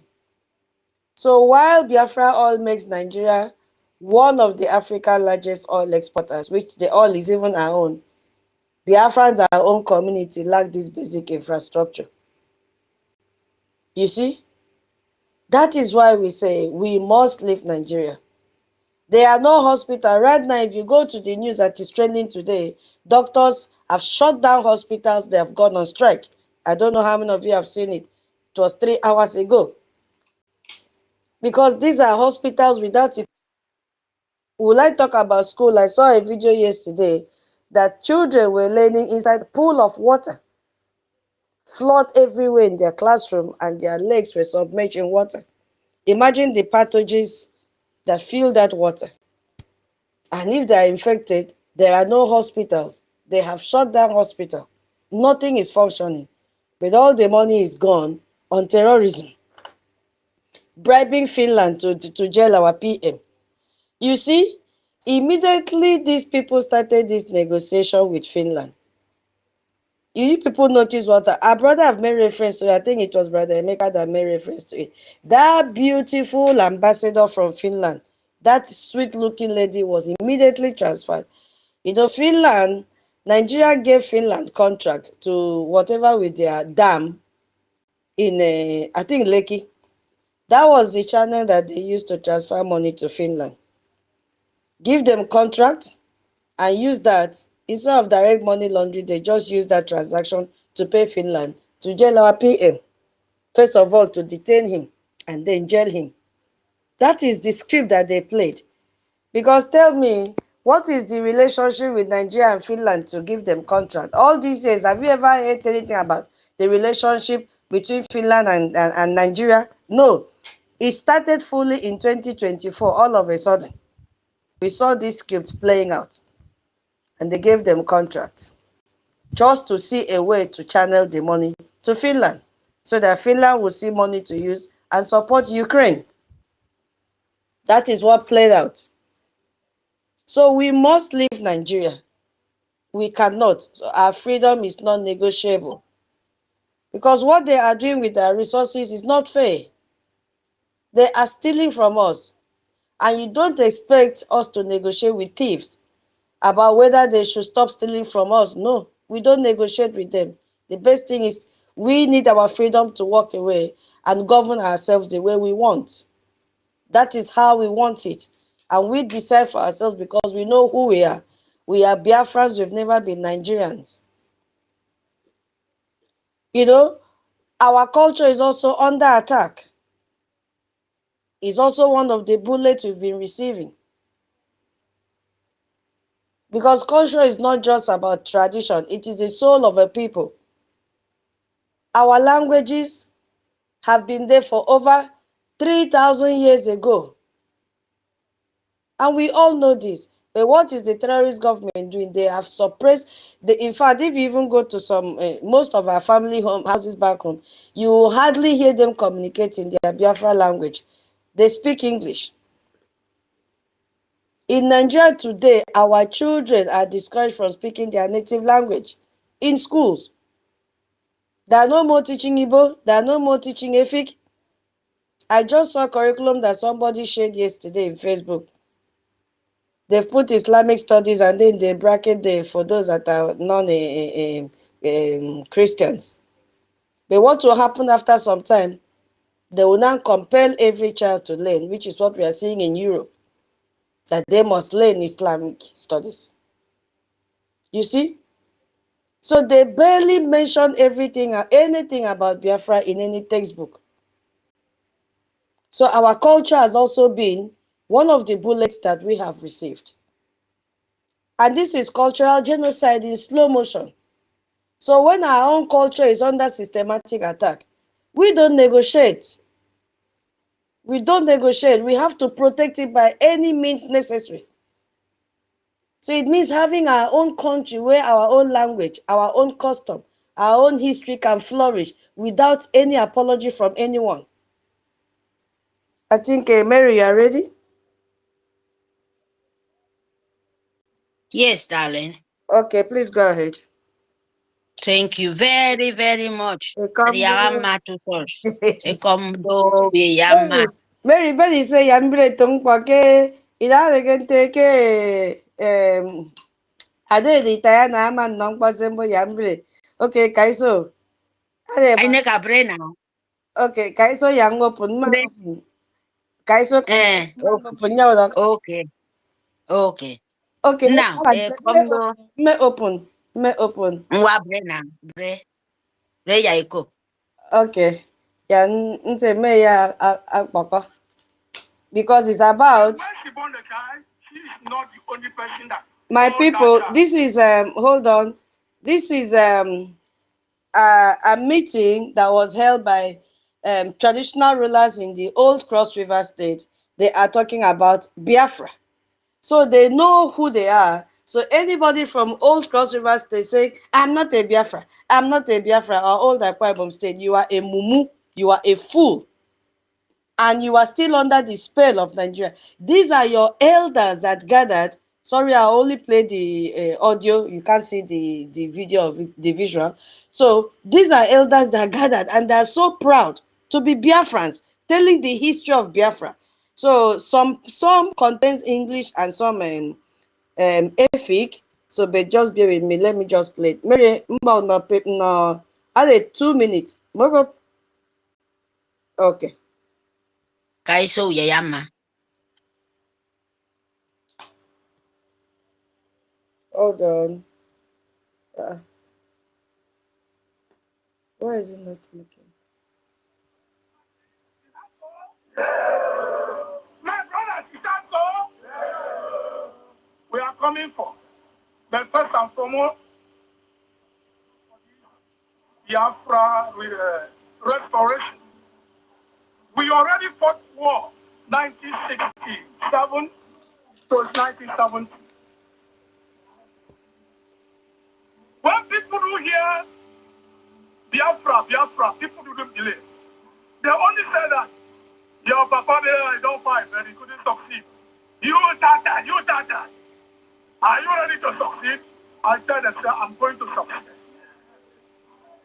That is why we, whenever I met that Biafra, I say, without wasting my time there. I'm going straight forward for what we are coming for. We are gathered here in a purpose of Biafra. Cross River is almost a battlefield through the border of Cameroon and the border of the other side through Okoja enter Cross River. They have been fought and killed many of us. But sometimes I do say, my people, sorry, if you deny Biafra, that means you deny yourself. If it is only Biafra, you disown yourself. Biafra is our country, is our nation. Biafra is what we are looking for. No, without Biafra, nothing. That is why I say now, because Kanye, Daniel record beauty. No good move for no one already. A Kuran and Tambara to Kande, Ninibo, Sani Yanada, Manibo Biafra, Ira Young. Sani, the millionaire and so. Telling you can cook it here. Outside Yoruba. Okay. Mary, did you hear that?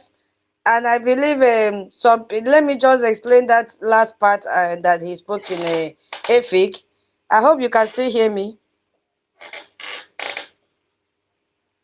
Can anybody hear me? Okay. He's making reference to our oil, that part that he spoke in Efik, that we are the owners of the oil, but still we are cooking with firewood. You see? The oil belongs to us, but we are not enjoying. We don't have the benefit. We are still struggling to cook with firewood. All the resources belong to us, but we are suffering. And he's calling on everyone in all Cross River State to come out so that we can get this Biafra once and for all. That if you deny Biafra, you are denying yourself. If you deny that you are not a Biafra, you are denying yourself and you are harming yourself. That everybody should turn up so that we get this Biafra once and for all.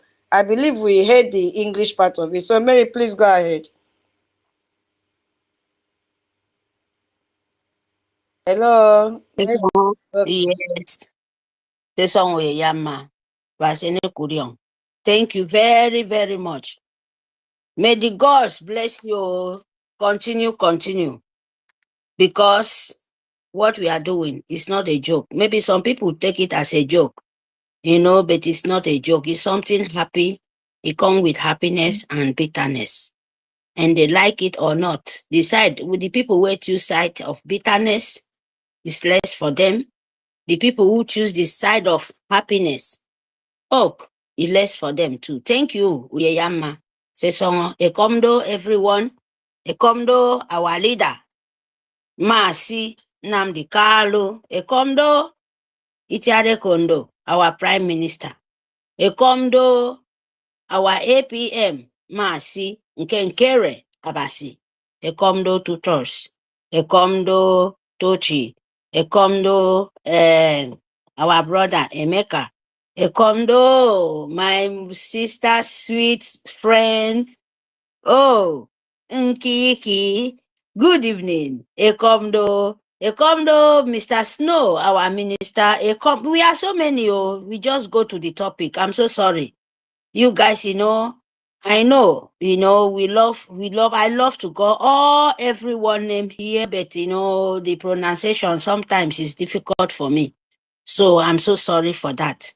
But I love all of you guys. Sorry, Mary, it is echoing. I don't know if it is from my side. Is it echoing in other people's device? Please confirm. It is echoing. Yeah. Is it from me? Please, somebody should confirm. Emeka, are you there? Toti, are you there? Is it from me so that I know what to do? It's echoing.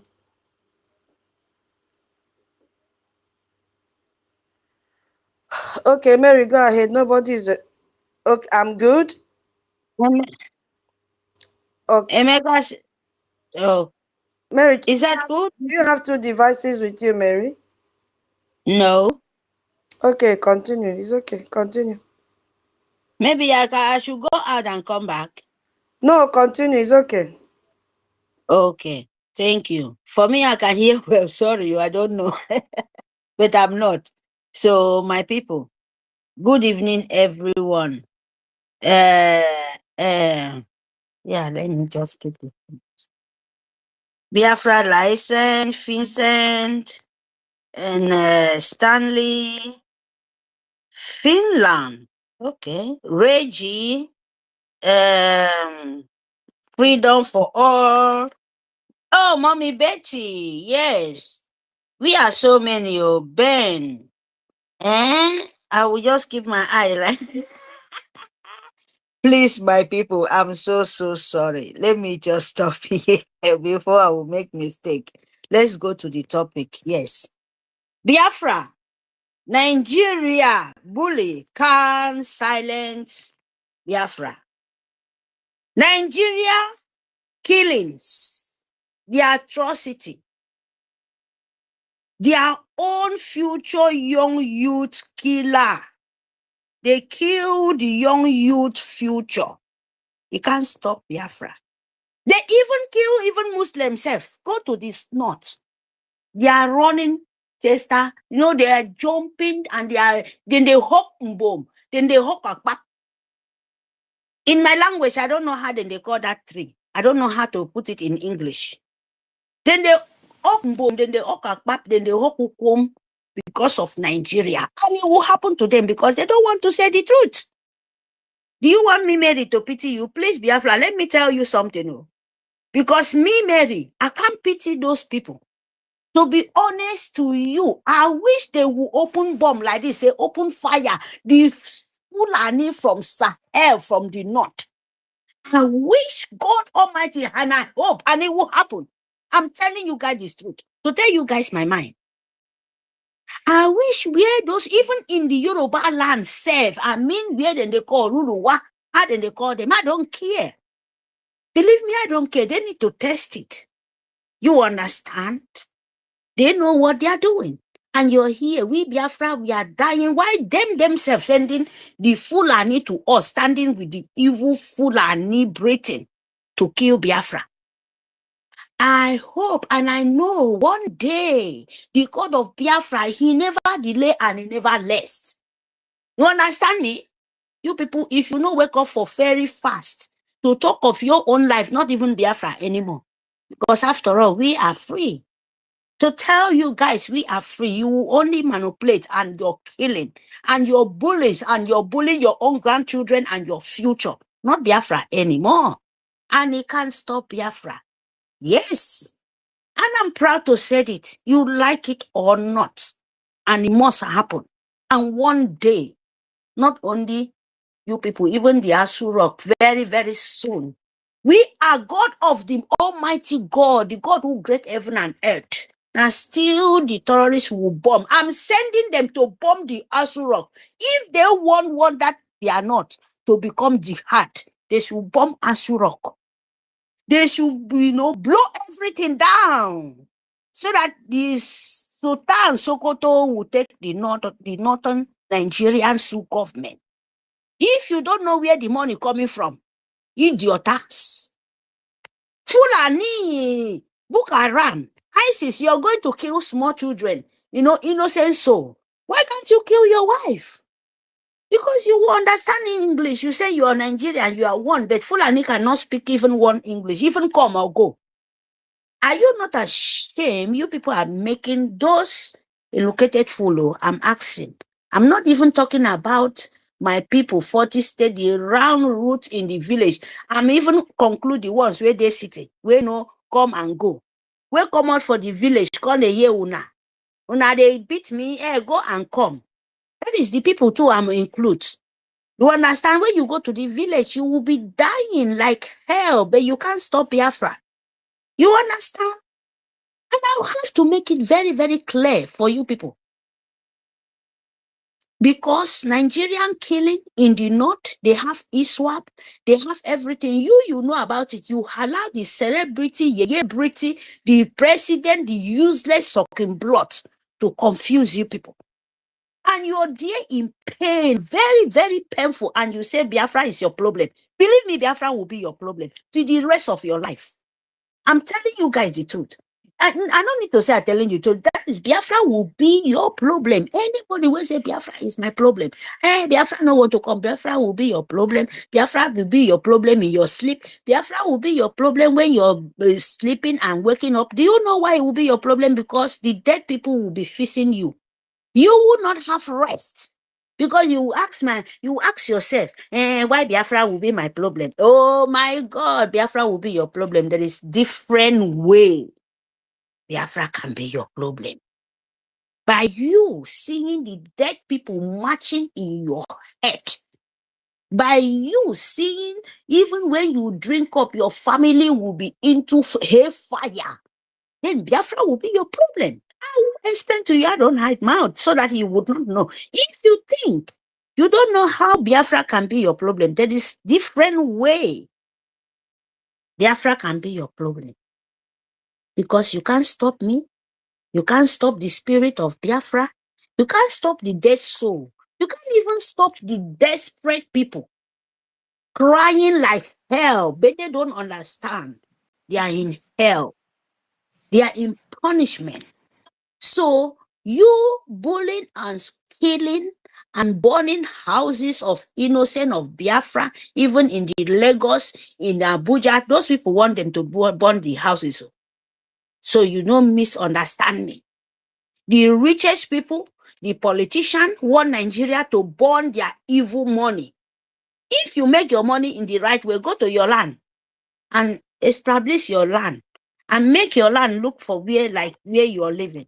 If not that, sorry for you, name be your name. No be from me, now for your own self. Because you can't stop Biafra. You understand? Biafra, our freedom is not negotiable. Our freedom, Biafra land, is not for sale. Tell that to the European Union. We tell this to the whole world, that Biafra land is not for sale. It's not contraction of Nigeria Britain company. We are not selling kidney. We cherish our children so much, so dearly. We cherish the new world, the natural, organic, where we don't understand where it comes from. We cherish so much. So when you come to say you can buy it, you must die. God of Almighty, the God of Biafra, will be my witness. We don't sell woman being parts.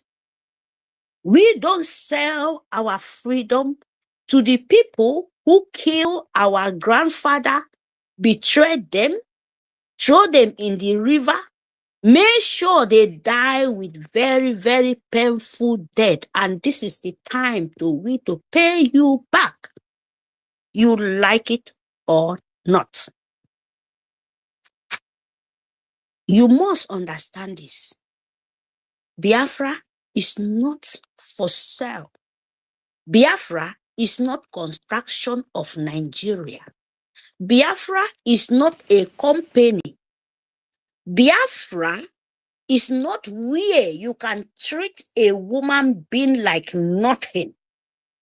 Even an animal, even a nature tree have a life to live. Those people, let them tell you.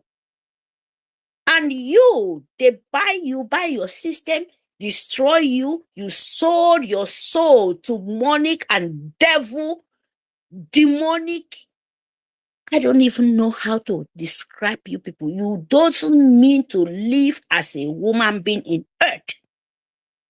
And God Almighty will destroy you people finish. When his anger come, you will pay for it. I'm telling you, you will pay for it. All of you people will not escape for it. It doesn't matter who you are. The four corners of the earth, the cry of innocence is so far.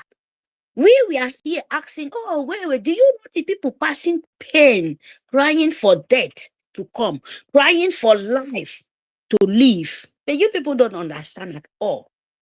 What you know now, money. But man, my children, they are Boroyibo. And you're still suffering, no? Imagine that. Biafra is not for sale. Because when you want to sell it, you can't sell breeze. Number one. You can't even sell the sand when you are marching. Number two. You can't even sell the word coming out from some people's mouth. Number three. So go and look yourself very, very well, because Biafra will destroy all of you people. So my people, we are not for sale.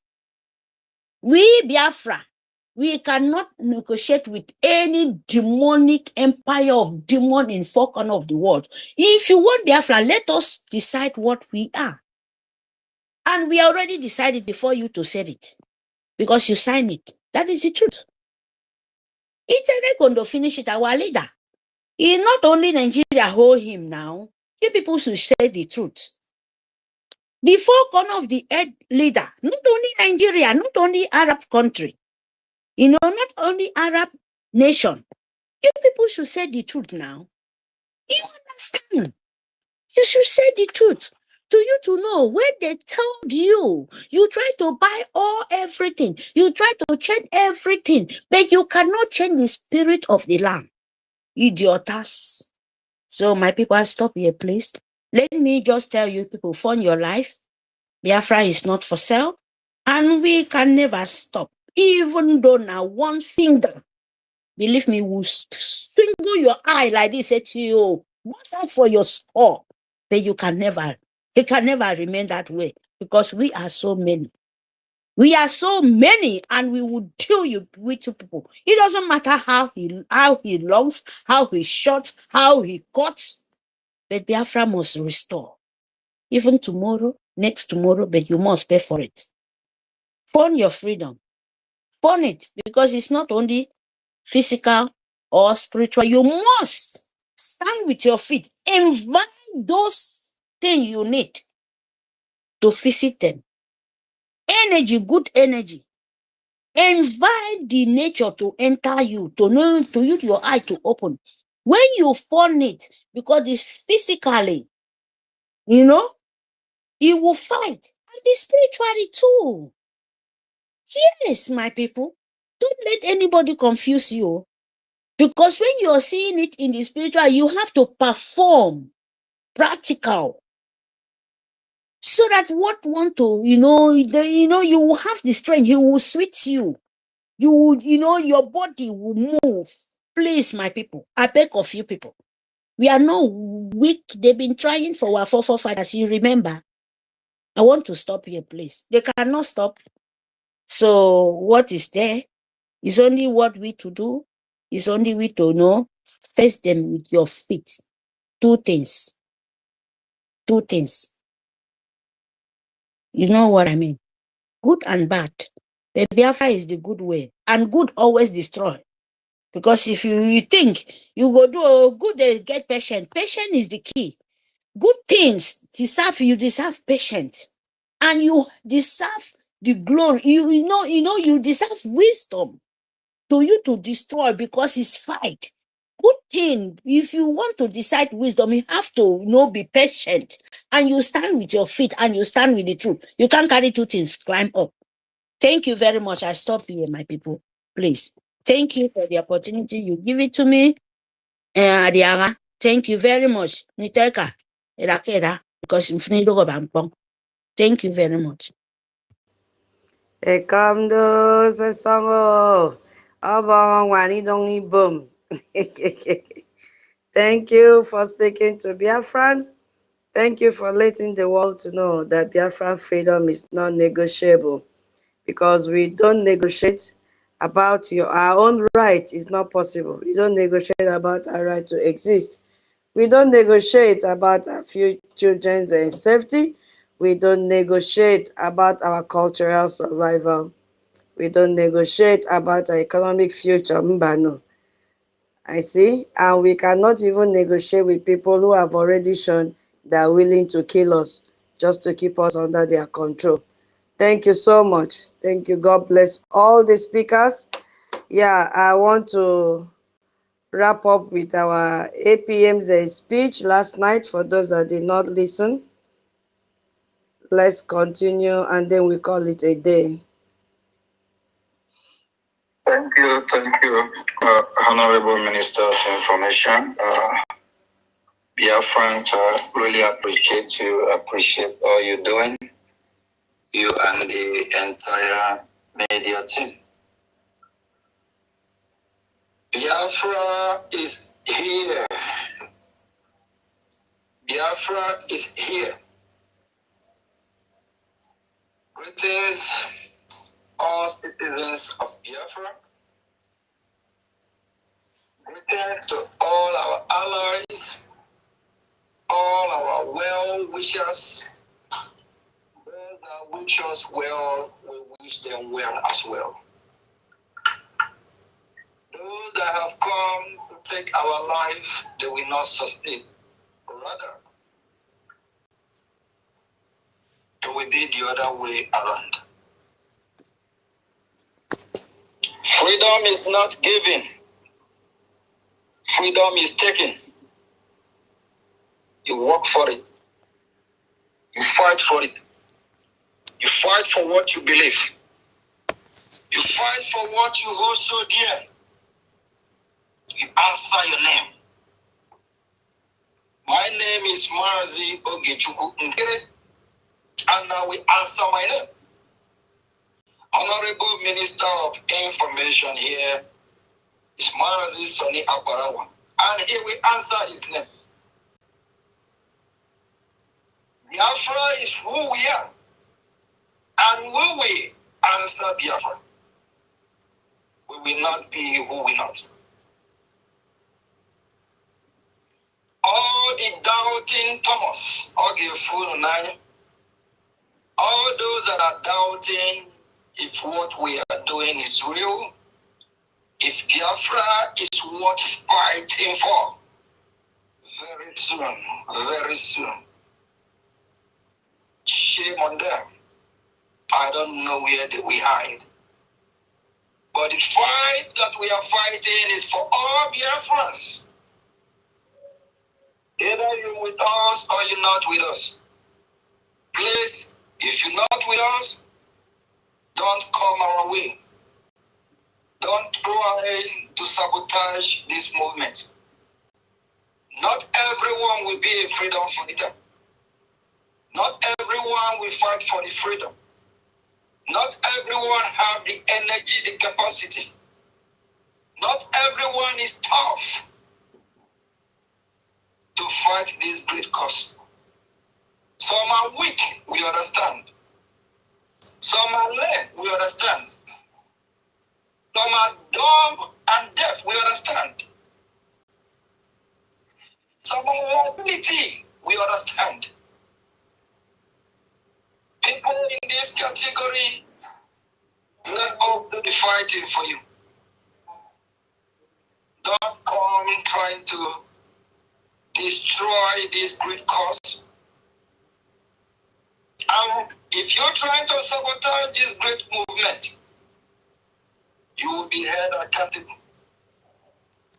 Just like the current president of that shithole country called Nigeria. Tinubu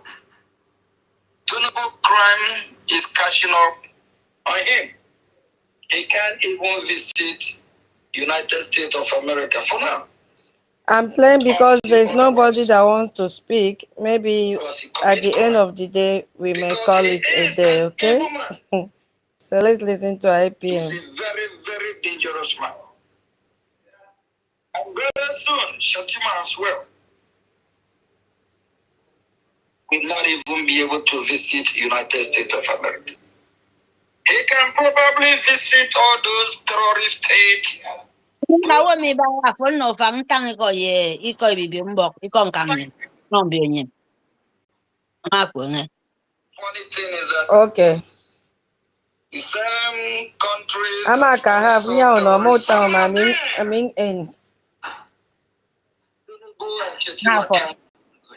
okay. Biafra is here.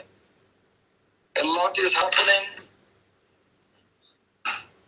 I think we have 2 meetings, one on the 3rd and one on the 10th that were just tweeted this evening. And there is other meetings that are not even tweeted yet, not even yet in public. Not everything will be in public because of national security. And at the same time, you don't play all your cards so that your enemy will not take advantage of that over you. Biafra is here. Washington, D.C. is getting the message. And Nigeria will be weakened day by day.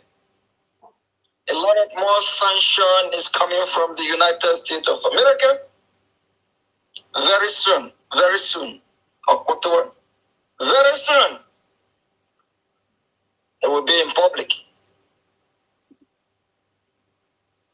If you love yourself, love Biafra. If you love yourself, love your neighbor. If you love yourself, love your fellow citizens. Just imagine your fellow citizens your fellow Biafrans are being massacred day by day by this terrorist country called Nigeria that have integrated Boko Haram, ISIS, ISWAP into their military. Nigeria military is infiltrated. Nigeria military, over 99% are terrorists. A beautiful, great meeting that was held on the 3rd with the chairman, congressman, chairman of the foreign affair was a good one. We talked a lot, we discussed a lot, but some sensitive issue that cannot be in public. But I must tell you, they are not happy with Nigeria. Nigeria is a failed state.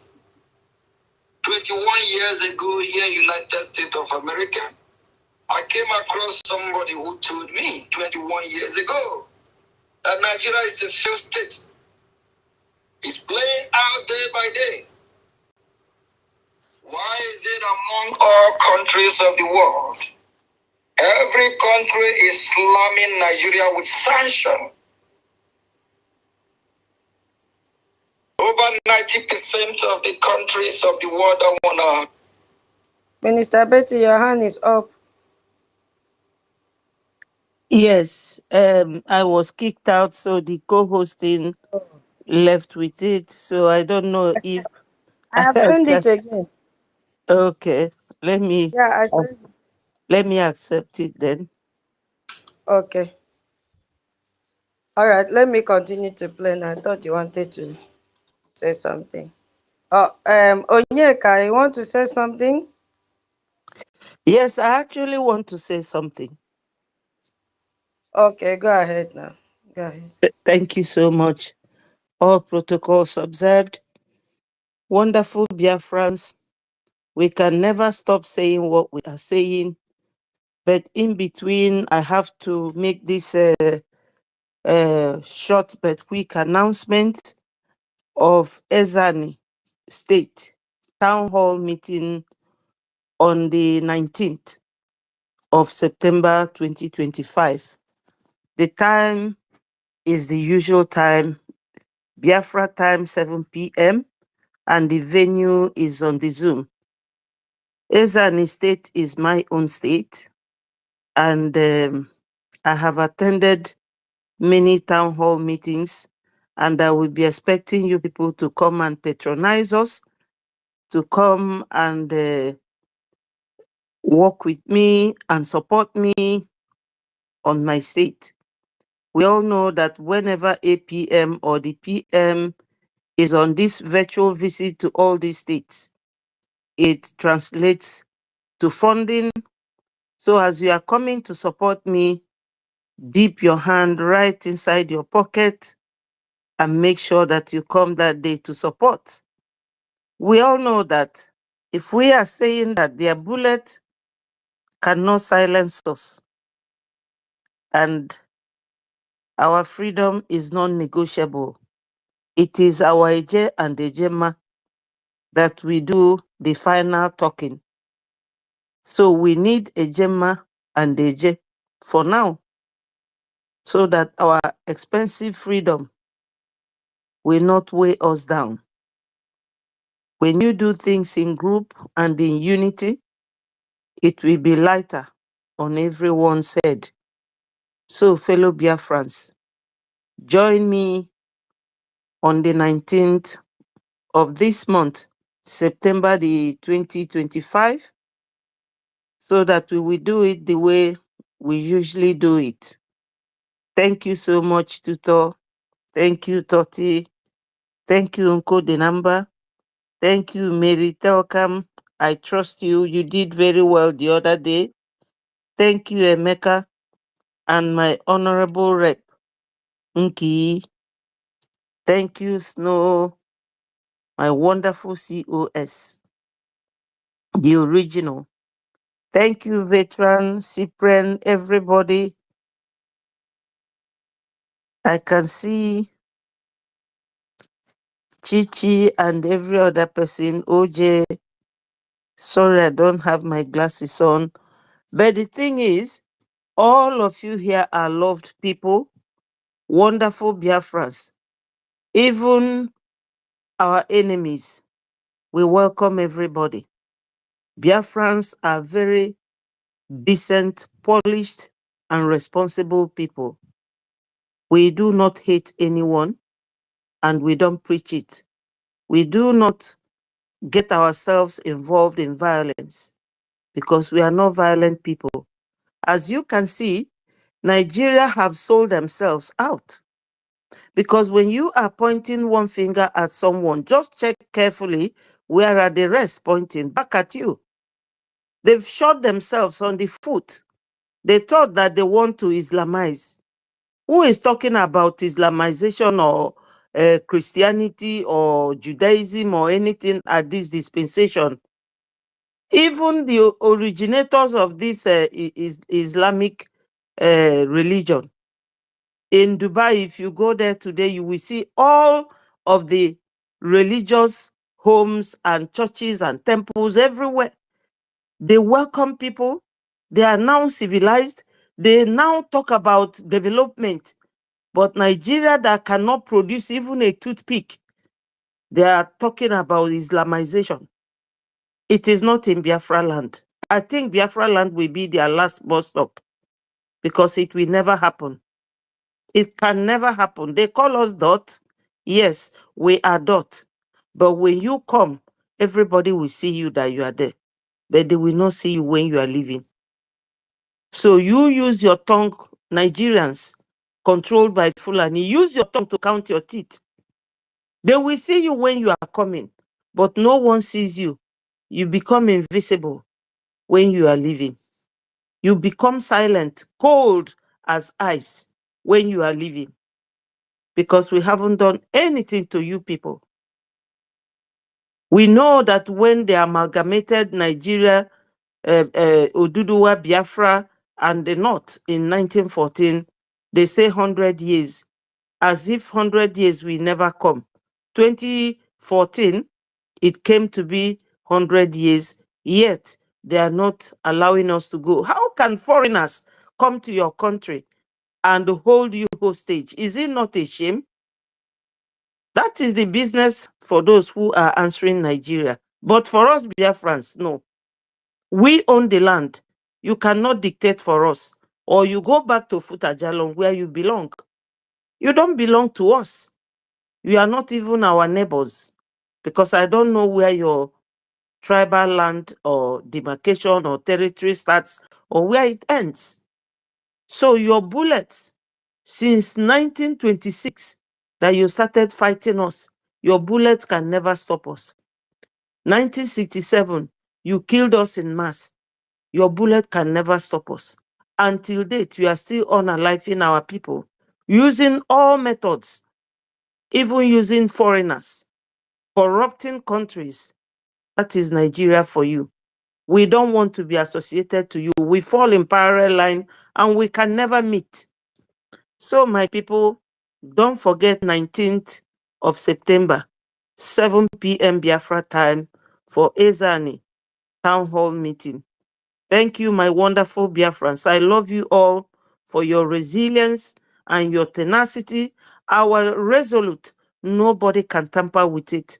We are Biafrans and nothing more, nothing less. All must continue to hail Biafra. Thank you very much. Ndewo, Mama. Ndewo. Thank you for reminding us. We will be there. Yes, so thank you so much. Onyeka, you have the mic. Onyeka, are you there? Onyeka, are you there? I think he's not close to his mic. Okay, Mary. Mary, yeah. Here, I am here. I No, am here. I am here. I Oh, am here. I am sorry, here. sorry, I am sorry. here. Okay, I am here. Onyeka, go ahead. I am here. I am here. I am here. I'm here. I'm here. Thank you. Thank you so much. I greet you. Thank you, everyone. Lady Betty, thank you for that last submission. Thank you for reminding that there will be seen when coming, but won't be seen when going. Yes, our sword is against only Oberibu. Oberibu must be brought down. That is it. Thank you so much. I greet everyone. Once again, all protocol observed. Before I go on, there's something I shared on Jumbotron there. There's a reason why I shared it. Because this nonsense must not be tolerated. Anybody in Biafra land, see anybody sharing whistle, bring that moron down. Any Biafran see any idiot sharing whistle, bring that moron down. I think we have never, I don't know why this woman and her cohorts still taking us for granted, because we have not taken action against them. I think so. Imagine. Anyways, thank you, Biafrans. Thank you, the BRGIE government, our APM, and the ministers. Thank you for what you're doing in Washington. And thank BDF under the leadership of BRGIE, Betuzo. Thank you so much for what you are doing. You know, I saw the video of our Brigadier General in Arondi Zogi KG. You know, the people know they are true defenders, and they are not hiding. The people know they are true defenders, and they are not hidden. No matter how you carry their propaganda, carry all nonsense, the people know who are defending them. They know those who are criminals, those who impersonating Igbos, impersonating Biafrans, hiding on that to be killing our people since past decades. This year, this time, this generation will bring to an end to everything. Like Maridi said, Biafra land is the end of that atrocious irregularity coming to force someone. As you are bending down to dig that Quran, we will push you into the ocean. You will be swallowed. Be rest assured. That nonsense must not be tolerated. No Igbo man is Islam. No Igbo man, Ayota, is a Muslim. No Biafra man is a Muslim. Yes, those who separate themselves, they are the same people, the same criminals, the same invaders, the same impersonators, the same imposters. Thinking that by so doing, they will law order the true sons and daughters of the land into the nonsense. Look at that man in Ebonyi. Oh, the Ebonyi as governor. Look at that man very well. Is that man an Igbo man? Look at that criminal very well. Is he an Igbo man? I think we are not not understanding this way properly. Is that man, look at his, just look it very well. Is he an Igbo man? When Fulani invaded our Hamufu, somebody went to confirm from the survivors, and when the person confirmed and announced it, he arrested the person, and he brought out 500 million, sponsoring those who were going to their nonsensical pilgrimage. No land is more holy than Biafra land. No land in this planet Earth is more holy than Biafra land. Talk about holy land. Yes, as rightly said, the bullets, the Nigeria bullets, can't silence us. 1967 genocidal war, if their bullets were actually working, they couldn't have introduced hunger there. Because Biafra started with 120 rifles.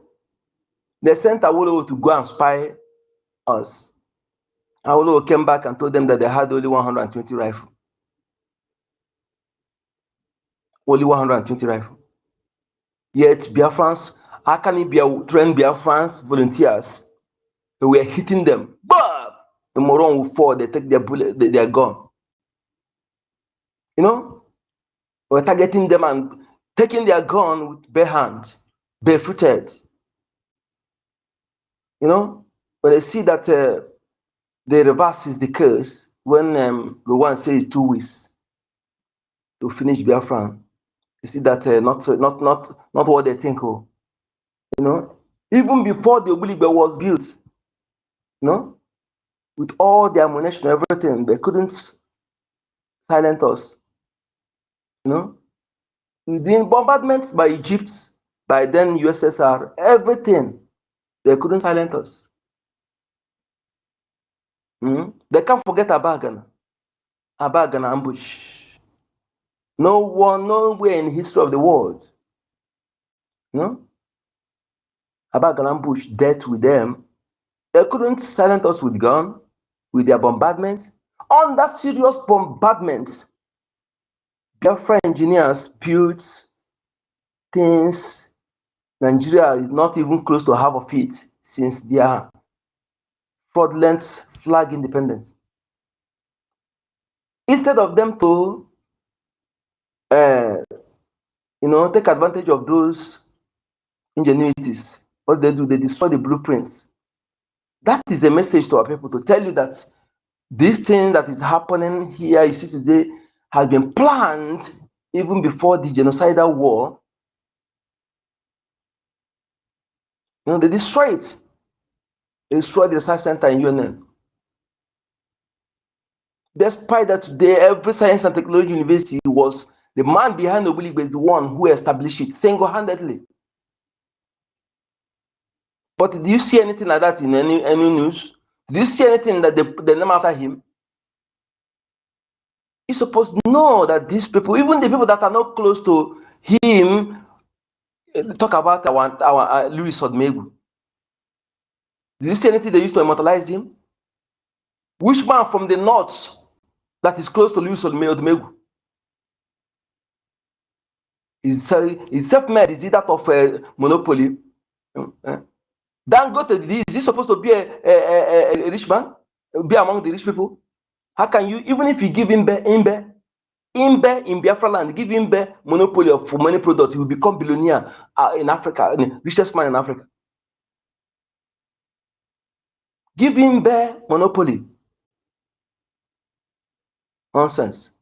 Their bullets couldn't silence us. They see that it's not working. It's not working. They want to introduce after armed blockade. They first of all put armed blockade. Britain use other Russia and to supply Nigeria guns and weapons. You know, they see that it's not working. Then they introduce food blockade. Britain approve it. They starve 5 million children and pregnant women. And those women, they cry and lay curse. They think that Nigeria will work. They think that you do any sacrifice that way. Which sacrifice you want to do? Which way I want to do? Which you want to do? Where I want to do it? Sacrifice. Which blood is more powerful than that of innocent children? You want to see you, you're validating Nigeria, you're an indigenous person, you're validating Nigeria, see you as a moron that need to be dealt with. Because you are idiots. Look at that kind of evil. That evil. You see little children. What did they do to you? What did they do to you? You not say, okay, let me focus on those who are fighting, soldiers. What did little children do to you? That show you that you earlier the want to, anybody attacking your children and women, pregnant women, youths, want to exterminate you. That is the intent, nothing more. Look at everything, attacking little children. They were crying and falling. And no, oh, these people have forgotten. Oh, yeah. Nigeria. Nigeria and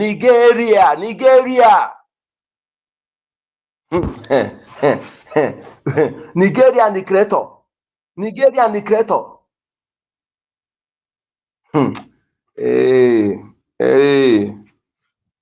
When when when you have not seen something, you have not seen something. That is why you still carry on this evil after all this gross evil. You still suppressing it. You don't want the world to know it.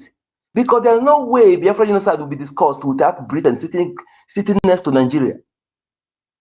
There's no way it will be discussed without Britain sitting next to Nigeria. And they know that soon as Biafra is restored, the issue will be discussed. They're doing everything so that Britain, you can never. Because sometimes people don't understand. When you are preventing certain things not to happen, you'll be also exposing yourself more and more. More and more. Not everything. There's something you cannot prevent. It cannot stop from happening. You can delay it. Yes, that is the truth. You can delay truth, but you can never prevent truth from being exposed, being visible. You can go and carry truth to put it on top of zinc where there's no sand. No sand.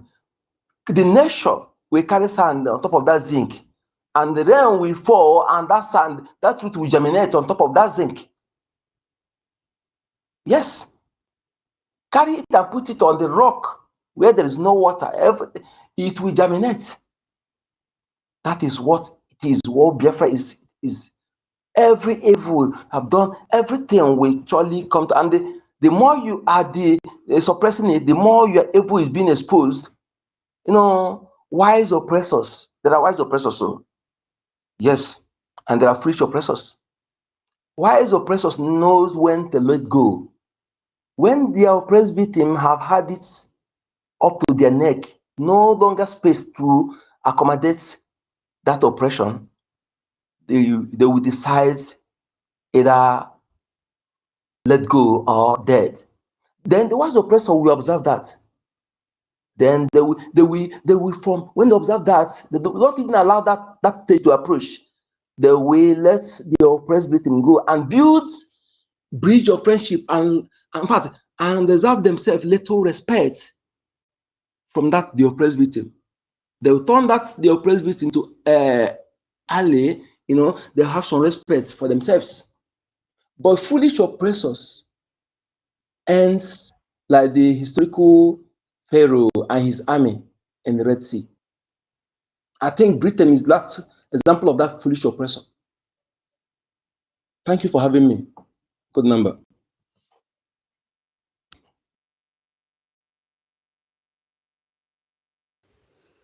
Thank you, Onyeka. Thank you so much for your submission. That was very, very great. Yeah, I will invest the next few minutes. It's getting late here. Tomorrow will be another day. So we have to join early tomorrow because that means we only spend 3.5 hours tomorrow because of fundraising. So I think Emeka and Mary, I think you guys are the only one requesting for mic. So please manage the time. Okay. So who will go first? Emeka, is Emeka? Okay. Yeah. Yeah. Emeka go first now. Is he there? Emeka, Yeah, thank you, no problem. Thank you once again. All right, so the first time I talked about the types of bullets and where Nigeria has applied these bullets. Right now, I just want to talk about why the bullets cannot actually stop us, why the bullets cannot silence us. Now, it is not because of the fact that Nigeria has not tried enough. It is not also that some of the people have not been affected by the bullets, whether physical or non-physical bullets. But it is because we have here now a generation of people that understand life, that understand the subject and the need to have Biafra. So it doesn't really matter again whether the bullet is physical or non-physical. It will never work. It has never worked. Initially, when we started about that 20, especially when it got heated up 2014, They were saying, oh, this is not the first time. Give them another 6 months, the whole thing will fizzle out. Just ignore them. And after some time, the whole thing will die. One idiot that giving NBA chairman in Lagos, Uban, that lawyer, Uban, told them to give him, he was all over the place, give me radiation, and I will just dispel this, because he too is from Umuahia. So, and he was looking at the canal. Don't worry, I'm going to, but now, all those bullets have not penetrated. Rather, this very quest for Biafra is getting stronger and stronger and higher. Remember, like I said yesterday, when Mazi Nnamdi Kanu attended the Trump rally, it was celebrated as if, yeah, that was Biafra coming. But now, look at what is happening. We are in Washington, D.C., we are discussing, we call congressmen. That is the difference between that and what went before is as huge as the difference between heaven and earth. So a bullet can never silence us, because we have a people now who understand. That's why knowledge is very, very important. The good work Nnamdi Kanu has done by teaching has really aroused the spirits of the Biafrans. And a lot of people, not just him, there are so many that have poured out a lot of teaching and have given a lot of knowledge and exposed the minds of our people to understand the need. We know the need. What is the need? There are some people, those who were affected by bullet, like I told you from the beginning, there were some people who have actually been affected by the bullet. Some thought that we were looking for Biafra because of, they were carried away with the word. It looks like a big word to them. What is this? Marginalization. And then after some time, anytime, for them, they felt personally marginalized. I don't know what that meant to them, but I know the meaning of marginalization. I don't know that marginalization is not the reason for what we are doing. Some of them were affected by, oh, Igbo has never been president before. And then, of course, when it came up, they went away with that. And some of them were looking for it because anyway, yeah, I can't get a job, I can't get going in Nigeria. But these ones were affected by the Nigerian bullet. Why the bullet cannot silence us now is because we have the people who understand the need, who understand the reason for why we need Biafra, and who have the guts, who have the vision to really achieve it. And we are all the time getting replacements that have peculiar characters that would drive this very and all kinds of things, like being located at the right time. And these people are the ones that's why the Nigerian bullet cannot sink again.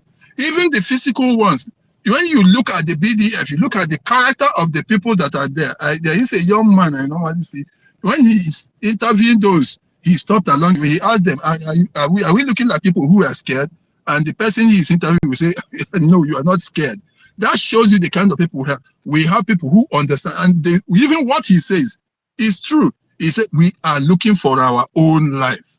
We are looking for rediscovery of our own self. We are looking for restoration of our own life. We are looking at preserving our lives, and we are projecting into the future. And this very subject I'm telling you about, is this consciousness is going to grow in the world. The peoples of the world are becoming more conscious of who they are, and they need to preserve themselves. They need to restore themselves, their culture and their patrimony, and to hold forth with it. That is why the Nigerian bullet cannot sink.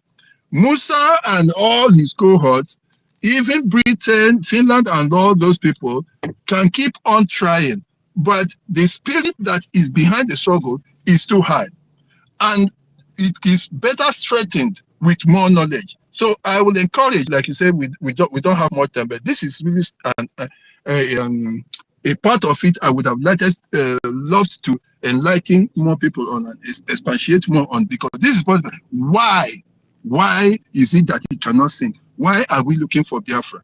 Because those who didn't know fell aside.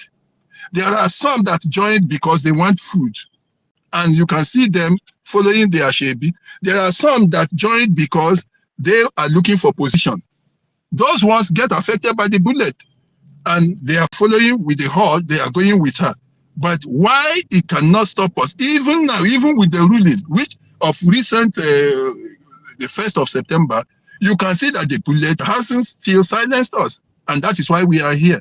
So thank you for the subject. If we had more time, or if we have some more time, some other time, we'll talk about it, because we really need to encourage ourselves, encourage our people. Thank you, everybody, for not allowing the bullet of the Nigerians to silence us. The bullet which they fired through Finland has not silenced us. The one they fired through Britain and Kenya has not silenced us. Even the one they are firing at us on space has not silenced us. So I want everybody to understand this. If you don't preserve our nation now, if we don't restore it now, if we are not able to find a way of getting out of the hook now, we will be perpetually prisoners forever. We will be This is the appointed time of God to do it for us, and it is our duty to drive it. No matter, don't be too impatient to say you want it today. If it doesn't come today, then you have to go out. We have to keep on pushing. We have to keep on working hard at it. We need to get out of it. There is a very important need to get out of this hook now. If we are not able to do it now, we will never get out of it. So this is the time, and we have to go about it the hard way and the only way. Thank you, tutors. The time is short, but really, we need to talk about this subject. Why? And the reasons for which we need Biafra. Why we need to enlighten ourselves more. And I mentioned 3 things: self-rediscovery, self-restoration, and of course, self-preservation. If we can't preserve ourselves today, we cannot preserve our future, and we'll go extinct. That word extinction is very, very important in this quest, and that is what we are trying to avoid. Thank you very much. I stop so far.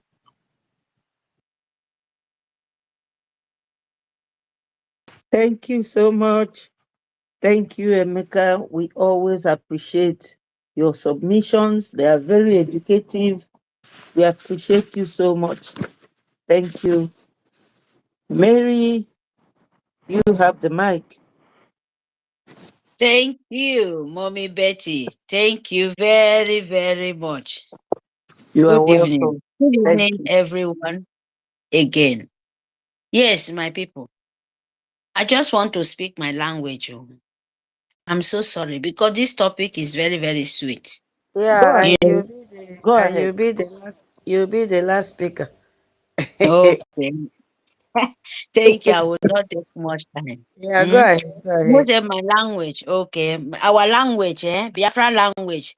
Sometimes when you use your heaven language, it go be like see too long.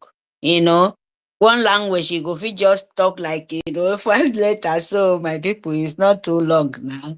Just enjoy it. A Bibio language, my people. 40 state of Biafra. Especially because if you dey call Ebibio, all of us dey hear ourselves because we don't have time. If you go to Irongibom, where they call Ebibio, different places, different kind of county, different kind of district. We are so many, like local government, all those kind of things, your state. We are so many in Ebibio, and we understand ourselves as Biafra. You go to we call we call Aaron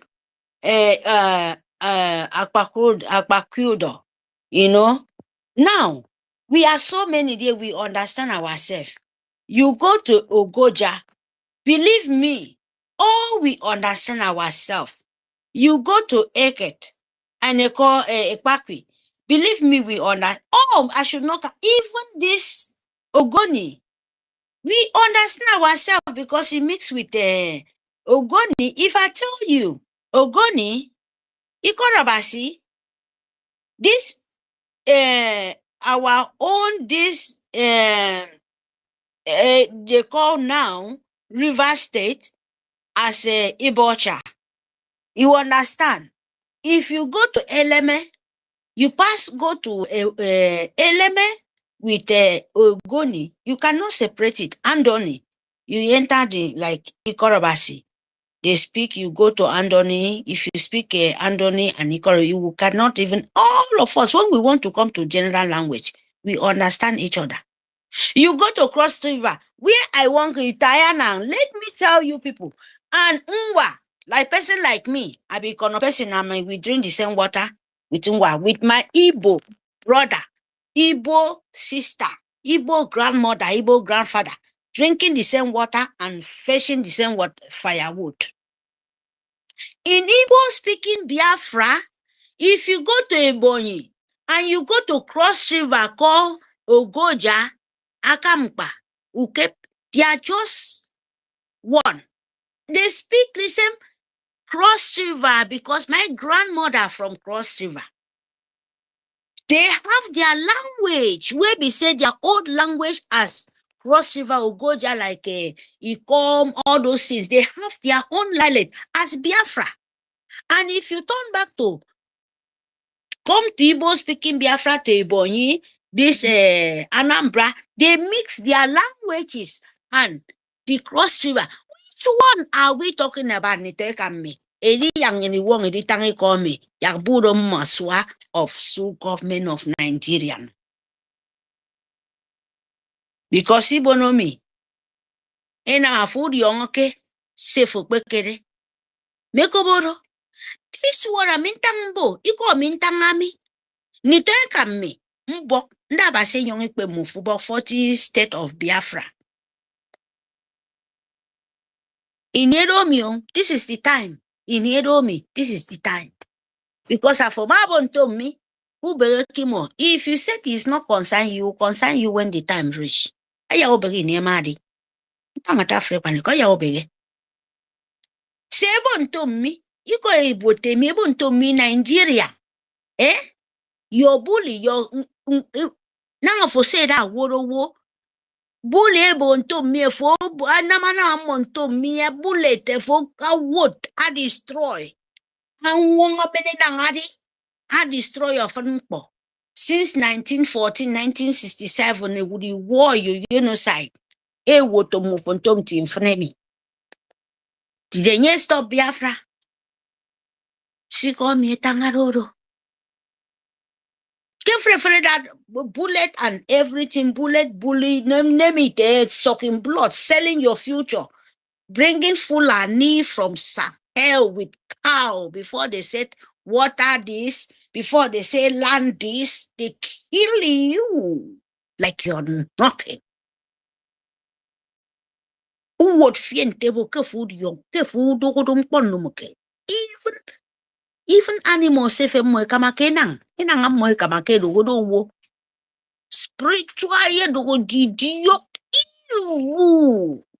inang ise boki wa de oprut kasafan to me boki wan to me no inang fite nang a ton ke some governor ton te nang boki wa pete mon to me no more media because they cannot eat normal woman being food. Can't you understand? Look some of the cow. Your governor will turn to cow because they are evil. They are evil. They don't know. They don't have blood like you. They don't eat what you're eating. That is why they send their children away from far away from Nigeria because they know Nigeria is a demonic. They sold themselves to demon, just to evil money. Make a sample for some of their children now. Make sense out of what I said. I'm just telling you to wake up. Because Nigeria is evil. Tomorrow, I don't tie phone to even make a sample. All the governor do 40 state kake irong aming batang kake irong ibom kake Itayana kake Ogoja. Ogoja is the best. They talk about Igbo, my family, or speaking Biafra. Let you go. I'm telling you people, should focus for Ogoja Road and know the kind of truck and know the kind of things. These people are building not only oil, sand, black gold, everything, passing from Ogoja to the north. Monkeys, go to the Aaron Akbakodo. Go to where we have the first place of oil, mineral resources. Go and ask, even is exists. Go to the Mediterranean Sea. Ask, see yourself what is going on before you say Biafra is your problem. Idiot. I'm telling you people because sometimes oh my God. Because Mufo, mu work okay. You know what I mean? I can never pity Mufo. I will not pity you. I only pity the innocent soul. Those poor ones, those ones we don't even understand. When Nigeria manipulate their brain and the leader of the world of no conscience. They don't want to listen to you. They said you should fight. They said you should fight because you're nothing. You have to fight. If you know what you are, you have to fight to collect what you are. To show yourself what yourself is. Make us sentangado. Ebo mufe ye wana to mufe di yongo se mufe do. Because I'm made the yongo eboke mi mo ke make ndi stop mufo. But as long as I make ndi on this me, I continue ndi on this me. Mo ye continue mi ofien. Even if I back bow, even if I'm safe for when I'm he be more safe. Because abasibi if you do okay nyongo mi di na kisong. Ibo yaga for the young if you. And for many fiosen ki won for me. Abasimbo. I'm making one they fight for their own. You have to fight to collect your own because they do it. I'm going find safe heaven. I'm going find safe heaven from terrorists to Fulani to Bukaram to fight you to make sure say you continue to be a foreign this summer. And you let it. When for father ne kai kanyene tete bomyen akebo kuton ni smemi ini emari anatre ukemeke ni fio because of some people is ekemene para keyword any boyfriend no this fake thing emenesine mo fe efro ni sme social media did do mebo see the kind of work no mo for now linked sion iba no me frɛ fun kpɔ ke wa tang ni sme be work for ntang ka ke don to mio aye do the business we no come for social media prognosing ebo mo fe do ni sme because they knows they say mo fe e maroro. Can you imagine? Even though you are for kaki indicator before, a main camera, as you see them, happen to me, monetizing, when you're dying, imagine, so you both 7 years, 8 years, don't in a mutum, Makadon, look at them more. You're wrong for this song, man, for this song, man, for where you are, no lawyer anymore.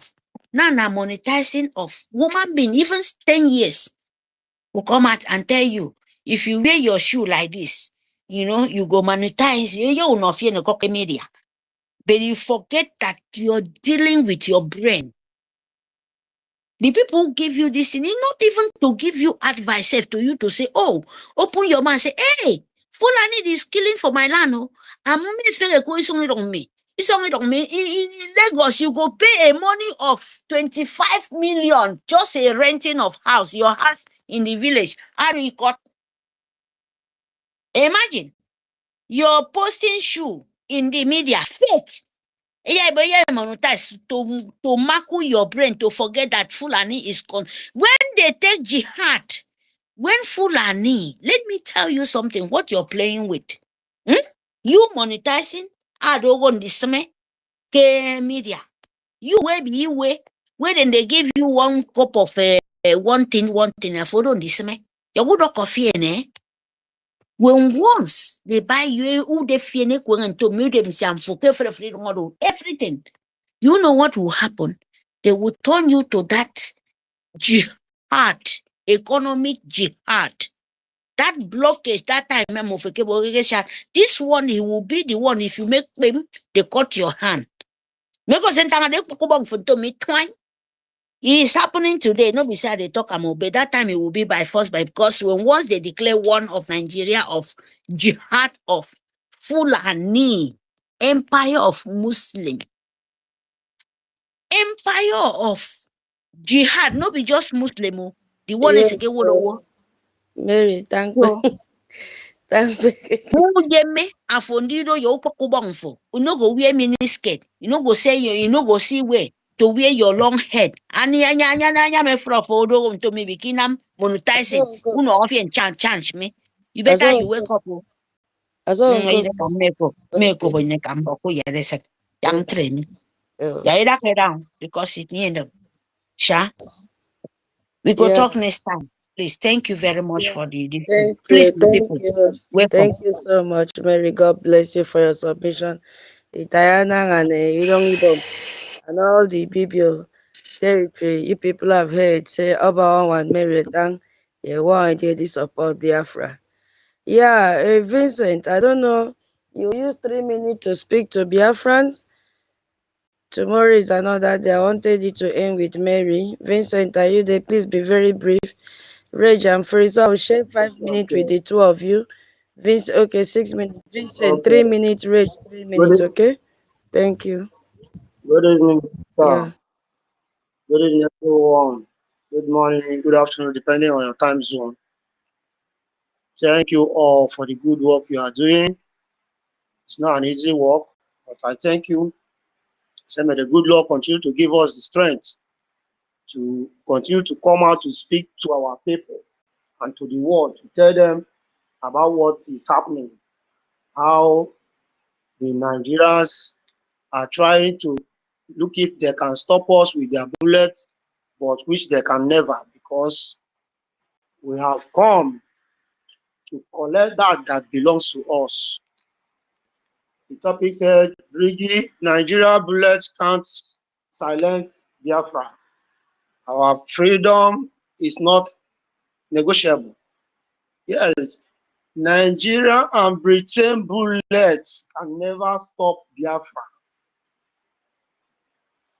Mostly UK, that Britain, all their evil plan for Biafra can never stop us. All they are doing to make Nigeria one can never stop us, because over 50 million and above have accepted to be free their bullets, have accepted to be free from that bondage. Nothing can stop us, and nothing can ever silence us. All I'm asking my people is for that 50 million people to come out and fund this celebration. If 50 million people come out to fund this celebration, it will make it more easier. It will make it come more faster. As Biafra has been declared, nobody can stop it. It has already been declared. What we are looking is recognition, and that recognition will surely come from one country. The previous government have already said that the very country that recognize us first will gain from us, because we have everything, and whoever we want to give, we will give. Whoever we want to partner with, we will partner with. It is left for the country, for every country to know, did you want to benefit from Biafra? Did you need Biafra help? Not of coming to steal the resources. Stealing is not good. Neither it is. It's better you come for business, and we might do business with you on how you treat us now.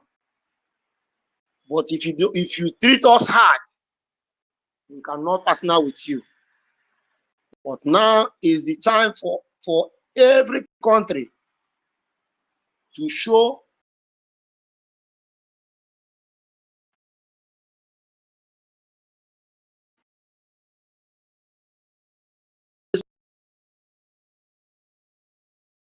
with fairness, with love that they show to us now that Nigeria are killing Biafrans every day by day, trying to chase us out of our land, which is not possible because we have an army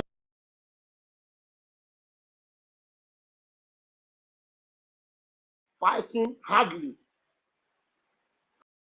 and giving them woto every day by day, and making them to know that our land is no-go area, that no safe road for them, no safe road at all for them. Any side then follow to come, Ubunigwe will surely visit them. That is all I have to say because of time sake. Thank you so much. Thank you for giving me the. Thank you. God bless. All must help.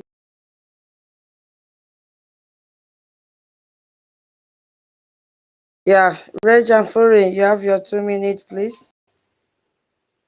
Reg, are you there? Reg.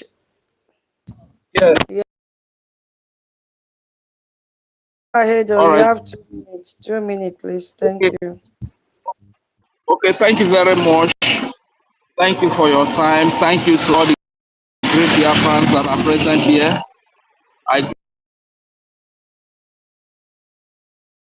First of all, from the land of Biafra, we send our condolences to the United States of America for the loss of one of their own, Charlie Kirk. That was the voice of the people, and he was brutally murdered by this same terrorist. That the only way to stop this terrorism in the world is for the whole world, for the nations of the earth to unite together against terrorism and Islamic jihadism. That is the only way, and the big nations of the world should stop funding terrorist-affiliated countries, because the more you keep funding them, the more you will see the death of the likes of Charlie Kirk, because this is what we as Biafrans have experienced under the Nigerian state. You understand? So our heart goes out to Charlie Kirk and the family. We send our condolences to them. And talking about the bullet they have shot across,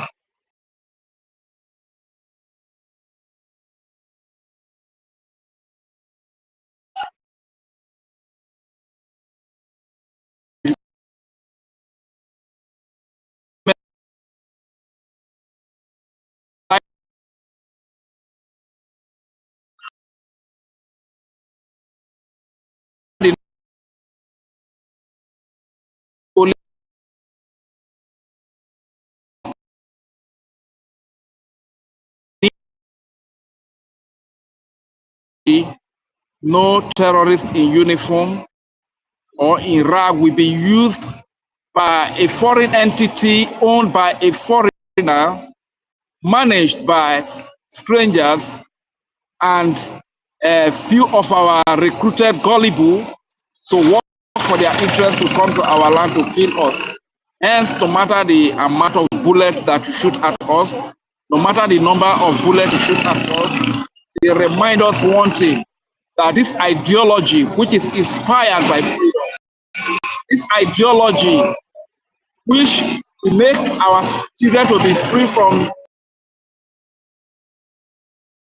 ideology, must come to pass, that this freedom must be achieved. So no matter the amount of bullets that is shot at us in any way, any shape or form, they only get us stronger. They are reminding us of something, that when we are free, all of these things will no longer be there, and our people will be safe. Our children, women, babies will be safe. Our leaders, Mazi Nnamdi Kanu, will not be chased after or be kidnapped anywhere he is, or be come after by the terrorist state in uniform to be killed, and 28 men are killed in his life. So the more of these bullets that are shot at us, the more we are reminded the need to be free. Thank you very much. I yield the mic here. Thank you so much, Rage and Fury. Wow, you kept the time. Yeah, I'm beginning to have a little headache. That is why I want to put my head down. It's after 12 a.m. here. Thank you so much, all Biafrans that tuned in. I really appreciate all of you. Thank you, my co-host. Thank you, all the listeners. Thank you, all the international journalists that one of us. Today we have revived ourselves that our freedom is not negotiable. We are standing gidigbam, and that the Nigerian bullet cannot silence us. Thank you so much. Tomorrow is our fundraising, and the space will be opened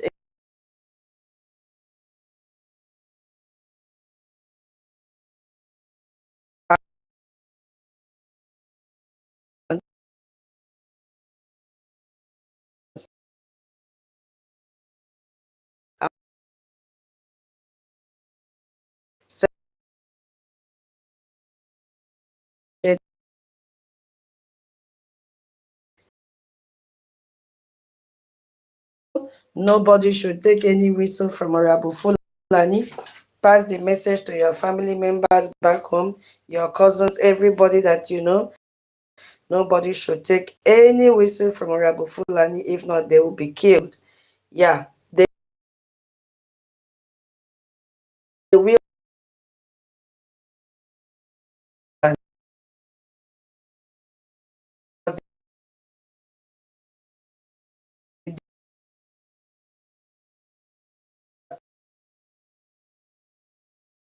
Is a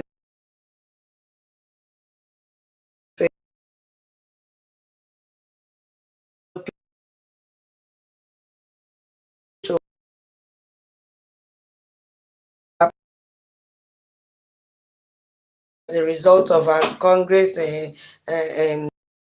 briefing that will take place next week. Everybody is running kitty, kitty, kitty, kitty, kitty, looking for how to, have relevance in what we are doing. And I'm repeating it again in this space that Ngozi Rabufulani is not a member of BRGIE.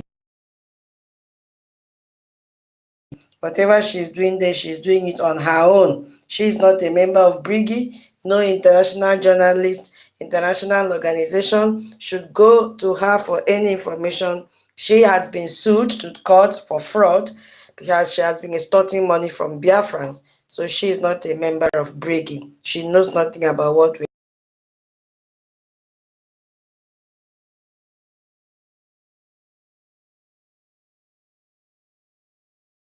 to call their names in the space so that the world will know those that are working with BRGIE, not the saboteur, not Choma or Koma. We are going to designate them and give them the position that they belong.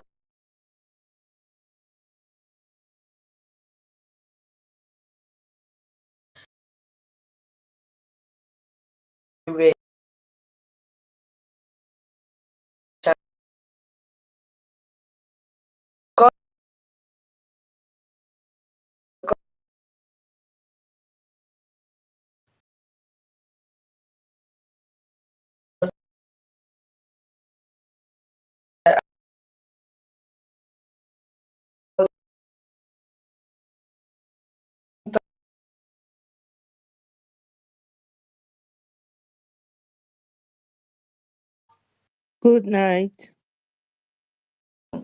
Good night, Mama. I hope you do program. Oh, oh my God, Mr. Snow is requesting for Mike. Oh, okay. Okay, wait.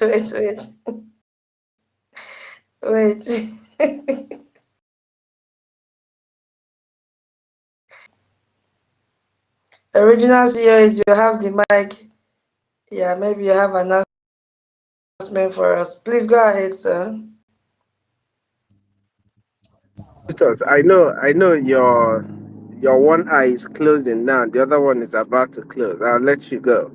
But I just wanted to end this space this evening with a question. And this question is to all of our brothers and sisters who remain adamant even after hearing everything that we say. Those who are sitting down, call it on the fence or on their couch, waiting for our leaders to come out. My question to you today, I borrow from my dear sister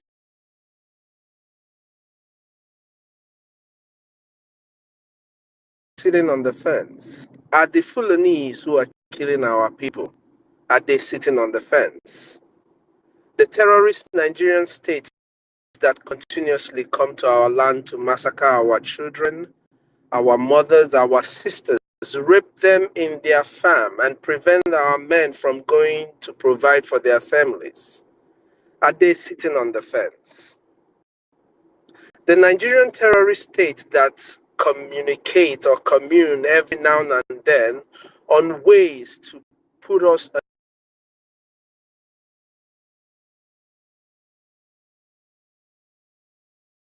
My question to you is, as all these people are coming,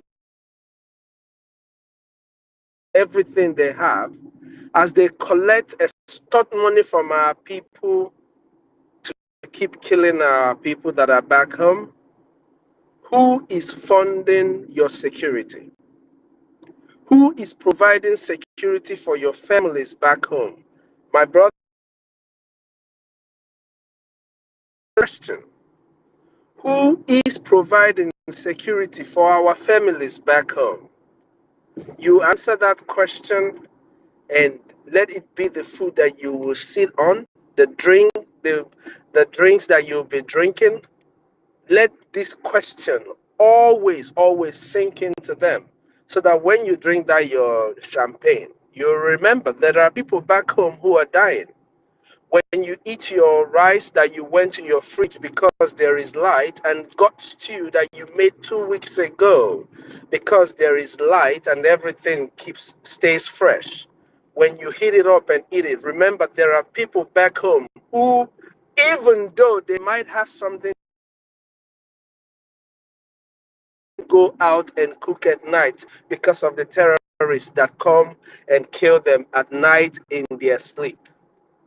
Every Biafran who listens to us every day as we come out to speak, you hear people sounding like my sister Tutos is sounding like, oh man, she has been sleep deprived for hours because her time to go to sleep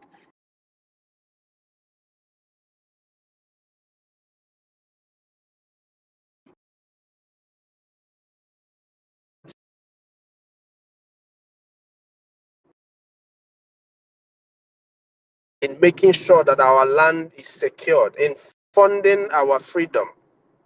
Believe me that you are funding, directly or indirectly, you are funding those who are coming to kill our people. The time is right. You all will pay. I just saw on the news right now on World Igbo Congress, the stupid, idiotic World Igbo Congress telling their drug baron Tinubu to declare 30th of May as a holiday and to release Onyendu Mazen Nnamdi Kanu. This they are saying in September. We are past 30th of May. The one that is coming is, they don't even know if their families are going to be alive till then. But this is what bothers them, is to declare a public holiday for 30th of May and to release our leader Mazen Nnamdi Kanu. Every conscientious Biafran, every Biafran should know. For those who think that our leader is being held in the dungeon, no. You and I, each and every one of us, all the Odogus, the Kengas, the Mamale, the Emeka Dubai, and all of you, we are all locked up in a dungeon. You can believe it or not. It doesn't matter whether you believe it or not. Personally, I have told an uncle of mine that it doesn't matter how much you have and how much I might be able to make in the future. If EFCC carries you today, I will not be able to help you. No,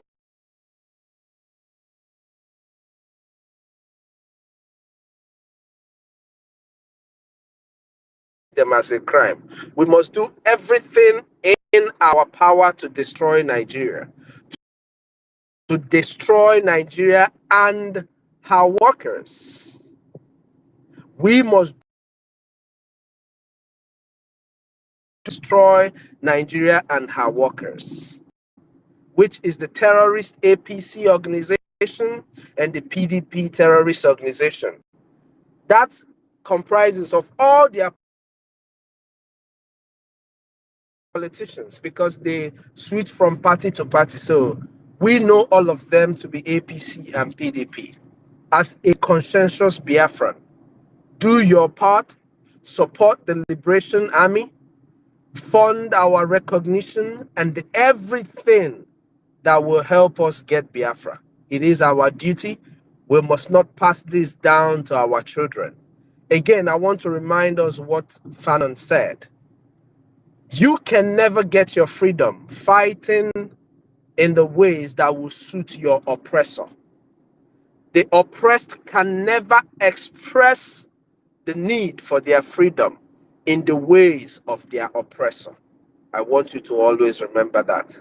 Dalon, everyone, thank you so much for gathering us here, tutors. And all my brothers and sisters in the United States, in Canada, in Europe, wherever you are, and you can come on the 18th of this month to join us in the congressional hearing. Do well to be there. It is the first of its kind. There is going to be more to come, but as we are starting it now, be a part of it. Let us make history together. Let us speak to the world, to the Congress, about the plight of the Biafran people, about the life, the survival of our children. Let us do it together. It is not a one-man show. It is for all of us Biafrans. Dalon everyone, and may God bless us all. Dalon all. Dalon tutos. Dr. Thank you so much. Dalu, our original COS. Dalu, thank you so much for that submission. Yeah, it was a good thing for you to remind Biafrans again. And if they go to the de facto Telegram group, there is a message there for all of us to pay our liberation tax. Yes, liberation tax is always remitted on the.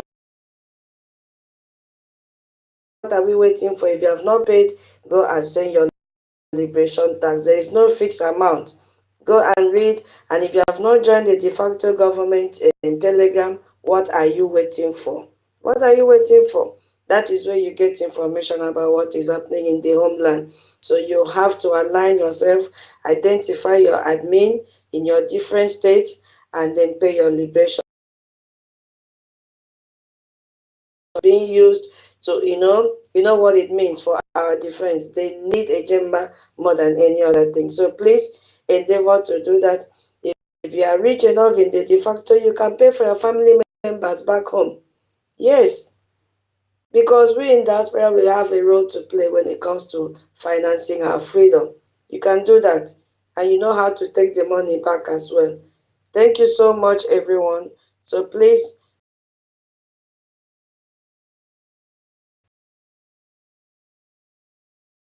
he will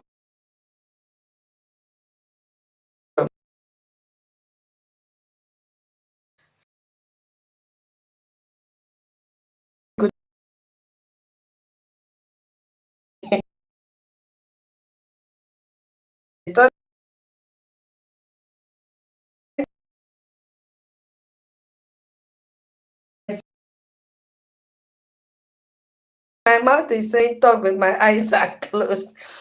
We will continue tomorrow. Thank you so much. Bye.